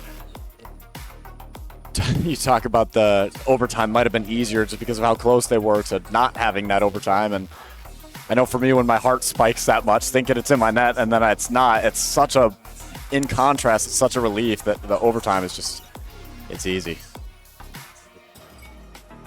Gunbro, of course, leading Season his team. 14 Rumble SSL, by the way. Unsurprisingly, if he has SSL rewards, of course he's carrying the Rising Star team. Absolutely. This is an absolute star, but unfortunately he does not have a freeze power-up to keep it out of his net here in Game 2 if Bemidji has an answer. He has not needed any power-ups yet. He's done very well so far. Windy actually missing that one, using Gunbro on the bail. Has a 50 in the corner at least. Tylen's trying to bump through, gets the demo, but no one there to capitalize just quite yet. Dill Pickle taking some time in the midfield, allows his teammates to get a little boost, flicks it over one, but Windy there with an easy save off. Now Skay trying to follow this one himself, has an opportunity turned away by CT Nivlak. Gunbro up off the wall, gets bumped off that one. Dill Pickle tries for the clear, ends up just passing it mid towards Skay. Skay touch a little bit left to be desired though. Kind of liking what I'm seeing here out of Bemidji. At least that early look with Tylen's looking for those bumps. He got a bump on one, a demo on the second. Of course, his team couldn't convert on that chance. As Windy, oh my goodness, the slaughter top corner. Yeah, just had such a nice look off the backboard here. No one up to contest in time. And that shot coming in so close to the net, it's just impossible to get up to as a defender. Brainerd now taking an early lead, trying to get up in the series early, really stop Bemidji from getting any momentum ever. And we've kind of seen that, right? Bemidji have looked a little bit more flat-footed. They've looked a little bit less comfortable getting the ball out of their half. As they have Brainerd taking that momentum from Game 1 and just pushing forward on it. CT, he's going to get met by Gunbro again. The double off the ceiling. Not enough to create a threatening chance, but certainly enough to make the Bemidji Hearts skip a beat there. Skay off the ceiling. Met by CT Nivlak. Dill Pickle looking to support him on the wing. Gunbro, though, cuts that out. Says absolutely not. Windy going for a flip reset 50. Gets it on Dill Pickle, but there's nobody there to follow, and it's just a bit too high. Tylen's here with boost. Gets the first touch a little bit far away from himself. Dill Pickle has to follow this one up. Gunbro taking the time in the corner. Has a little bit of boost. Just has to play it off one. Then is bumped off. Now Tylen's here on the follow. Dill Pickle also there. CT trying to just play it in the half. Trying to keep this in the Brainerd half. Trying to stop time almost. As everyone sort of froze when that ball was missed. Now this ball popped out into the backboard. Shot opportunity here for Windy. Slots it under one. Goodness. Windy's shooting has been on point. On point is absolutely right. You see 3 defenders in the net. Dill Pickle up to challenge. CT on the backboard. Tylen's marking the low. They did everything right, and still Windy gets it right in between all 3 players as Brainerd take their second goal lead. Still lots of time here for Bemidji, though. They just need to compose themselves once again. They need a little bit more on the offense. This is not exactly how you do it. Defensive mistouches, not allowing them to transition out. Here, finally, an opportunity, but just kind of a lob shot, kind of a desperation. I'd like to see them keep it a little bit closer, have some more chances to find your teammates. Here, CT up, trying to play toward the backboard, goes for the flip reset. Opportunity for Tylans, 50'd out, Gunbro, low boosts, but Bemidji don't know that. Now, pop up, off to the ceilings is Skay. Tylans here into the corner is demoed for his effort. Windy trying to play this one mid. CT finally there, trying to get this clear out, 50-50 into the corner now. Tylan's looking to keep this, and team play has been the difference between these two teams in my idea. And just I think Brainerd are out-structuring Bemidji. You see Gunbro, he gets his touch, right? He gets his 50 on Tylans, and who's there to follow it up? Windy. He's there to take the 50. Nobody home, though, as Tylans might have an open net. Oh, my goodness, I was just talking about the structure, and it is an absolute breakdown on the Brainerd side of things, as Tylan's going to get credited for this one. What a 50, and he rolls it into an open. They did not build their house on a rock. The foundation absolutely crumbling there. You need a third man back. You need that support. The challenge was a little bit of a desperation challenge. Bemidji able to capitalize on that, but they haven't really been able to get many goals from non-mistakes, right? Brainerd needs to make a mistake in order for Bemidji to score, and I want to see Bemidji get a little bit more on the offense, get a little bit more opportunities beyond just mess-ups from Brainerd. In a game like this, at a place like this, your top 8 teams making LAN, you can't count on them to make mistakes for you to score. As Skay, oh my goodness, he almost gets that pass mid to Windy. And I love that confidence, that aggression from Brainerd to go for that play. Windy completely trusting his teammate there, as he's going to see what he can do coming out of the back line. Windy goes missing, though. They'll pick it with a chance. He's going to find it, and we've got a tie game. And apparently mistakes are all you need, as Bemidji capitalizing once again. Has the equalizer now, a minute remaining, trying to not make it be a 0-second opportunity, going short once again. They want to get the goal here. They want to get this game so that way they don't have to worry about a reverse sweep scenario. That is the last thing that they want on elimination point. Of course, the caster curse in full effect there. You know, Brainerd's out-structuring them. Bam, there's no third man, and now this. I might as well just stop talking for the rest of the series, I think, but Skay, he's looking to see what he can do. A flip reset, under one. Cleared out by Dill Pickle, though. Windy, he's up. Tylans, a bit awkward driving backwards. It's going to be open if he can get it mid, but he can't. It's cut up by CT, and Dill Pickle down the wing. A nice 50 on Skay. Tylans, though, low boost in support. Finds it mid. Gunbro called into action. Clears that one off the backboard. Dill Pickle looking to find his teammates in the mid, but Windy defends well again, and Windy has been the man of the match for game 2. This one, though, not safe just yet. Finally, Gunbro gets that touch. Very crucial to at least buy a little bit more time, but Bemidji still trying to get one in regulation here. Pinch off to backboard. Windy needs a touch, doesn't get it. Shot opportunity here. CT Nivlak trying to pop this one up for a teammate. Tylan's up. Shot opportunity missed. Ball once again dropping to the ground. Bemidji, 0-second. So close, but yet so far. Close yet so far is absolutely correct. And so close has been the tone for this series, as Tylan's going to take Bemidji's overtime win. That's 2 overtimes that we've had, going different ways both times now, and we are into best of 3 territory now, Power. Crucial overtime win for Bemidji there. They really needed that one. They didn't get the 0-second opportunity that they wanted, but Tylan's got his revenge in the overtime. Brainerd just kind of falling flat at the end. It wasn't really a huge, difference in what Bemidji were doing. It was kind of just Brainerd let off that gas that little bit. Windy wasn't shooting that extra level for maybe a minute, and immediately Bemidji able to claw their way back in the game, get that overtime win. Will we see another overtime here into Game 3? For the sake of Rocket League, I sure hope so. I hope we see 3 more overtimes and a Game 5 win for Brainerd. I have no personal stake in this matchup. I can't back Ben Storm after what he did to me. Terrible, terrible things. Look at him smiling in the corner behind that graphic there for Tylans. His first LAN ever. That's a big thing. And he's out here icing it in overtime on the main stage. Absolutely. You know, I mean, for his first LAN, he is popping off. I remember my first LAN, Power. I mean, let's just say I should have brought brown pants to my first LAN because, oh my goodness, the poop was in them. All right, I was nervous, I was shaking, and I know a lot of people feel the same way on their first LAN. So to see Tylands clutch up in overtime like that has to be good for the confidence.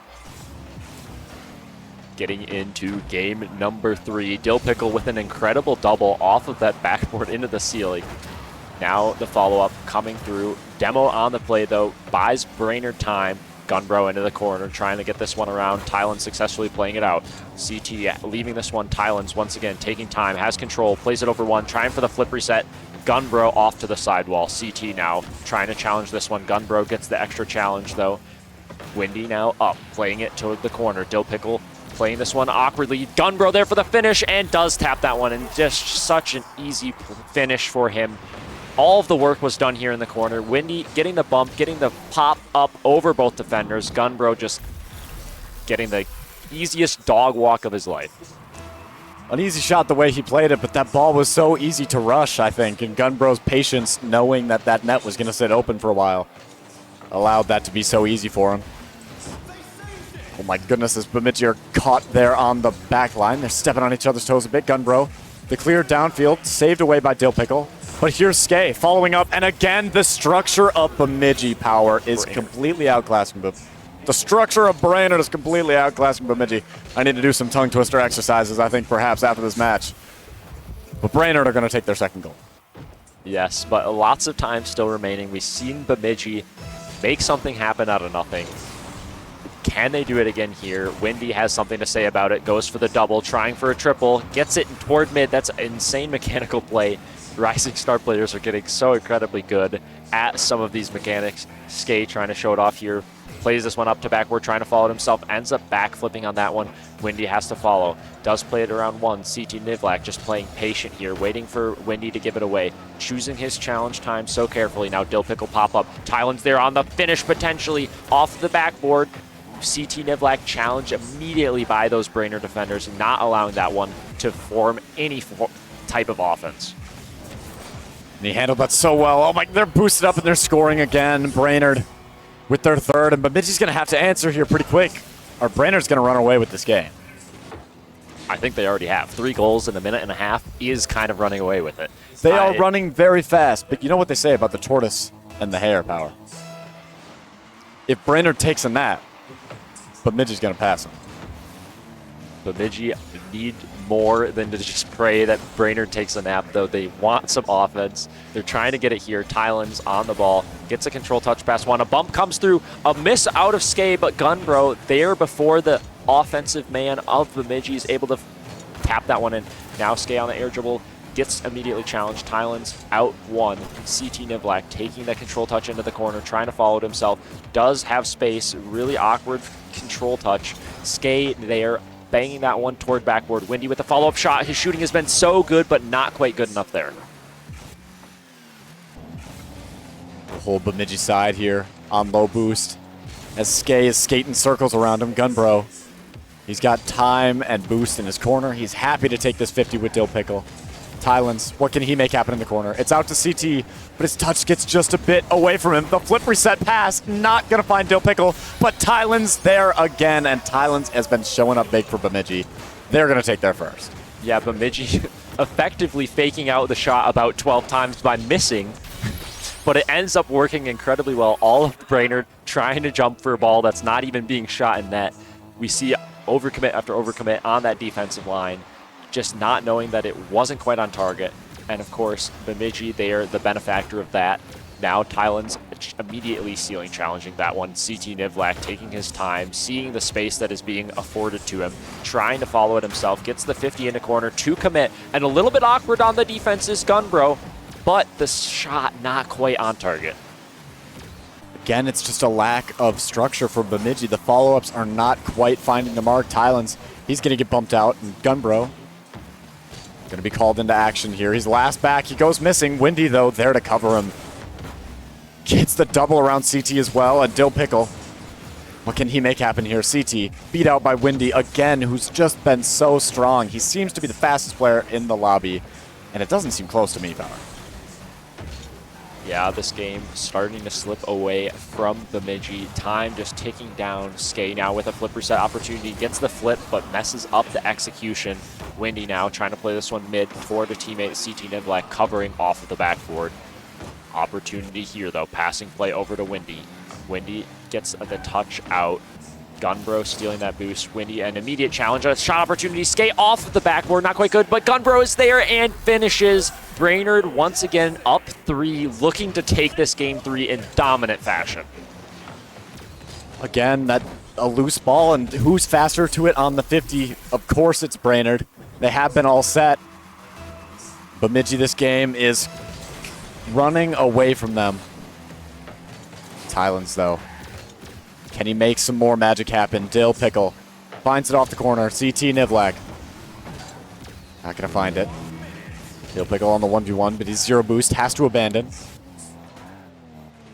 Tylan lurking in his corner. Opts to control it himself. Goes for the reset. Doesn't have it, or maybe opts not to use it. Dill Pickle a chance there after the miss, but it's not going to be enough. CT looking to do it all himself. He's got no one mid.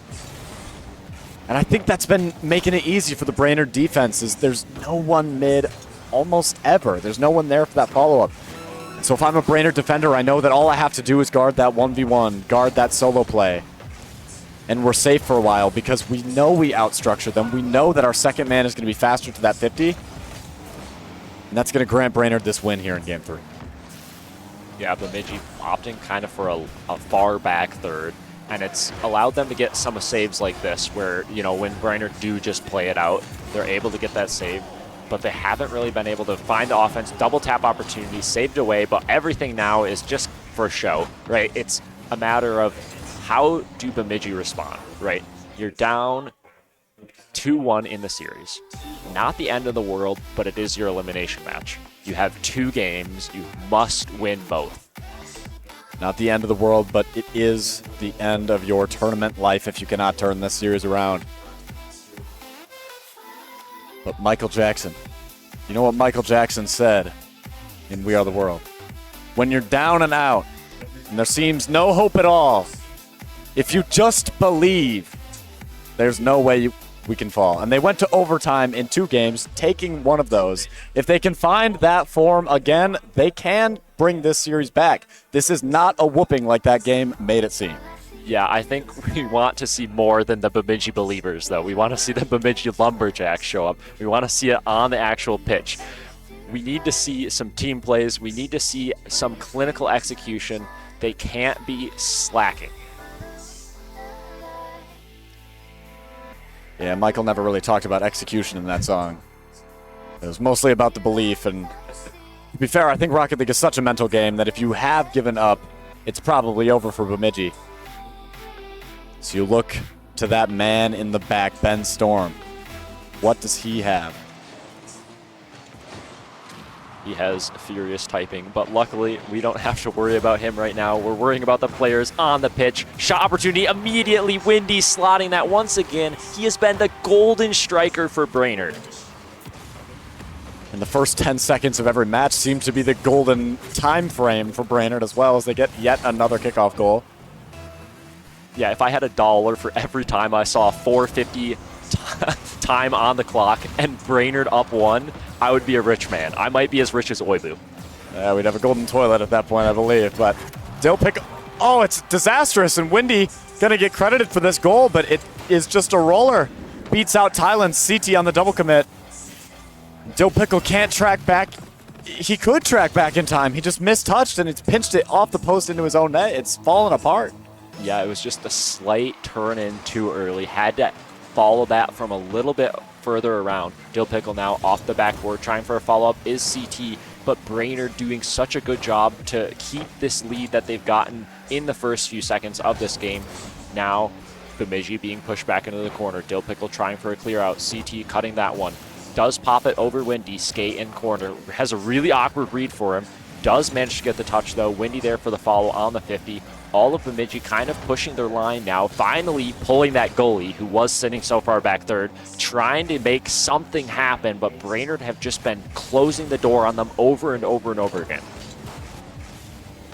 But you have to throw the kitchen sink power. You have to pull that goalie. You can't go back to playing safe. You're down 2 goals.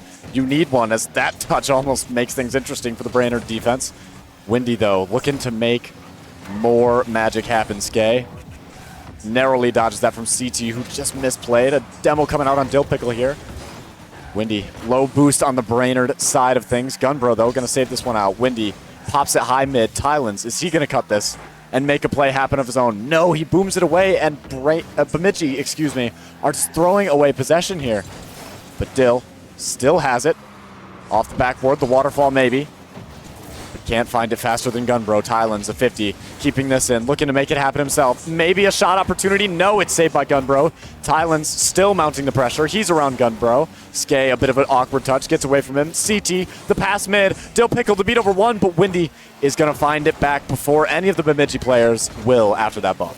The good news on Bemidji finally sort of pulling that goalie is they're getting that offense that they really needed earlier in the series. However, they are now super vulnerable to counterattacks. We've seen that allow Windy to get that goal. Dill Pickle not able to find his way back in time. Now they're trying to get another here. Counterattack, opportune time. Skay up, trying to get that one down. Windy now back, has low boost. Gets the corner, gets control on this ball, does fake high for the first one. He's trying to stay on the dribble, does play it around the next. The third rushing back, Dill Pickle trying to right his wrongs. CT Niblack there for the follow. Gunbro happy to pass that one back and waste as much time as he can. Back to Skay. Windy now. He's got so much time in the corner. Opts to boom it. Not what I'd love to see from such a hot hand. As he gets a 50 here, Skay opts to turn out. Tylens clear downfield, but again, there's no follow. It's going to be met by... Oh, I could have been wrong as Dill Pickle just misses the mark there. I believe an orange trail on that, though. It might have been kept out by the Brainerd defense. A bit of a miscommunication as CT is the one who runs away with that ball. Cleared out. Gunbro goes missing. Dill Pickle into the corner.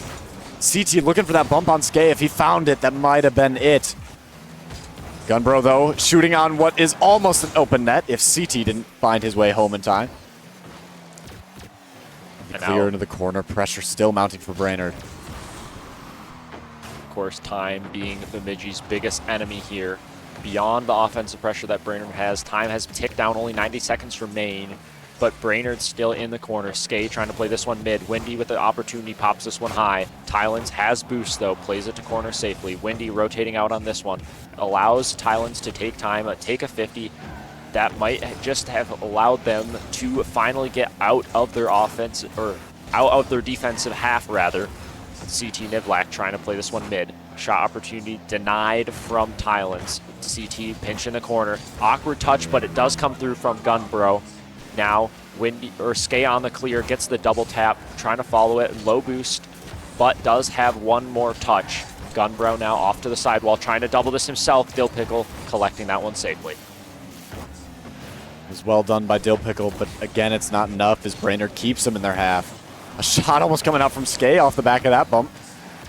But they're stepping on each other's toes a bit. Tylens finds CT. The shot, not quite. Oh, but Windy puts it in. It's disastrous on the back line for Brainerd.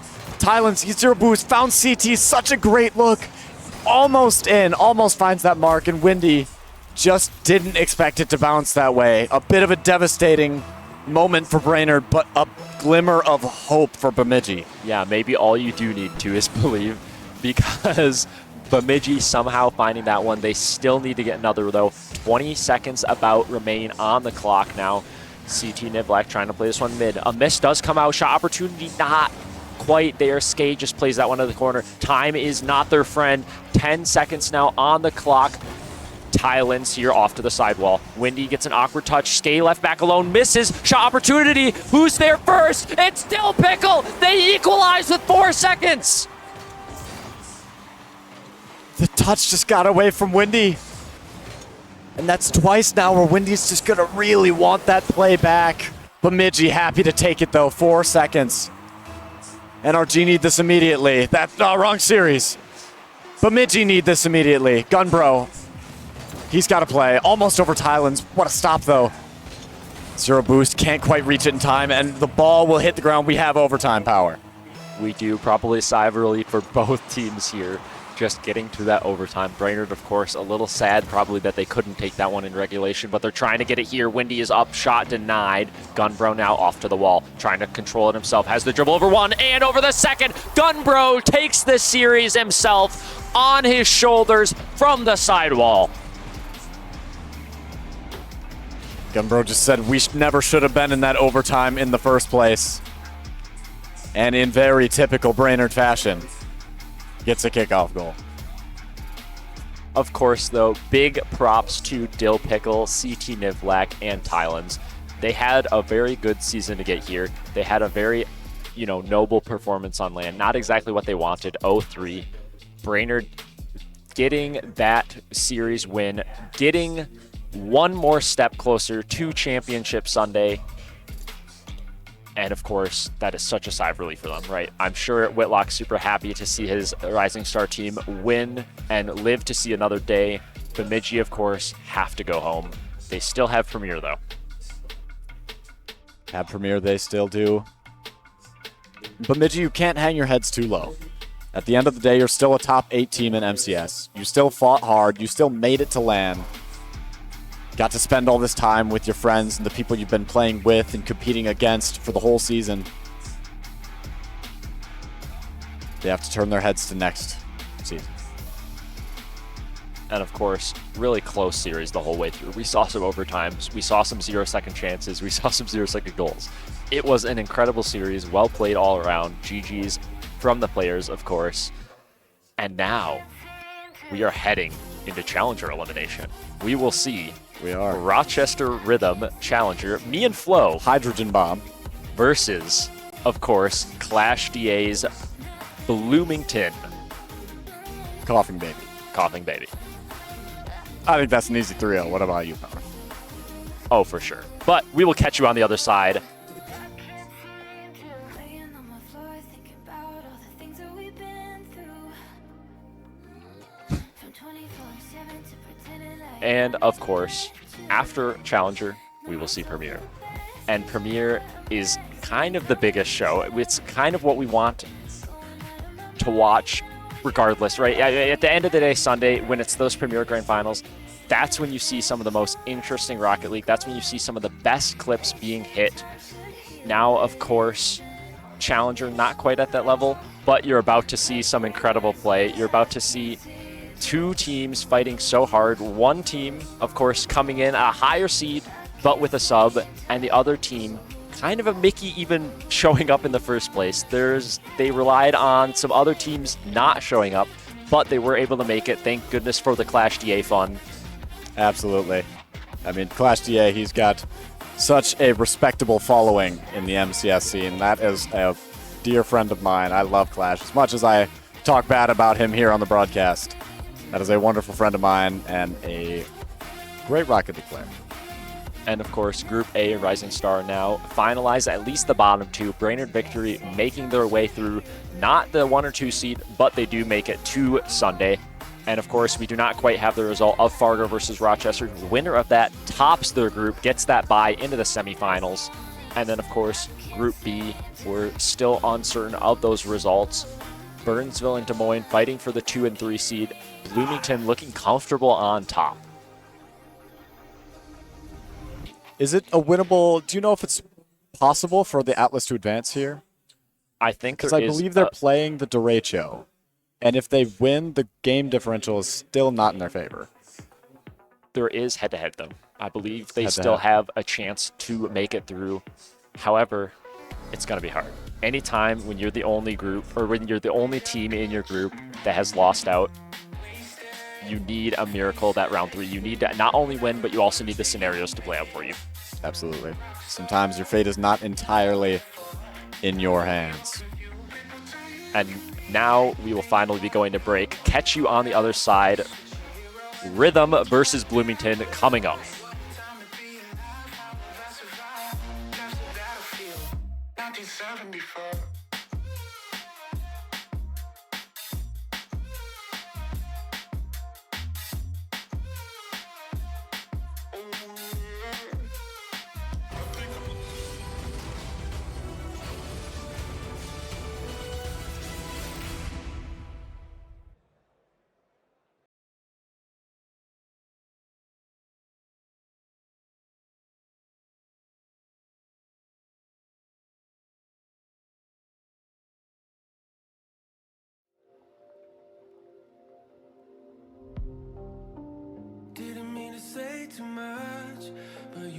driving me crazy.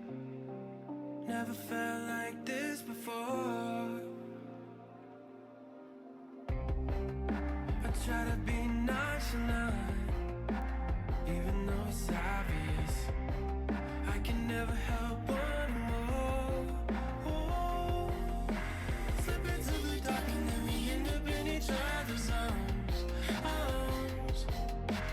There's no looking back, I gotta find a way to where you are. Make me your shadow. Wanna be with you wherever you go. You know I'll follow you. Only feel right when I got you close. Without you, I'm hollow. Wherever you are is where I come home. Make me your shadow. Your shadow.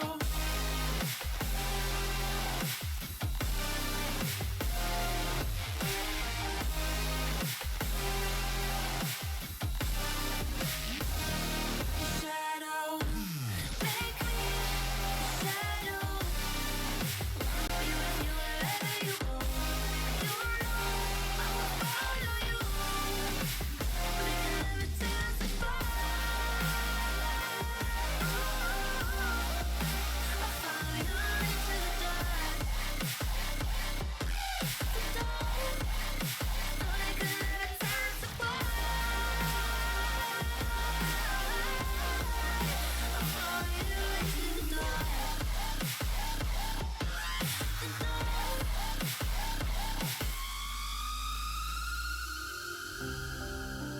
Play me like it's truth or dare.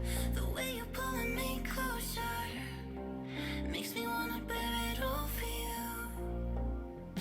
Ooh, why don't you show me how much you care? Be the devil on my shoulder, 'cause I don't think we got a lot to lose.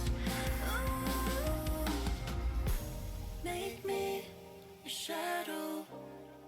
Wanna be with you wherever you go. You know I'll follow you. Only feel right when I got you close. Without you, I'm hollow. Wherever you are is where I come home. Make me a shadow. A shadow.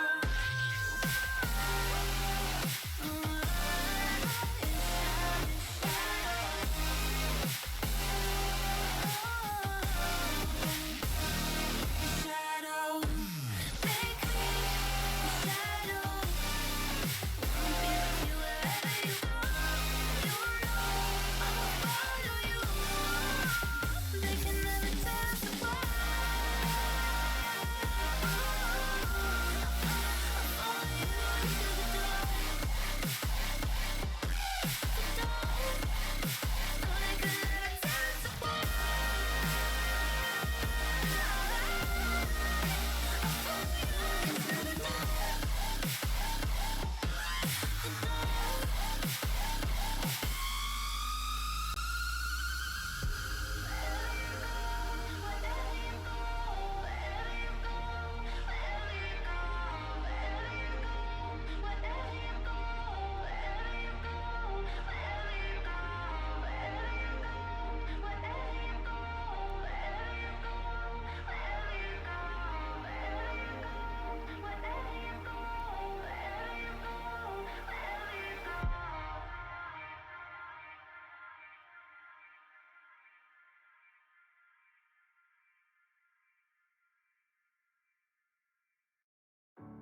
Breathing underwater. Can't let you go now.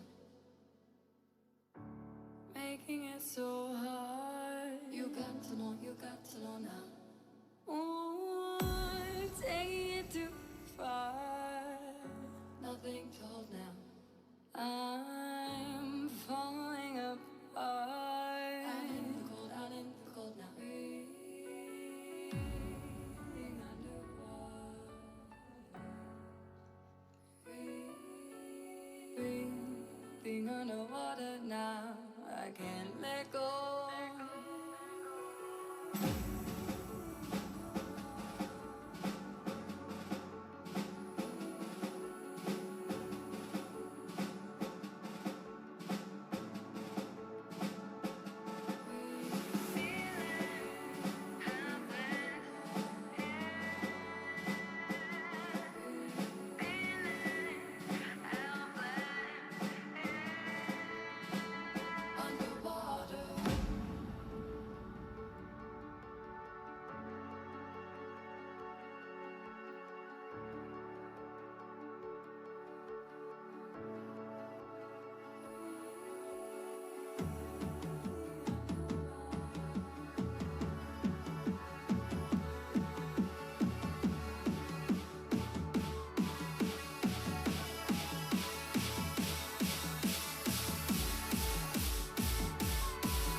side to side.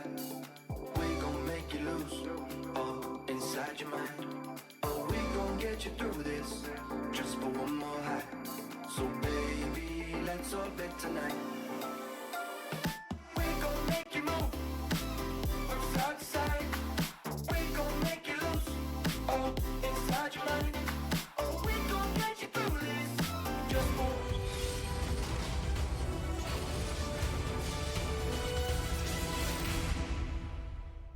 Hello, everybody. My name is Golddude MK. We have a great series ahead of us. This is an elimination match here between the Rochester Rhythm and the Bloomington Maulers. Two teams coming in from very different positions. I'm really excited. Both have yet to pick up a win here, so it'll be really interesting how both teams can bounce back from not the start that they wanted today. I do believe also we have a last-minute sub in, and so just to remind you all, the winner of this series is going to play tomorrow. The loser is going to be eliminated, and I am really excited to see how these teams really fight for their lives this afternoon. It's definitely going to be a very good series to watch, as we kind of just have seen the day go on, especially with this Rochester team placing second in the regular season after that second major, but having a bit of a rough day one. But, you know, the LAN vibes are always very, very different from just playing online. You're comfortable at home, but now you have all of this, and it's very, very different. So being able to come here and play it's a very different environment, but still fighting for qualification. Looking at the potentially the Rising Star bracket from earlier, I believe the final series have wrapped up. Fargo Steelhawks, unfortunately, not quite able to take the win over the Rochester Rhythm. So Rochester will be taking that bye in the lower bracket. Meanwhile, Bloomington Maulers going 3-0 in that Group B, taking the bye for them. Fargo Steelhawks, Burnsville Inferno, going to be, I believe, the first game for tomorrow. And the Des Moines Derecho and I believe Brainerd and Victory going to be playing as well. So it's going to be a very good bracket, honestly, if you ask me. Yeah, and really interesting what we saw there. You pointed out how Fargo and Burnsville are going to be playing each other tomorrow. They were actually our number 1 and 2 overall seeds headed into today. They got to pick their own groups. Ended up, both of them weren't able to finish number 1 in their group. And they're going to have to fight each other just for top 4. Meanwhile, here we see our challenger standings, at least how they sit now. You can see in the bottom right hand of your screen, you have the Maulers versus the Rhythm, both tied at 0-2 apiece. And you talked about the Rhythm side as far as coming in the number 2 seed for Challenger. Maulers, completely different side of the coin. They are coming in, I believe, as the 9th seed in the regular season, subbing in as a team here. So number 8, basically, to keep things simple today. And you know what, they may be, some may say that they're performing at their expectation of that, 9 to 8 best team in Challenger, but they have a great opportunity here to make day 2 in a situation where they may not have believed that they were going to be at this event at all. And I've actually been in that situation myself for Burnsville last year, or last season. So, and it's really fun kind of playing with house money, but it'll just be so interesting to see these two teams come together, and a lot of personalities on the stage too that I'm really excited to see how they really just have fun with this series. Couldn't agree more. It's going to be a very good matchup regardless of who comes out on top. But moving into predictions, the number 2 versus the number 8. It's again, both of these teams are currently 0-2 in their group. They're fighting for their tournament lives. They're currently on the main stage, so there's so much pressure on their shoulders, and it's just a question of who's able to hold up against that a little bit better. But I think even with the sub up for Rochester, I think they're going to be able to take this one. It's going to be a very close series, but I think it's still going to be them taking it in 5. Definitely a risky pick, especially with a last-minute sub up. But Saoirse, who's been playing really well, I mean, we just talked about the Rochester Rhythm Rising Star team going 3-0, especially picking up a huge win over the number 1 overall seed Fargo Steelhawks. So that being said, I love myself an underdog. I am going to go with the Maulers here, and I just can't say no to Champs Field, so I'm going to say Maulers in 5.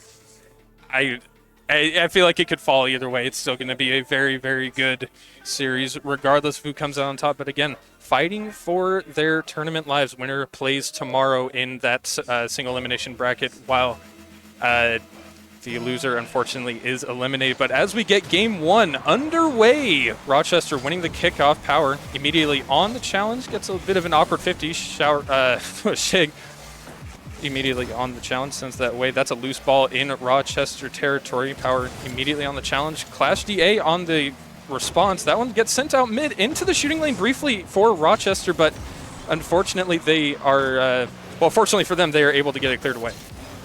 Power with the back touch there, picking up a demo as well.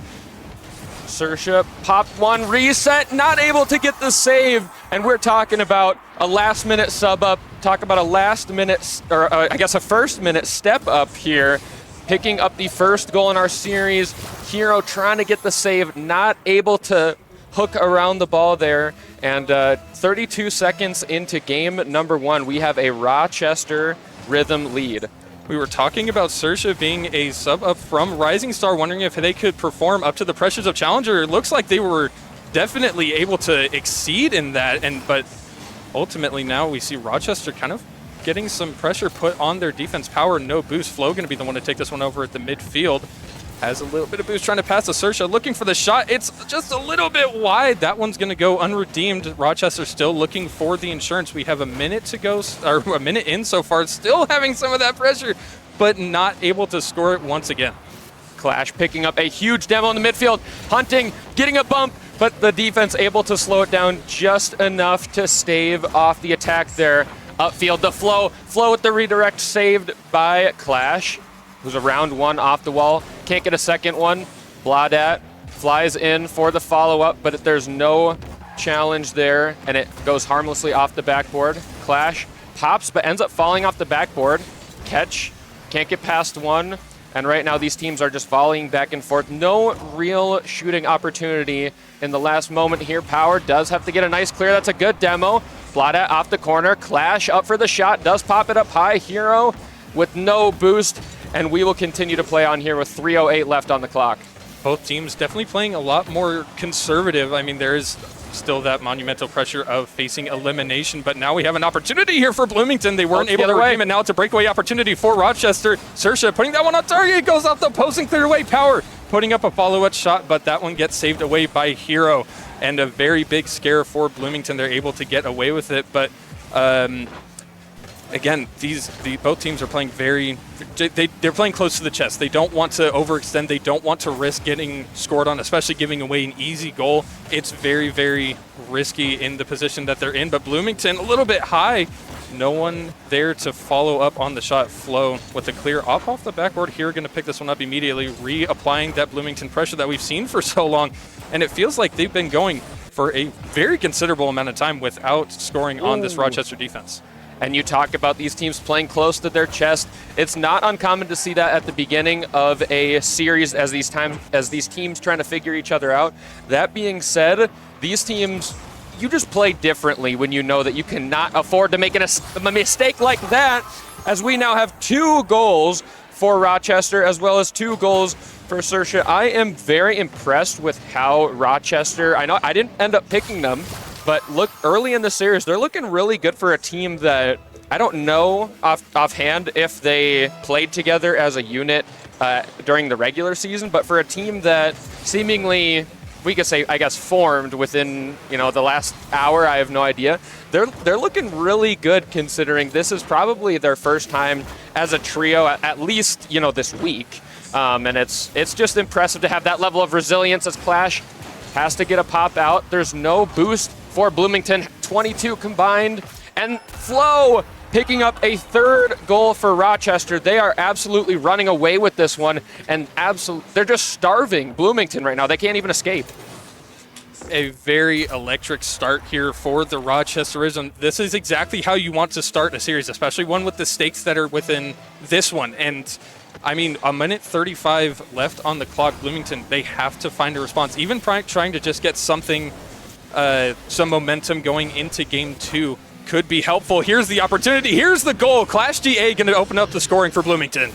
And a nice shot down Main Street. Good 50 goes right back. Clash jumping on that opportunity. Good power shot as it gets past Power, and he's not able to get a touch. Well, he does get a touch, but not able to get the save. Within 2, we have a little bit of a game here. That could have been a great opportunity, but Blaudat bumped off. Clash jumped early, gets past him. Hero rotating in. Is a little bit of a team bump there as we are now in the blue half. Shot on, bunched up on the front post there, but they're able to escape for now as that demo comes out of absolutely nowhere. Flow trying to pick up another one. Power going to have to regroup and reset here as that's hard off the backboard. 50 by Blaudat in the middle. Hero turning. Maybe could have left it for Clash for a harder hit. Instead, they have 50 seconds now to pick up at least one goal. That way you have a chance at 0 seconds. That's really all you can ask for sometimes. We will have an opportunity here. Redirect, and Hero cashes that one in. Robbing the bank, and we now have a 1-goal game here in game number 1 of this do or die series. What a shot from Hero, kept just getting under the ball and just the little tiny touch to send it into the back of the net. That is exactly what you want to see from this Bloomington Maulers squad, but still down a goal. They have 40 seconds to make something happen. Rochester Rhythm trying to close this game 1 out. Already pressure coming from Bloomington. Clash gets a 50. That was a bit of a risky play, last man, but still got the touch regardless. And now Rochester Power having a little bit of trouble getting to the ground. 50 coming from Blaudat. It's a miss from Flow. An opportunity, and it bounces off the post. It was so close for Bloomington, but they have to carry on. No boost on the blue half. Clash keeping it in play. Maybe could have left it for Blaudat. Instead, 9 seconds left. They have to make a play now. That is a big miss in the midfield by Power. Blaudat catches it in the air. Gets it past 1. Gets it past 2. Where's the follow? The 50, and it stays on the ground, and the Rhythm survive. That went from not a game at all, looked like I literally said the Rhythm were running away with it, to a 0-second opportunity, and that catch and keep by Blaudat in the midfield was beautiful. Beat 3 attackers, but just wasn't able to pop that one in the air at the very end. Still a great bounce back for them, because these teams, like we've been talking about, they need to bounce back. They need to show that they can not only do it in a game, but they have to do it in a series and just in the day in general. So there's still a lot of series left. Bloomington, I love that they showed a little bit of life there, but you know, I don't know. Rochester really had control of like 80% of that game, and they looked really clean to start the game. Bloomington had a couple, I guess, clips, you could say, that brought it close, but still looks like the better game plan overall is what is on the blue side. I think especially that control over the boost across the entire field, Rochester definitely was more dominant when it came to that. It kind of petered off a little bit as the game went on, but it was enough to get them that game 1 win. But now, game number 2, kickoff, falling just past that midfield line. Flo going to be the one to take this one in, but Hero immediately on the challenge. Power jumping up to try and keep the pressure going for Rochester, is able to maintain presence, gets it out mid, but a great save there from Hero, kept is able to keep it away. Sersha getting an errant shot, but it goes a little bit wide, and first volley from Rochester, not much happening there. We see Flo trying to keep it in play, ends up getting 50. Big Sersha trying to get back to that. I thought Flo was about to rip that on his own net. Instead, it is still 0-0. Clash past 1, past 2. Nothing left in the tank upfield, but cut down by Blaudat. Hero keeping it in off the backboard. Well played by Sersha, who's able to get the 50 as well. Flo following it up. Does get a decent challenge there. We have 2 up. Kind of a backwards 50 there. Power may have had an opportunity to fake down to Flo for a lethal shot. Instead, it goes past him as we are redirecting towards our own end. Sersha having to buy a lot of time here, and does with a big dunk in the midfield. But Hero could have had a free shot, but we've been talking about Bloomington reserves just been empty over and over and over. They need to find a way to have the boost to make the play when they're in that position. As I think we may be seeing a tech pause here as everyone is frozen, so give us a moment here. They went from 100 to 0 really quick. I thought we had a brutal miss. I should have known that these players are not going to be making that miss. Definitely not making a miss like that, but I mean, still just what's happened in game 2 so far. It feels like yes, Bloomington is still sitting down on boost. It seems like more often than not, but they're a little bit better. They have a little bit more in their tanks whenever they're having a lot of defensive pressure coming their way. So it feels like they've kind of cleaned that up a little bit, but Rochester's still putting a lot of shots on target so far, and I think it's so hard to tell what's going to be happening in this game 2 here. Yeah, I wish that we had a chance to see the shot differential for the start of game 2, because it did feel like a lot of back and forth, but the rhythm overall, it still felt like they were in control. But I like the looks that Bloomington was getting as far as opening up space in the midfield. We even saw a little bit in game 1 from both teams, but more so by the Maulers. Team bumps, stuff that's just going to kill your momentum down the field. They looked a little bit better rotation. But anyways, right now here we see 22 Power, who probably scanned your ticket to get into the event. Is that true for you? It's not true for me. I don't think so, but I mean, it wouldn't surprise me. Actually, I had the privilege of being scanned in by Coop and my teammate J-Bay. So, it wasn't Power, but he's probably scanned my ticket the last two seasons. Otherwise, we have a couple of Bloomington players as well, just kind of settling into the series, it's always hard to tell, are these players, is their energy too high or is it too low? What adjustment do they need to make to kind of turn the series around? I'm with you on that, and I mean, we both had experienced it earlier where our one series, our energy is it's not super high, but it's not super low. It was lower than it normally was, but then the next series we play, it's just screaming every single goal that you get. Keeping that energy, keeping that excitement can definitely drive a team to do better and better. And we've heard them a couple times as goals have been scored. You can hear them getting very excited after every single goal. So that's exactly what you need, just keeping that mental up, keeping that excitement going to get yourself a win in a series as risky as this one. Yeah, and you have to find that balance. I've been in both where the energy is just dead, and you have to get yourself back into it, especially in a long day like today.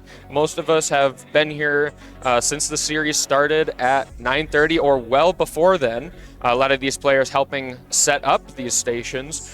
And so we are well into the afternoon. Sun is starting to set here. So energy is probably, especially you haven't won a series yet, energy is probably a little low. That being said, there's the other side of the coin where you can have your energy that's just way too high. You are, over challenging. You are taking too many risky 50s. You're trying to go for redirects that are ending up in your own half. Maybe you're just kind of the having fun meta, leaning a little bit too into that, and as Power likes. But you have to find the balance of how fun are we gonna have, how much fun are we gonna have, how serious are we gonna be, are we gonna have a lot of energy, do we not have enough energy, and it's especially this late into the day. The best teams are going to have the ability to control their emotions to the fullest extent. And it also kind of follows the other way too, being able to maintain the excitement, but also being able to kind of bring your team up when you're down and having a bit of a rough series, and I feel like that's a lot harder than maintaining excitement, because yes, you're going to get excited for a goal, you're going to get excited for a win. That's exactly what you're looking for. But when you're down, you're getting scored on, you don't know what to do. Who's going to be that one to get the energy back up, get everybody back into the game, get everybody's mental back on lock to get back into the series? And especially when you're playing on LAN like this that can be such a determining factor when it comes to how a team can play. And I feel like it can go one way or the other depending on who's playing. Yeah, I mean, you and I are kind of harping a little bit on the mental aspect of playing on LAN and playing Rocket League, but it really does play such a huge factor. I mean, we're talking about two teams coming from such a different spot through the regular season. And if you are on Bloomington, you open a series with a loss in the series you have to win. You have to have a short memory. Let's understand really quick what went wrong, and now let's fix it very quick, and let's put those goals that went in our net, in the back mirror. Let's see here. We may be getting an update. But yeah, I mean, we're just talking about that you have to have a quick memory or a short memory if you are on the losing end. It's still anyone's series. We've seen so many near reverse sweeps, comebacks. Actually, our first series of the day was the team that ended up winning it, the Des Moines Derecho Rising Star. They lost the first game 4-0, and it was not an ugly game at all. That being said, let's see. Okay. We're just looking at an update here on the whiteboard. Okay, maybe getting an update here. All right.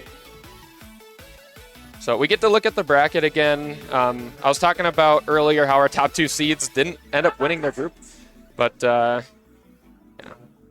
And let's see. It's just really interesting how this Rising Star bracket shook out. To the Maulers and the Rhythm both 3-0ing their groups in really impressive fashion.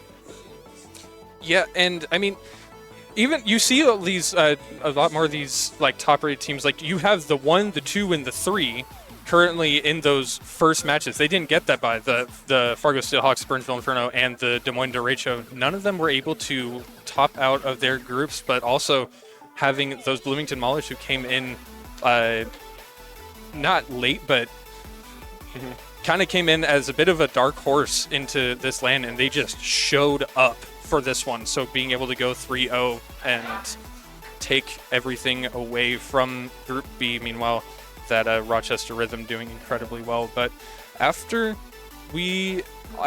all is said and done, this is what groups look like. Bloomington Maulers going 3-0, Derecho going 2-1, Burnsville 1-2, and unfortunately for the Winnipeg Atlas, they have been eliminated over in Group A. However, it was the Rochester Rhythm able to deny Fargo Steelhawks on that reverse sweep and take the 3-0. Fargo falling just behind at 2-1. Brainerd victory, winning that series against Bemidji that we just ended watching, and that did end up turning out Bemidji was eliminated. Yeah, and these group stages always bring us really interesting tiebreaker situations.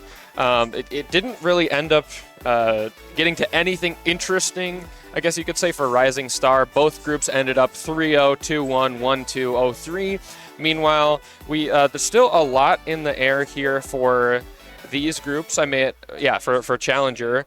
It still could end up shaking out the exact same way. I guess I'm not sure who is playing each other for the third series for Group A. But over here, we like we said, we have a fight for the death. These two teams, they probably want to get going as soon as possible. It's probably just eating them alive right now.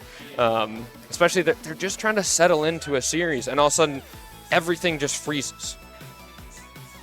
And I don't know, but speaking from experience, this morning it was a little rough. Our series versus Burnsville over in Group B, that was a little. I know Blasky especially was kind of getting uppity about it, but I mean, it's hard to. This is jumping back on the mental for a second. This is where having somebody that can maintain the mental through not only, being down in games, being down in goals, something like that, but also being down in being able to play the game at all, because something with technology just doesn't want to cooperate.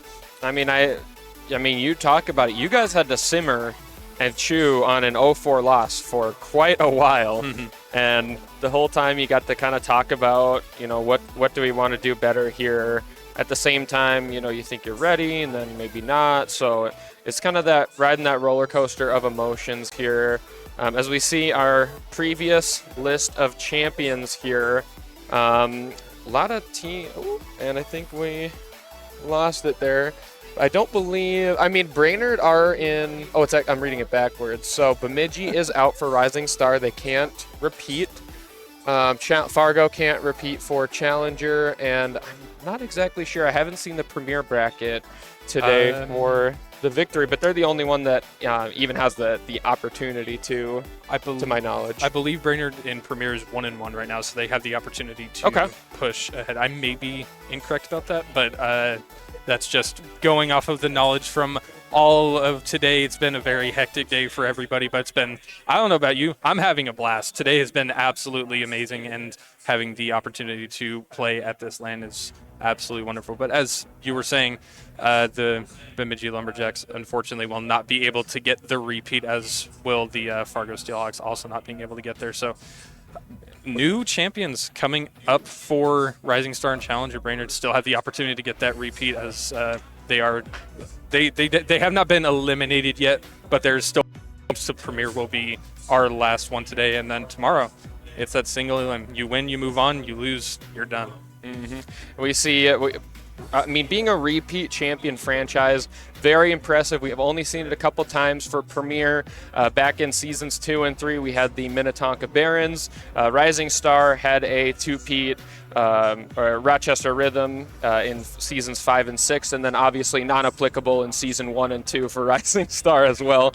But no, I mean, it is an absolute honor just for a franchise, even if it's different general managers or what have you, to come in, if it's the same general manager defending your title, incredibly impressive. That being said, if you are coming in as a new general manager and defending that title, that might even be more impressive, because you have to prove yourself as a new general manager. So it's just really interesting to see this history. We've had so many different franchises win LAN in their respective division. As we had a first-time champion, actually, if I'm not mistaken, 2 first-time champions last season in the Steelhawks and the Victory. Obviously, we can see the Lumberjacks have won it many, many times. That was for our Major 2. Sorry, I thought we had just leaked the MVP for the season. We got our Major 2 MVPs in Rising Star. It was Sosa with that miracle run for the Atlas. Meanwhile, over in Challenger, Hude was the Major 2 MVP, and the Jungle had the very impressive task of defending their major title, and they did it. So they're looking to complete the Triple Crown, which I don't know if that's a feat we've never seen, and I don't know if we'd ever see that again. And then in Premier, we have the Major 2 MVP, Stu, who was also one of our All-Stars last week. He's been very impressive all season, along with his teammate and brother, Trash.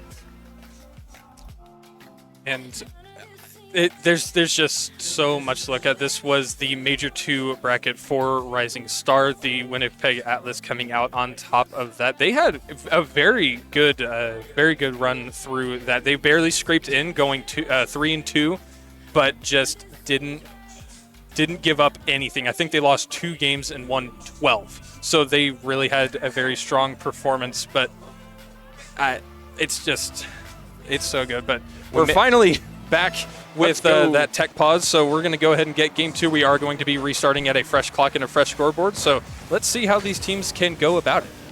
Ooh, the big double commit. I did like the initial touch by Power off the sidewall. Unfortunately, teammates couldn't decide whose ball it was going to be, and all momentum was killed there. Flo with the sidewall catch, trying to pop it past one, is kind of helped there, as we see a couple quick flashes on the screen, but we are all good.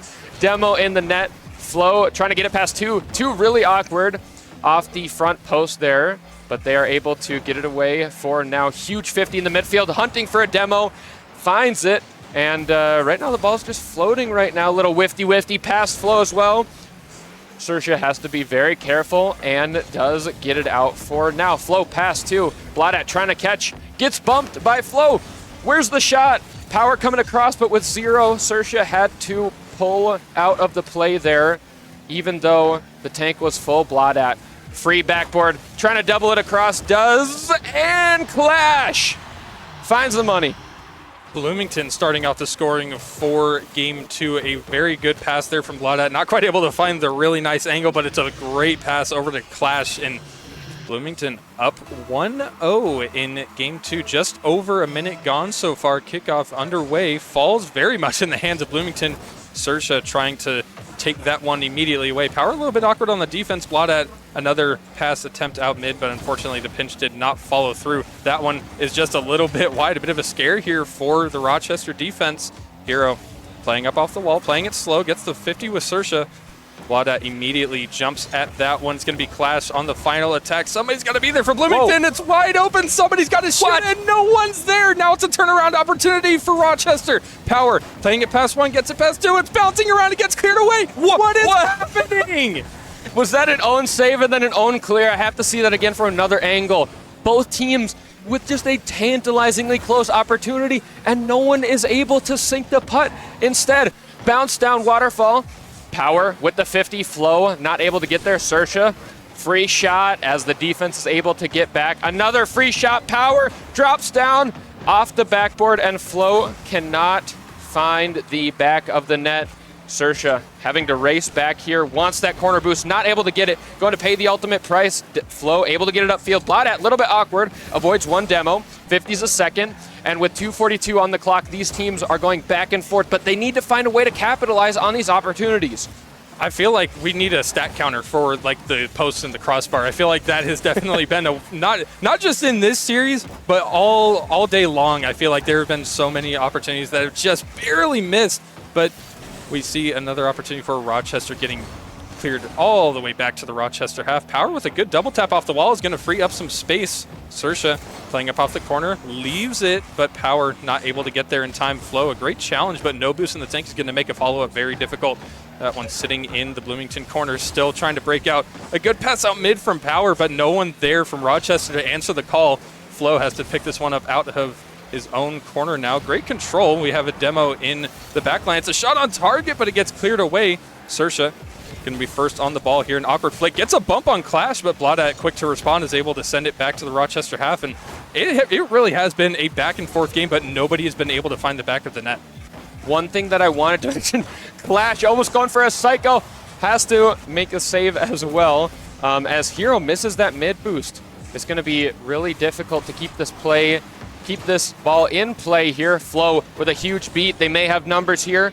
Upfield picking up that corner boost, but all of a sudden we are going back to the blue half. But one thing that I wanted to say after game one and throughout the middle of game two before we had that pause, we talked about kind of some team identities. That is a redirect on the net, and Flow is going to completely interrupt me in my tracks. Sidewall read. Beautiful, just freezes the defense, and we are tied 1-1 here in game number two. That just shows how lethal an overextension can be. One long clear can get you scored on so fast, and now after almost 3 whole minutes of no one scoring, it's Flow sending it into the back of that Bloomington net. Now we have a tie ball game here in game two. Flow getting some pressure, gets a good bump on here. That's going to be an opportunity. Sersha trying to send it to the back of the net, but isn't able to find the one on target. A great follow-up there from Power, but again, cleared away by that Bloomington defense. Here's another one for Rochester. Goes a little bit wide. Sersha playing up off the wall, has plenty of boost. Baudette on the immediate challenge, bumps Sersha completely out of the play. Flow goes for the challenge, gets it beat past one, but no one there from Rochester to answer. A bit of a double commit here. That could be dangerous for them. Bloomington not able to immediately jump on the opportunity. Baudette goes out, but Power immediately on the read. Hero gets it clear downfield, has control, has the boost, has the space, but Flow can immediately interrupt that. Now it's another opportunity for Clash. Put that one on target, but Sersha able to save it away. And you would not imagine that these are two 0-2 teams. They're looking pretty dang good considering that they've been here for a long time. Golden goal territory now. Flow upfield to Sersha. Free backboard, tries to redirect. Hero able to get to it. Power can't get the controlled touch. It is kept alive for a moment, but we will head to overtime here at the Temple. Opening kickoff does go in favor of Power, who gets it off the sidewall. Trying to follow it up, does, but it is met well by Clash. Cannot get it past Flow. Flow flipping off the wall there. Sersha, midfield, pops it past one, tries to bump the last, but cannot find the golden goal there. May have another opportunity here. Had the chance to slow it down. Instead goes for speed. Bladat sniffs it out and is able to get a nice follow-up clear. These two teams going back and forth. Boost management looking much improved. The bumps and the demos are also opening up for both teams. They're getting more aggressive. That is very dangerous. Here's an opportunity for Power. Up the ceiling. Uses jump. Uses flip for the 50, but where's the follow? It can't be found, and it goes all the way to the Rochester end instead. These two teams have to be careful on how early or how late they follow up these opportunities. Both these teams, while playing confident, they're also playing very nervy at times.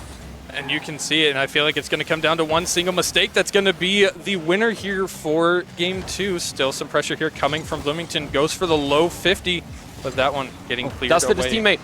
Oh, man, Flo almost able to get their Blaudat immediately on the follow. That's a bit of an errant hit, but it gets cleared away. Power, unfortunately, not able to find the follow-up.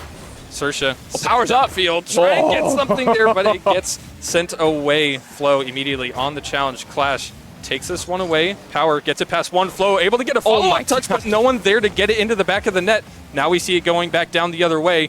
A bit of a loose ball in Rochester territory. Flo going to pick this one up, gets it past one. Hero able to play strong and get it cleared away, but not for long.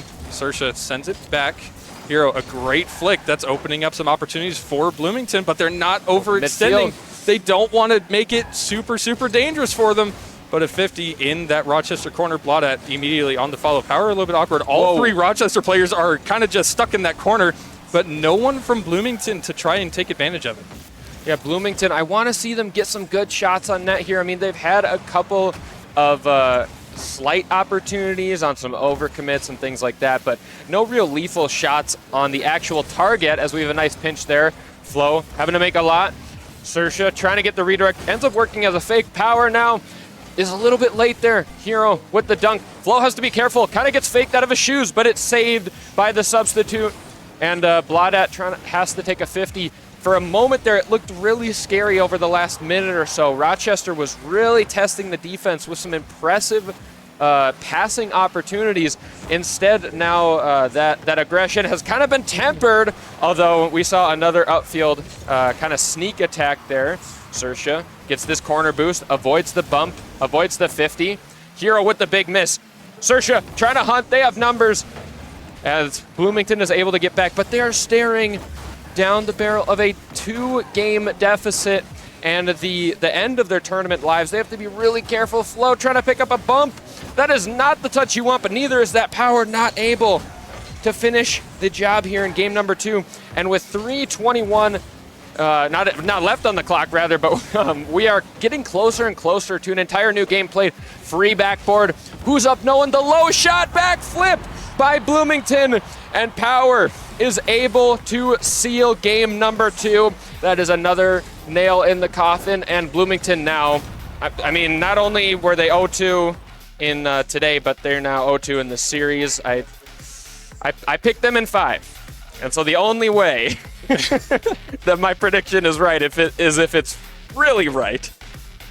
I mean, the task is laid before them. You have to reverse sweep. You cannot drop a game at all, otherwise your tournament run is ended. We've seen a lot of good opportunities. It started well from them. We've seen a lot of good opportunities from Bloomington, but they just could not get past the constant offensive pressure that Rochester had that entire game. We saw it in that overtime where it was like, I swear there were just constant shots ringing from somebody on Rochester. And we see there the pressure cooker finally exploded and got the goal for them. Now sitting up 2-0 in the series. What do you do if you're Bloomington? I mean, it started out very well in game number 2 after our reset. They were getting bumps and demos to open up the space. We saw that first goal and their only goal of that game, their first lead of the entire series, where it was a free backboard, got the double across the net, froze Power on defense, as that could have been an opportunity, but instead, and we had those opportunities in the middle of game 2 where both teams had the chance to score, ended up going to a long overtime. Another demo that I've been kind of talking about a little bit. I just need to see them opening up that space so they can enable each other, because they have some really impressively mechanical players on their team, but they haven't had the chance to actually do anything with it, as Hero can't get that double off the ceiling. That's a big miss though. Blaudat trying to capitalize. Clash up early, shot behind Power, and they have another early lead. They held it for so long before the dam finally broke in game number 2. They need to hold off for the remaining 4:30 in this game. That is a lot of game left, but you're never going to complain about an early lead. a free goal is a free goal regardless of how it happens. That's the Bloomington that we know. That's the Bloomington that we have seen. They've been able to get those kinds of plays going. We've seen them have that really good chemistry, especially when it comes to close range passes. We've seen them be able to make stuff like that happen, but Rochester, oh no, it bounces off a hero. A great read there from Sersha to tie the game up with 4:15 left on the clock. Clash didn't see that bounce off the corner, and Hero just, it's such a tough spot. You know, your teammate just misses, you have to scramble back. We've all been there so many times. You're just trying to save the day, and in doing so, you end up dooming yourself. I talked about holding onto that lead. It lasted all for about 20 seconds, and you know, fresh clock, 4 minutes now, 1-1. You have the ball here. Who is going to turn on this? Hero goes for the pinch, goes really high, but Flo, because he's empty, not able to make a play on that blot up. Ends up getting the big beat there. Sersha, could be an opportunity to go up the corner. Free shot, not a ton on that one. And Hero, you know, got it on target. Ends up getting it over to Clash. You know, I thought we had a corner snipe opportunity. Power with the save. How about another corner snipe opportunity? Clash not letting this one go in vain. They have their lead once again, only 3:38 now. They're a little bit closer to that first win in the series. And they definitely need it. One game can be the momentum starter to an absolute cascade of just momentum and strength when it comes to playing. But oh, that was a very close call for Bloomington, but they're able to walk away with it unscathed, thanking their lucky stars for that one. But now we see it on the Rochester half. Sersha with a great clear is able to get it past two, is able to get a good touch, almost gets it past that third. It's a shot on target, and Flo gonna plant in the back of the net. It feels like every time Bloomington score, Rochester have an immediate response. Yeah, Clash, unfortunately, while taking that 50, trying to cut off the midfield pass, ends up just lobbing it up in the air right over the midfield defender Hero there, who was maybe ready for a midfield low pass, which it looked like was what was going to happen. Ends up being a free shot for the defense that they are not going to miss blot at. Flings it up to the ceiling, shot on net. Hero, with barely anything to use, is able to get the save there. Clash with the catch, wants that midfield boost, but is beat by Sersha. Flo catching it in the corner. 50's one. Power a little bit awkward on that front post defense, but is able to get a nice catch recovery, but not the follow through. Sersha pops it up. This is an opportunity. No one on the backboard. Flo jumping with zero boost. Has to be really careful. Ends up getting back to it. But right now, Bloomington, they're not putting a ton of pressure on net themselves, but Rochester is really struggling to get out. It's definitely shown itself. Like, I think earlier I was able to get a glimpse of, like, there was one person on one corner, there was one person on another corner, and there was somebody all the way at the midfield line. They were stretched super thin. If Bloomington had struck then, chances are that would have turned into a goal. But they were able to get away with it. That one finding its way off the backboard. Where is it from Bloomington to take advantage? That is those are the opportunities that is making it harder and harder for them to go. Blot out with a great touch out mid, but again, nobody there to take advantage of the shot. Flo, a great touch out mid. That one's in no man's land. Bloomington able to get there first. An awkward touch. That one's, again, floating in the air. Hero, a very solid touch, sends it to corner, gets the dunk on Sersha. It's out mid, but Bloomington not able to get there for an immediate shot. Blaudat immediately on the follow, taking it up the wall, out of the corner, just trying to get it past as many defenders as possible, but with that attack is going to end that big run. fakes. Oh, the backflip. Oh, man. And now, I don't think there's any other way to put it. It feels like Bloomington, they've had a lot of opportunities to score, but they just can't get that attacker in play. Ooh. That one was a very close call, but Sersha with a great reaching save was able to get another one sent on target. Oh, the redirect. Now it's a breakaway opportunity for Rochester. Just got to get it past, and the unfortunate miss flick is going to keep the scoreline tied. Oh, I liked that pass down opportunity, but just a little bit out of position there. Flo takes the 50, nice 50. Is he able to get back to it? No. Sersha missed off the corner, or off the backboard, but ends up kind of faking out the defense. Almost gets a 50 there as well. Gonna have to get back quickly. Flo doubles it, past one. Power with the follow-up. Flo, unbelievable pass as you see him popping off in that middle camera there. gets the beat on the defense, doubles it past the second, and takes out the third with a monstrous demo. They are 44 seconds away from shutting the door on game number 1 and opening the door to day number 2. And now the strategy at this point for Bloomington is all hands on deck. Your net does not exist. Full send everything. That is what's going to get you guys this game with 30 seconds left. There's nothing to lose at this point. Here we go. Good look downfield. Oh, good defense there from Flo to keep it away. Back, send. Clash able to pick this one up. Big 50 is going to send it over to that right wall. Has a follow-up, but a little bit awkward. Not quite able to get any good angles on it. Hero, last man back. Ooh, oh, he got a touch. If that went over Hero, that would have been it. But another shot on target. Power almost able to find that one into the back, but still gets cleared away. It's now or never for Bloomington. They have to get something going now if they want to stay alive in this series. That one's going to fall to no man's land. That one's going to hit the ground, and Rochester Rhythm are going to qualify for day 2. And absolutely great series from a team that, like I said, as far as I know, unless they were prepared for this bizarre situation, had not played together, at least recently before today.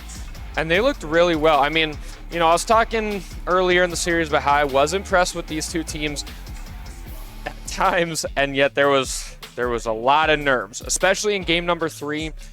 There were some really great moments, but it shifted more towards the, whoa, what is going on? We're getting a touch towards our own end. That's a really scary miss. That's a huge double commit. Everyone needs to settle in here. Flo really turned into just an absolute machine that Bloomington could not solve, and just put the final nail in the coffin on that beat 2, take out the third play. I'm just really impressed with Rochester, and I hope that they can keep this momentum going into tomorrow. It's going to make things really interesting. I'm not sure. I guess we'll have to see until tomorrow if they keep this same roster going. If Sersha is going to be playing both Rising Star and Challenger, which is one heck of a task to take on. I feel like, especially in the fatigue factor, I'm sure I know a lot of people here that have been playing these series after series after series. They've felt the kind of fatigue. They get tired, especially after such a long, you play your series, there's a long wait. You play your series, there's a long wait. And that can really take a toll on just how you're able to continue. So that's kind of in an opposite direction. Play, break, play, break. That can be so draining, and I feel like maybe having an extra player, even if it's just from the Rising Star roster, able to play would be very, very beneficial for this Rochester team. Yeah, and Sersha probably, I'm kind of, I'm like I said, I'm harping on it a little bit, but you're 4-0 on the day, which she may be the only person here that can say that. It's very impressive. And at the same time, MVP of game number 3, the one to close it out. And also got the first goal of the series with that flip reset. So starting strong, finishing strong. Great series by Rochester. Unfortunately, Bloomington's season does end. We'll have to see those lovely personalities. I'm sure they'll be around. For the rest of today and tomorrow. But their team season has come to an end, and they will have to look forward to combines coming out. Combines mentioned. They'll have to. That's really the next step. Their season's done, and it's a bummer when that happens, but it happens to every single team but 3, and you have to accept that fact. It's a tough spot to be in, but just gotta dust yourself off, get ready for next season. But I believe with that, we have one more series for day 1. One more. It's going to be the last Premier series for today. So honestly, I'm really excited to see how that one goes. I'm not entirely sure who's going to be playing, but we've seen Premier playing off and on all day. It's been crazy regardless of who's been playing. I mean, we had an elimination series before this. This one was an elimination series, and I almost about guarantee that the next one will be an elimination series as well. We do have, I thought for a moment we had Minneapolis versus Duluth, but I'm getting word that I'm jumping the gun here. So we'll get the official matchup here in just a moment here. As we see, this is how the challenger standings were prior to the series. Obviously, Bloomington dropping down to that 4th place spot. We see it updated there. No updates, actually, and to speak about the Burnsville and Des Moines series, Des Moines did end up winning that series to my knowledge. Actually, no, I don't know if that one's happened yet. Maybe it's happening right now. I believe it just wrapped up, so Okay. we'll get the we don't results have word at on some that point. one, but yeah. But I mean, looking at just looking at this premier group, it's nuts. It's crazy. We were able to see, I believe it was the Green Bay Knights and Brainerd Victory play earlier, and that was a very good series to watch. But jumping it back down to Challenger, just really quick, we do see that Burnsville Inferno. I don't think we have we do have the result. I'm still not entirely sure. No, I think I jumped it on that one. I don't think we actually know. We're still getting results in, so it's gonna. We'll probably have them by the next time we're back up here. But still, very strong series. Rochester qualified for day 2. Bloomington, unfortunately, not able to find. Yes. Okay. So. The derecho were able to win 3-0 in their group. Got to give some love to the home team there, but a very good series. I think we were able to hear it off and on throughout this this one that we are currently on, and it sounded like it was a pretty good series. But the derecho going 3-0, Burnsville 2-1, Rochester we just saw take that win, qualifying in that 3rd slot. Bloomington Maulers unfortunately have been eliminated. And we look at some interesting results for Group A for Challenger. We've had the Victory, who have been just stuffing the stat sheet all season. They've been leading even multiple players in top 3s of major categories, whether it's assists per game, goals per game, shots or saves per game, goal participation, score, demos. I swear that there's a Brainerd player or two on multiple or on like every single leaderboard for the stats. Yet it is the Jungle who have won both majors. Both of those teams go 2-1, and then you have the Omaha Buffalo, who also went 2-1. So these 3 teams playing rock paper scissors with each other, all taking off a win against each other. Unfortunately, the Lumberjacks kind of ended up the odd one out in that group, taking a loss against all the teams.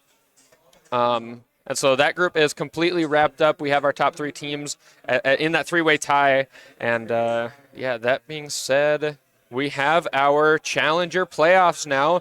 The Derecho and the Victory as our top 2 seeds. Meanwhile, the Jungle are going to, who I was just talking about, are going to be playing the Rhythm team that we just saw in round number 1, and the Burnsville Inferno will be taking on the Omaha Buffalo in that quarterfinal as well. So our top 6 is certified there as well. The only one that is still left to be found out is Premier, which will be up next. We will have the Minneapolis Miracles taking on the Duluth Superiors.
I wish we stayed the same.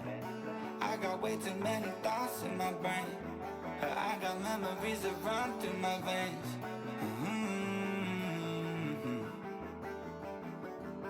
I'm not one to blame, but I could point out every way that you changed.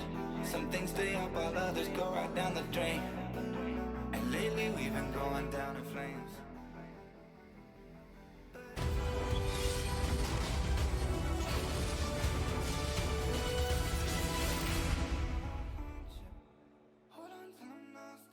Ladies and gentlemen, we have been here all day. A lot of Rocket League has been played, a lot of wins, a lot of losses, and it all comes down to our final premiere match here, which we played on stream. We've had an amazing day of Rocket League with our 4 stages around the venue. A lot of highs, a lot of lows for players. A lot of voices have been lost already here on day 1, but it is time to lock in for our final premiere match. And I am so excited that hopefully you and I, we had an eventful morning on stream. Hopefully our time together still goes to 5, but maybe it's not as much of the in-between crap. Yeah, no, that was certainly a start to the day, but I'm glad that for at least most of the day, it seemed like everything has been fixed, everything's been working properly, so we can hopefully get this done as soon as we can. I will say, if something does happen, we have a lot more we can talk about now that we've had an entire day of Rocket League. Hopefully, you've had some fun playing some matches. Obviously, on stage, we saw you popping off. Obviously, Brainerd in general has had a pretty successful day so far around the league. Yeah, I mean, all 3 of us are hoping. I actually don't know how our series is going down there, but hopefully Premier does end up making it. It should be a 3-0 sweep, I will say, because they are, in fact, facing a 1 Prem, 1 Chal, and 1 Rising Star player. So if they don't win that match, I don't know if they deserve to be here. Just saying. I mean, you could say that, but you never know. It's just always depends on how people play. But they should be winning that. They should be moving on. So hopefully all 3 of our teams will have made it. But yeah, no, matches today were pretty fun. I didn't do that well on stream, to be honest with you. I did a little bit better throughout the day. But as we bring up on the screen here, we are looking throughout the regular season. We have a lot of different stats that we keep track of. And as we can see on Premier, Gusky with a 2.6 saves per game throughout the entire season. That is an immaculate number. And unfortunately, he's not even here right now, so he's not able to actually back up a lot of that. And unfortunately, a lot of these players actually aren't here. Correct me if I'm wrong. I think Gavalanche and Trash are maybe the only ones that even are here. I know Trash is for sure. And that Green Bay Knight squad, they have had a very, very good day. I believe they are currently starting their match down on the B stage right now, and they're looking to be the number 1 seed coming out of their group. But that is not the group we are going to be focusing on right now, right? Obviously, we'll be getting into our match as we do look a little bit more of these leaderboards. But I will say this is going to be, hopefully on paper, a really fun match to end off our entire long day here on day 1 of Season 12. Absolutely, and looking at some more stats here, Gusky again on top with the score per game, and 529 is just absolutely crazy. But like even pretty closely behind him, Kixby, Haha Boo. I mean, they've been so good all season, and they've been showing it. And at LAN, they've been showing it. They've been performing quite well. But obviously, don't see Gusky. A little sad, but yeah. And I know we saw Mogi, that last spot there, the Minneapolis Miracles. They will be here taking that one, the last game on season. But I will say though, looking at that one, that is absolutely crazy. The number 1 all-time for a single season currently, Whitlock, with over 1.1 goals a game and an assist. And I will say again, looking at their game, it looks like they did in fact just finish. They most likely, I know they for sure either 4-1 or 3-1 them. So there's a very good chance that Whitlock's assist is going up even more so. But yeah, that is a ludicrous stat line. Yeah, and I don't want to toot my own horn, but I was racing with him throughout the entire season. I was at a 1.1, Major 2 came along. We didn't do well in Major, so unfortunately I dropped below Whitlock. But Whitlock just consistently stayed up and obviously proved that he is the master net stacker. Yeah, Whitlock has been doing some work. A lot of assists and a lot of demos, which we do see here. And I think it's kind of funny. We obviously got the shot at Crimsic. Something that was mentioned earlier today is that obviously teaming with Brad and with Stewie. Sometimes you just let Brad and Stewie go be monkeys, do whatever they want. Who knows what their rotations is. But if he can demo and make some lanes for them to be as crazy as they are, it works very well for them. Obviously, like I said, looking to be the number 1 seed. But then the teammates with Whitlock and Bully Reaper, that is 4.3 demos a game. They are getting just mauled out here if you're opposing them. Absolutely. That is a crazy stat to look at. But moving along, we got Mogi, 1.38 goals per game. That is also quite high. Kixby barely getting beat out. Yeah, and then the rest that's a very close one again. But it's Brainerd victory, right? Again, so many of these times they are finding the back of the net here. But I will say, Mogi, he's been #1 for so long in so many of these stat lines, right? There's a reason he's had multiple MVP seasons. The question is he actually going to be making a run here on LAN? Last season didn't exactly go so great for him. So we'll see if we can lock in here and looking at these Miracles versus, I'm blanking on that. Thank you, the Duluth Superiors. There's too many logos to keep track of, but Minneapolis versus Duluth. We'll have to see who's going to be taking this one. And I do know specifically that the Minneapolis squad is coming here with a vengeance. That Kato Mac and Wubik squad, they were, I believe, teammates last season. So we'll have to see fighting for this final first spot here with our last match of the day. Yes, I believe last season it was them plus Whitlock. They got the win, I believe, in LAN last season, which is just absolutely crazy. But we are just going to jump right into this, starting off kind of a dead kickoff. Kato Mac able to follow up on this. On 0 boost, though, only able to get a 50 as Mogi very quickly up on that ball. And Sean with enough boost to kind of make a play on the wall here. Mogi going for a demo, not quite able to get one, but does get a block on this ball, trying to keep it kind of in the middle here. But ball is stalling as no one is able to follow up for them. Yeah, we're starting off very quick here. So quick that we didn't even get a chance to actually look at predictions. So I'm kind of curious, who do you think is going to be taking this series here? I have seen both of them play today. It's interesting because Duluth, it was a little scary. They almost lost to a challenger team subbing I did notice which that. is a little scary. I've also seen Minneapolis start trolling on purpose, just having fun with their day.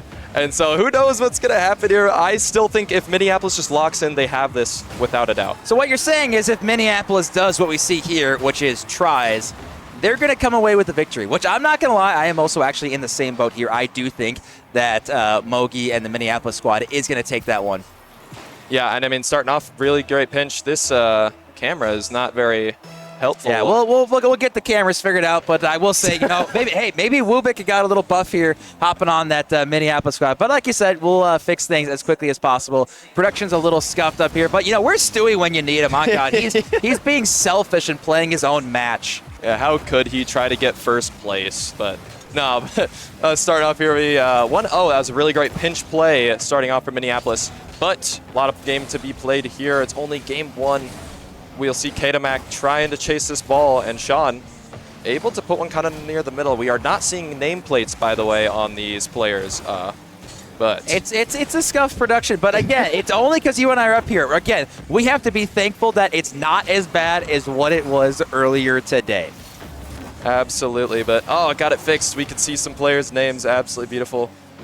We had Forrest try to clear that one out. Kato Mac able to kind of collect this ball in the air, but Mogi just up so quickly. And Mogi, I feel like I've seen him throughout the season as well. When my team, Brainerd, was playing against them, Mogi just always seems so dominant on the field, and that ball is going in as I am yapping away.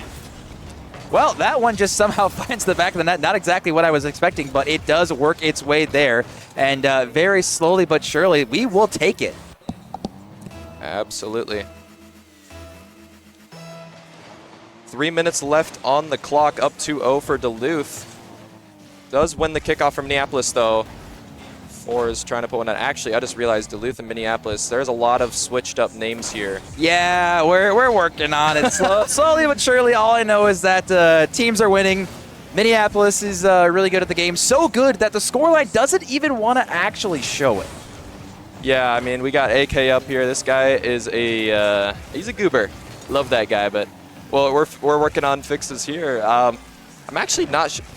What team is actually up? I'm not going to lie. Minneapolis is okay, up. Right. Minneapolis is up. Okay. Yeah, we got to do some switching around right here. We'll take care of it, folks. They don't pay us, the casters, to do that work, right? That's all production on the back end, right? But either way, we are focusing on this right now, and it is, in fact, Minneapolis with Mogi, Ili, and Sean. They are up 2-0, and then Duluth with Wubik, Kato Mac, and Fours. They are losing. Yep, and it did say, yeah, I was going to say, Mogi scored there, so great shot from him, although I'm still so confused. What team is what? Again, it's always slightly confusing. Like I said, it's only because you and I are up here.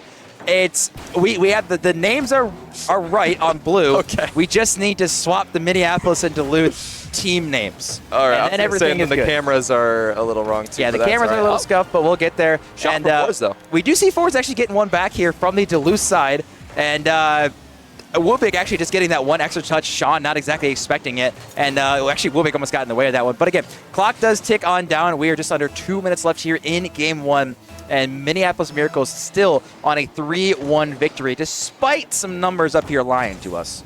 Absolutely. A very strong start so far, but I did see a little bit of laughing coming out from, I mean, Minneapolis are always just having fun, which is always great to see, especially at a LAN, tournament. A lot of people are trying so hard to win, and then you see these guys just laughing and having fun. It's so nice to see.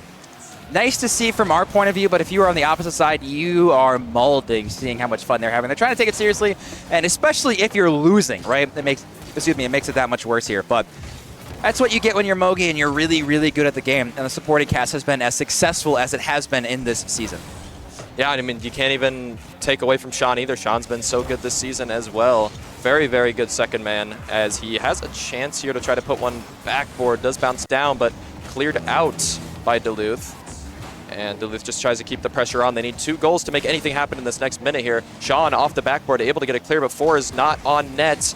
Does put it backboard, though. A little bit awkward for Eli, as no one on his team has any boost, but Mogi able to just collect that ball right across the field. But and this ball is just going back and forth constantly over and over and over again.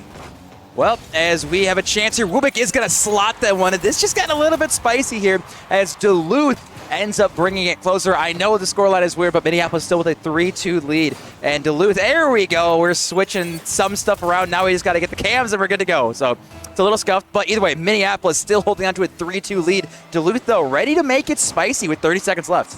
Yep, they're definitely putting themselves back into the game here. Anything can happen in 30 seconds, absolutely. But do they have the ice to make it happen, as Minneapolis just trying to keep it on the side this whole time? And Eli with a potential shot. They're off backboard, and just a double commit gives Mogi a free shot on net. Yeah, like you said, Mogi with a freebie here. Sean trying to drop this one down, 4s. And actually, that's a triple commit on that ball, and Mogi is just going to get a free tap in here, throwing a little bit of the emote in the cams. But 20 seconds left. Mogi with the freebie. That is not exactly a great combo if you're on this Duluth squad. Yeah, I'm not going to lie. If you want to laugh and have fun here, I would keep looking at Mogi's camera. That top right, as of right now, camera. That is Mogi. That dude is he's a little goober. He's pretty funny. Yeah, it's kind of hard to not watch Mogi and see how much success he has. Just seeing how much fun he has on stage, which I will say, it's also nice to have fun because he's really good and he tends to win a lot. So I want to see Mogi, I don't want to say struggle a little bit, but I don't think I've seen him actually lose on LAN yet. Yeah, I cannot say the same because I have not been here enough, but this could be a first. Who knows if they're going to be able to make it through that second day. Only time will tell. But this ball is going to be 0. As soon as it lands, it will be over 5-2 to Minneapolis. Clock is slowly going to work its way down. Can Cato even find one? Never mind. 5-3 to Minneapolis. We are just waiting for that one, as it looks like we do finally have the cam switch. It took a whole game one to get her going, but we appreciate production finally getting stuff fixed up here. And hopefully the production boost is what's going to be needed if you're on the side of Superiors, because they kind of got walked a little bit, except for some garbage time goals.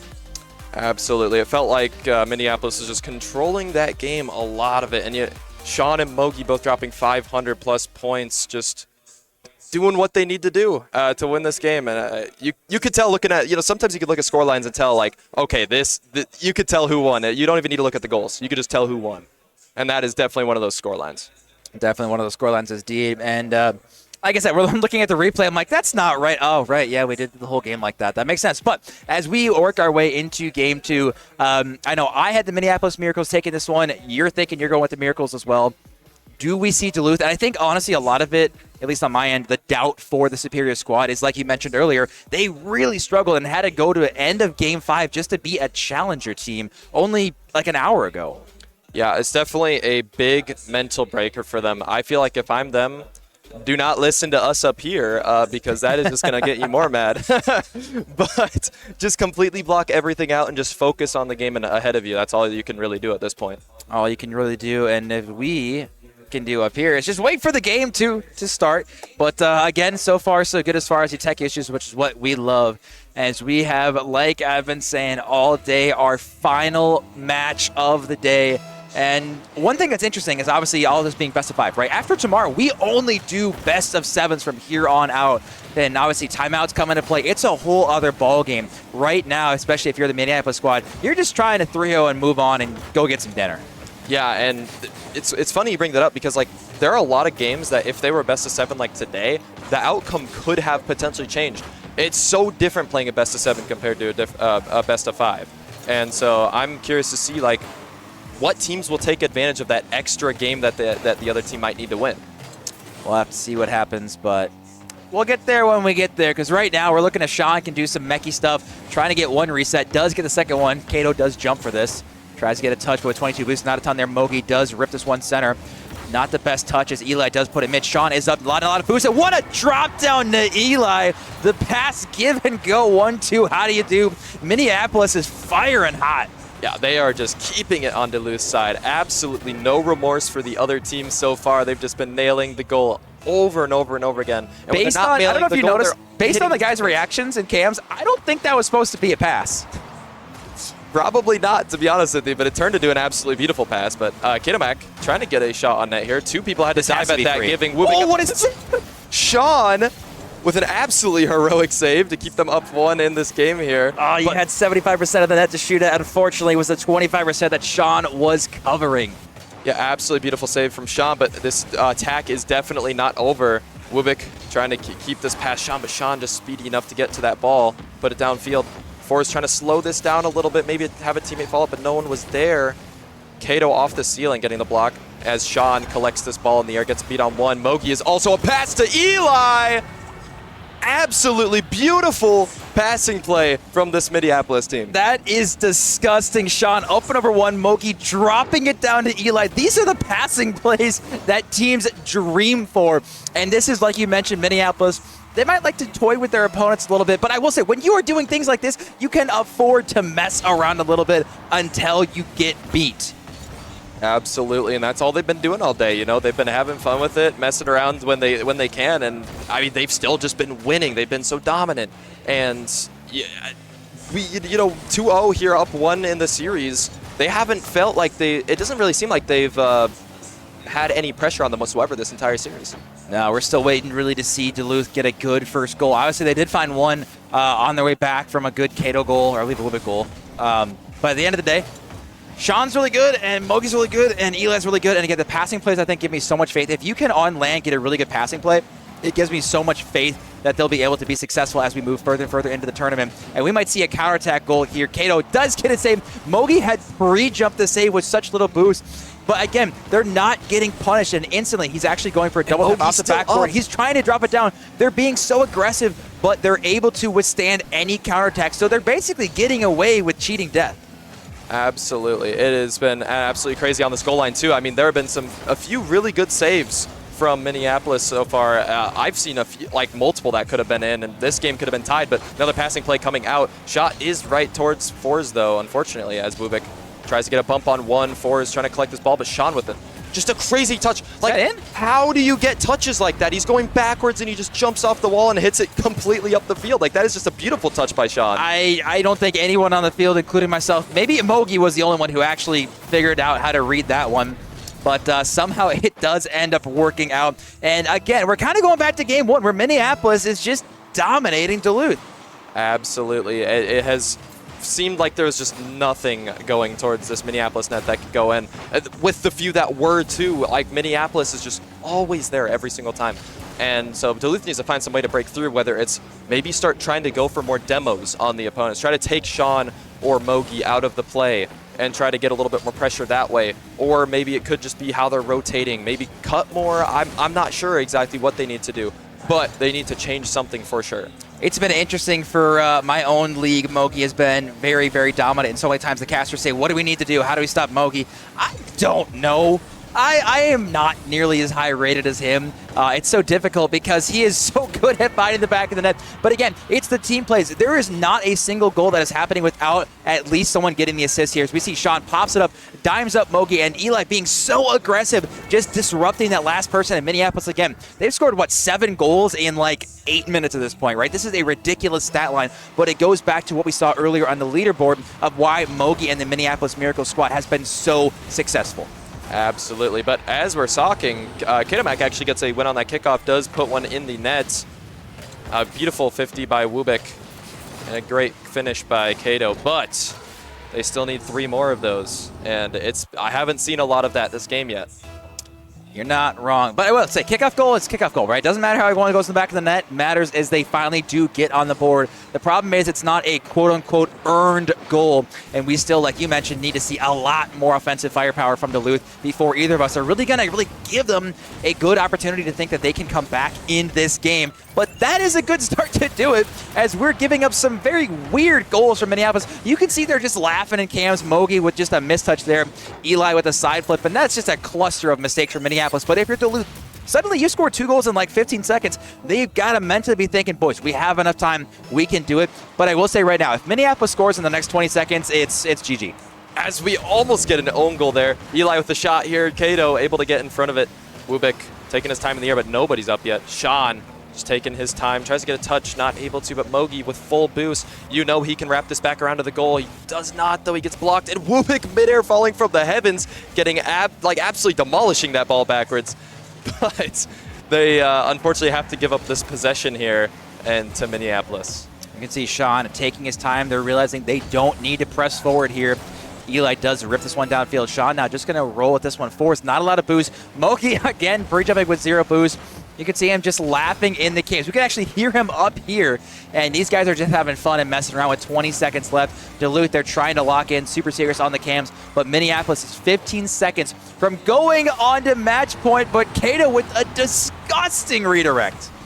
Yeah, I mean, they're taking advantage of this this Minneapolis team kind of just having fun and messing around. They're now starting to hit some shots on net. And I think they're at like roughly a minute left, and they were 4-0, and now they're at 4-3. And so it begs the question, can they get one more in these 10 seconds? Sometimes you just got to lock in here. Mogi is going to get dunked here. This is getting a little dangerous in the corner. Sean has to get a good touch. It doesn't get a good touch. This is dangerous for a split second.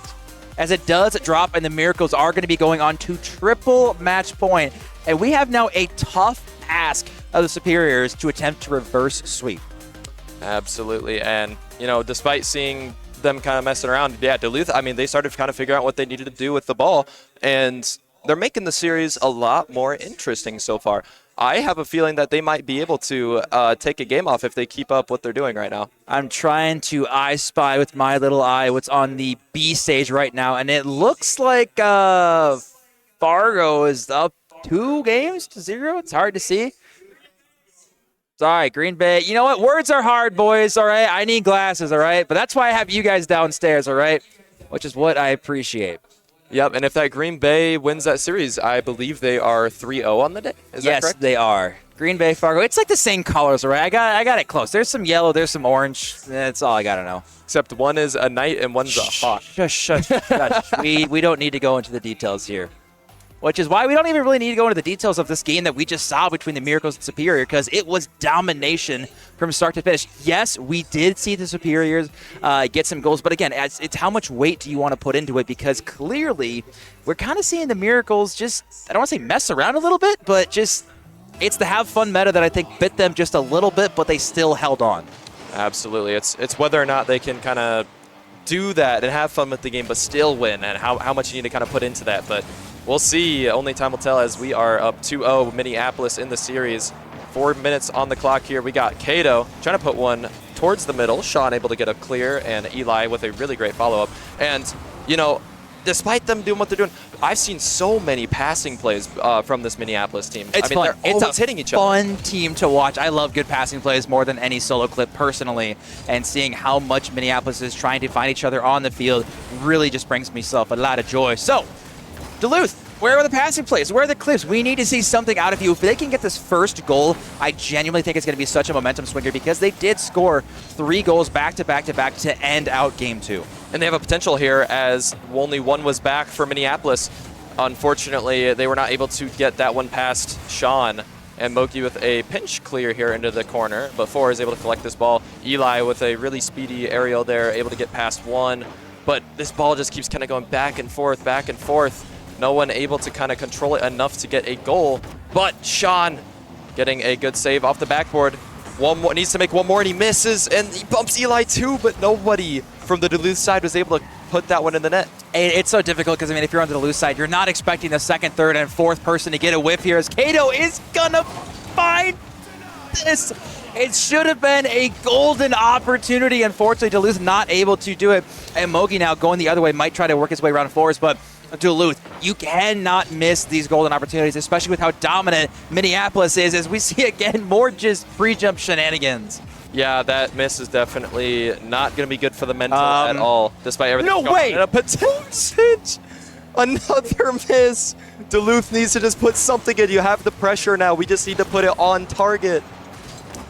Again, you don't expect the defender to miss if you're Duluth. I mean, the Minneapolis is actually trying to hand a goal to Duluth, and unfortunately, Duluth is not taking it. So Minneapolis, they might just say, all right, don't care. We see Eli going for a double fake. We do see a lot of jump, but someone does get a touch here. Mogi trying to go for some solo stuff. Might be going for one more as Sean and Eli are both in the sidewall here. And Duluth, again, if you've been given golden opportunities and you can't get it, you kind of deserve to get scored on at this point. Yeah, and I would hope for the best that they just get one in here and just make this really, really interesting. So far, though, I mean, it's interesting enough. We're kind of on our toes here. They've had a few opportunities, a lot more than they've had the rest of the series so far. So if they could just finally hit one and everyone's not moving. Looks like we're pausing. So no one's moving. Mo gets open. Go. Mogi, go. Obviously, hitting a little pause here. We'll have to figure out and see what is going on. The nice thing is it is 0-0. Looks like someone's game completely crashed as Cato Mack, we can see him having to relaunch Rocket League entirely. So I will admit, that's a fairly good reason to pause with a complete game crash out. But again, it was 0-0, so that is nice to know. And we'll hopefully get him back in the game, loaded back from kickoff. And then Miracles only have 1:30 to find the back of the net. But again, how many more golden opportunities are we going to see the Miracles gift to them? Absolutely, and if another one is gifted, they just need to take advantage of it just a little bit better. Actually, like, just get that in target instead of hitting post. It's so hard to hear that post sound after, you know, they've added it however long ago. But it's so hard to see that or to hear that sound, you know, over and over again when there's so many opportunities for them to get that in the net instead. And this is looking spicy. Correct me if I'm wrong, please, someone, Power. B stage going to game 5. Is that correct down there? Is that what I'm seeing? 4. Okay. Well, you know what? Can we just skip to game 5? Just a little more content, because right now it's looking like there's a good chance we might get a sweep up here. Absolutely. New plan. As soon as if this turns into a sweep, we just move the B stage over to main stage just for game 5. Surely. Put in an ungodly amount of work to have them log out, relog in, test the lobby, run 5 minutes, and go from there. But yeah, I hope it wouldn't just go through 3 games here. I want to see a little bit of fight back and see maybe a game 4 or 5 out of this team right now. Looks like, though, we are getting the A-OK from our lovely production team. So we're going to be getting back into this game probably about 1:30 roughly on the clock. Make that 2:30. Once again, numbers are hard. And, we already see a goal go in. And, I mean, it's a kickoff goal. Unfortunately, Cato not getting a touch he wanted, and it does just 50 into the back of the net. And if you are Duluth, that is heartbreaking to give up. It definitely is, but they've had the opportunities. We've seen it. They still have time on the clock, half the game left, but another goal does kind of find its way in, as unfortunately that does hurt the mental just a little bit more. Hurting the mental indeed. Looks like we've actually got a little bit of pause on the B stage potentially, but I can confirm it is in fact in game 4. Look at the power of the iPhone zoom. We do love that. But either way, Minneapolis Miracles get another goal here. They're trying to go for a third kickoff goal. I mean, this is This is just ridiculous. We're trying to find the fight for the league. We're trying to get some hype behind this game. But again, the Miracles just seem to somehow find the back of the net with almost every ball. Absolutely, but getting things back going here. Four is able to get a clear down to the blue side. Mogi trying to collect the ball a little bit. Does get a really good doink on that.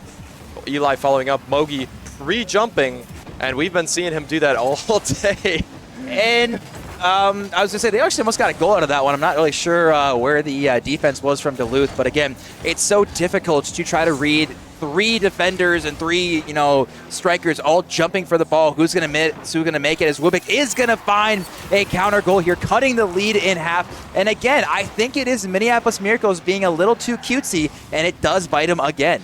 To be fair, though, Fours did get an absolutely beautiful bump on Mogi on that backboard, which was able to give his team a chance here. And I just, like I said earlier, I kind of want to see more of that, more bumps and demos, just taking these good players out of the game and giving them more opportunities. And as we saw there, it worked completely fine. But Mogi, another pre-jump as we're talking, constantly pre-jump in the field.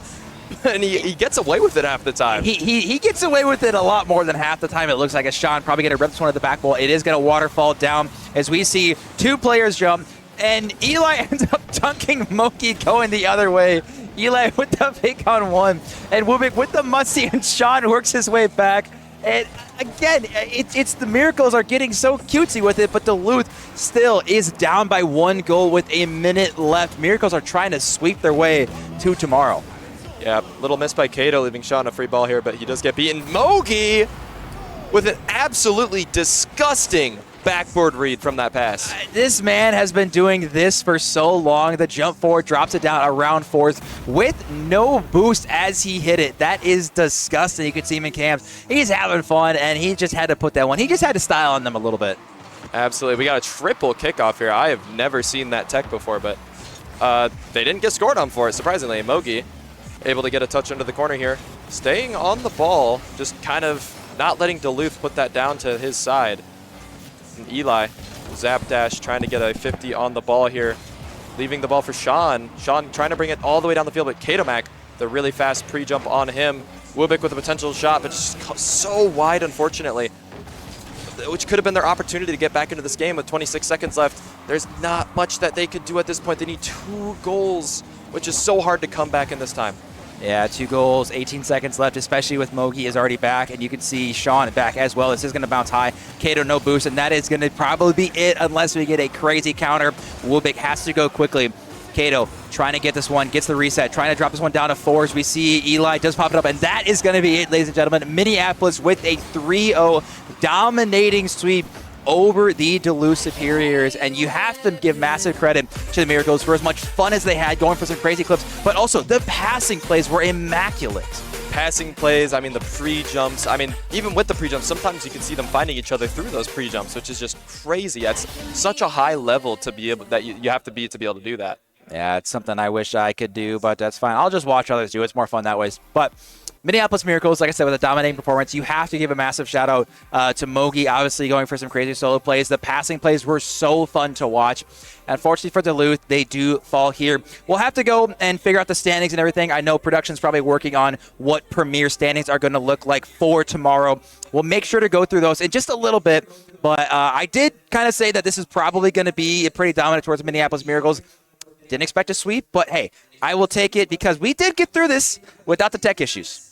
Well, without us pausing for stream stuff. It was Rocket League crashing. I'll take that as a pseudo win. How's that? Absolutely. There was that, obviously, the first game shenanigans with the switched off, with the switched cameras and the names and all that stuff. But we got through that. They performed very well. Kudos to both teams for being here. Kudos to everybody for being here. We appreciate you guys coming here and being able to experience this with me and everybody else. It looks like Green Bay did, in fact, win on that B stage. Assuming... Oh, it's still going, actually. Wow, okay. Are they... All right, Green Bay's up 2-1. Like I said, it'd be in a perfect world we could somehow pull that up on stream, but... doesn't quite work unless we can. That's fine. I got the iPhone Zoom real quick trying to see it where we're at. Yeah, we see Green Bay is up 2-0. 2 minutes left on the clock, 2-1. So good chance they'll close that one out. Nothing crazy happens, and we'll see them closing that one here. But with that said, how are we feeling here for day one? As obviously we have one more match finishing up the next couple minutes, but do we have any crazy upsets or crazy teams that you think made it to tomorrow that you thought for sure were going to crash out? I have to absolutely give my kudos to Challenger Rochester. They came up without their high Sal. Sersha came up and played their heart out, and they won against a team that I didn't expect them to beat, especially with a sweep. They swept them, if I am correct. Yeah, no, they did. It looked really dominant. And that was kind of the interesting thing is that when you told me earlier, I had to do a double take because I was like, what are you talking about? It's like, yeah, their highest level person isn't there. Unfortunately, obviously for the Maulers, not the result they were looking for. But I will say, if you're the Chal, you are quite happy going into tomorrow. So like I said, we'll have to wait till we get kind of all the premier standings and everything. We'll probably throw it up one more time. But we've had an absolute blast here with some crazy upsets. And we've had a lot of subs. People from going to Rising Star to Chal, from Rising Star to Premier, and all sorts of combos, right? But at the end of the day, we had some happy spirits, and unfortunately, we do have to send, I believe, 3 teams home. Or no, 1, 2, 3. We had to send 6 teams home today.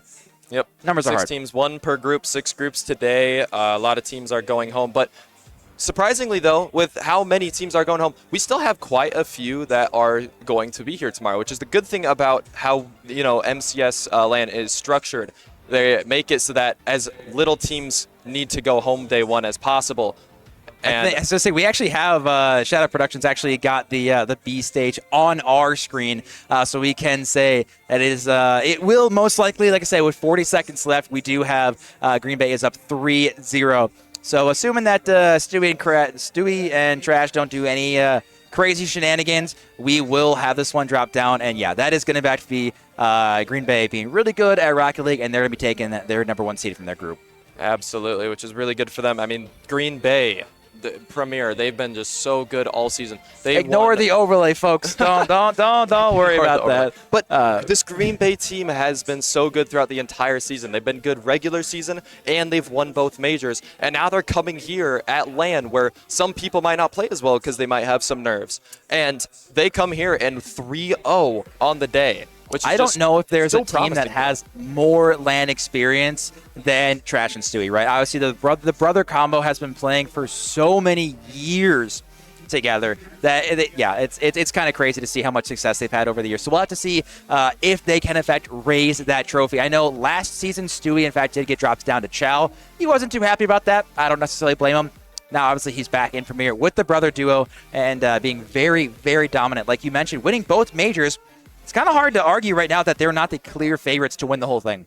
Yeah, absolutely. But there are also a few teams that have also performed well. As you can see, this Minneapolis team, they have been so dominant against every team they faced as well. And, regular season, they've done super well. I can't say for certain whether they've done as well during majors, but regular season, I know for sure they probably lost only 1 or 2 games throughout the entire series throughout the entire season, which is just absolutely crazy. Yeah, and like I said, we are getting our production running on what exactly the matchups will be tomorrow for Premier. I know we went over recently for the Rising Star as well as we did Challenger. So now we're going to be breaking it down Premier, but I will say, if I could right now just have Minneapolis Miracles versus Green Bay Knights, like that is the match I would want to see right now.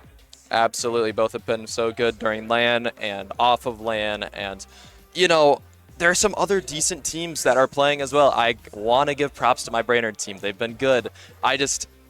You never know how players are going to play tomorrow. That's the thing, too, is I always say it doesn't matter how good a team is. It's always on the day how good a team plays. Someone could be playing so bad and they could lose a series because of it. You never know. So it's interesting you say that because, and this is from experience being on both the production side, the player side, especially like tonight, right? A lot of people are here with friends, with family. They're going to go out. They're going to have either late drinks, go bowling, darts, laser tag, have some drinks, whatever. Who knows, right? But there is a very good chance that a lot of people are going to be staying up very, very late. And especially looking like the Rising Star series tomorrow, they're playing at 9:30 a.m. Good chance they're not really awake yet. And I don't want to say some of them might be a little hungover, but that's something that's definitely going to affect these players. So we're going to have to see if they can wake up tomorrow ready to go. Because as we know tomorrow, it's down to single limb, right? So especially the people in the quarterfinals, like you have to win 3 best-of-7s in a row to clinch the whole thing. It's a lot of Rocket League to be played, starting very early in the day as well tomorrow. But the people who clinched those first spots in each division were able to get a bye for the first round. That is how that works. So those teams, a lot of them don't have to play till like past noon, which is just perfect for them if they're, maybe staying out a little bit later tonight. Oh, yeah. Hey, I am happy with that one. Yeah, we've had a lot of fun today. Like I said, I don't know where we're at with production stuff if you want us just to close it out, but we're having fun just rocking here. Stewie's back up here, of course. He got his win, so we're having fun.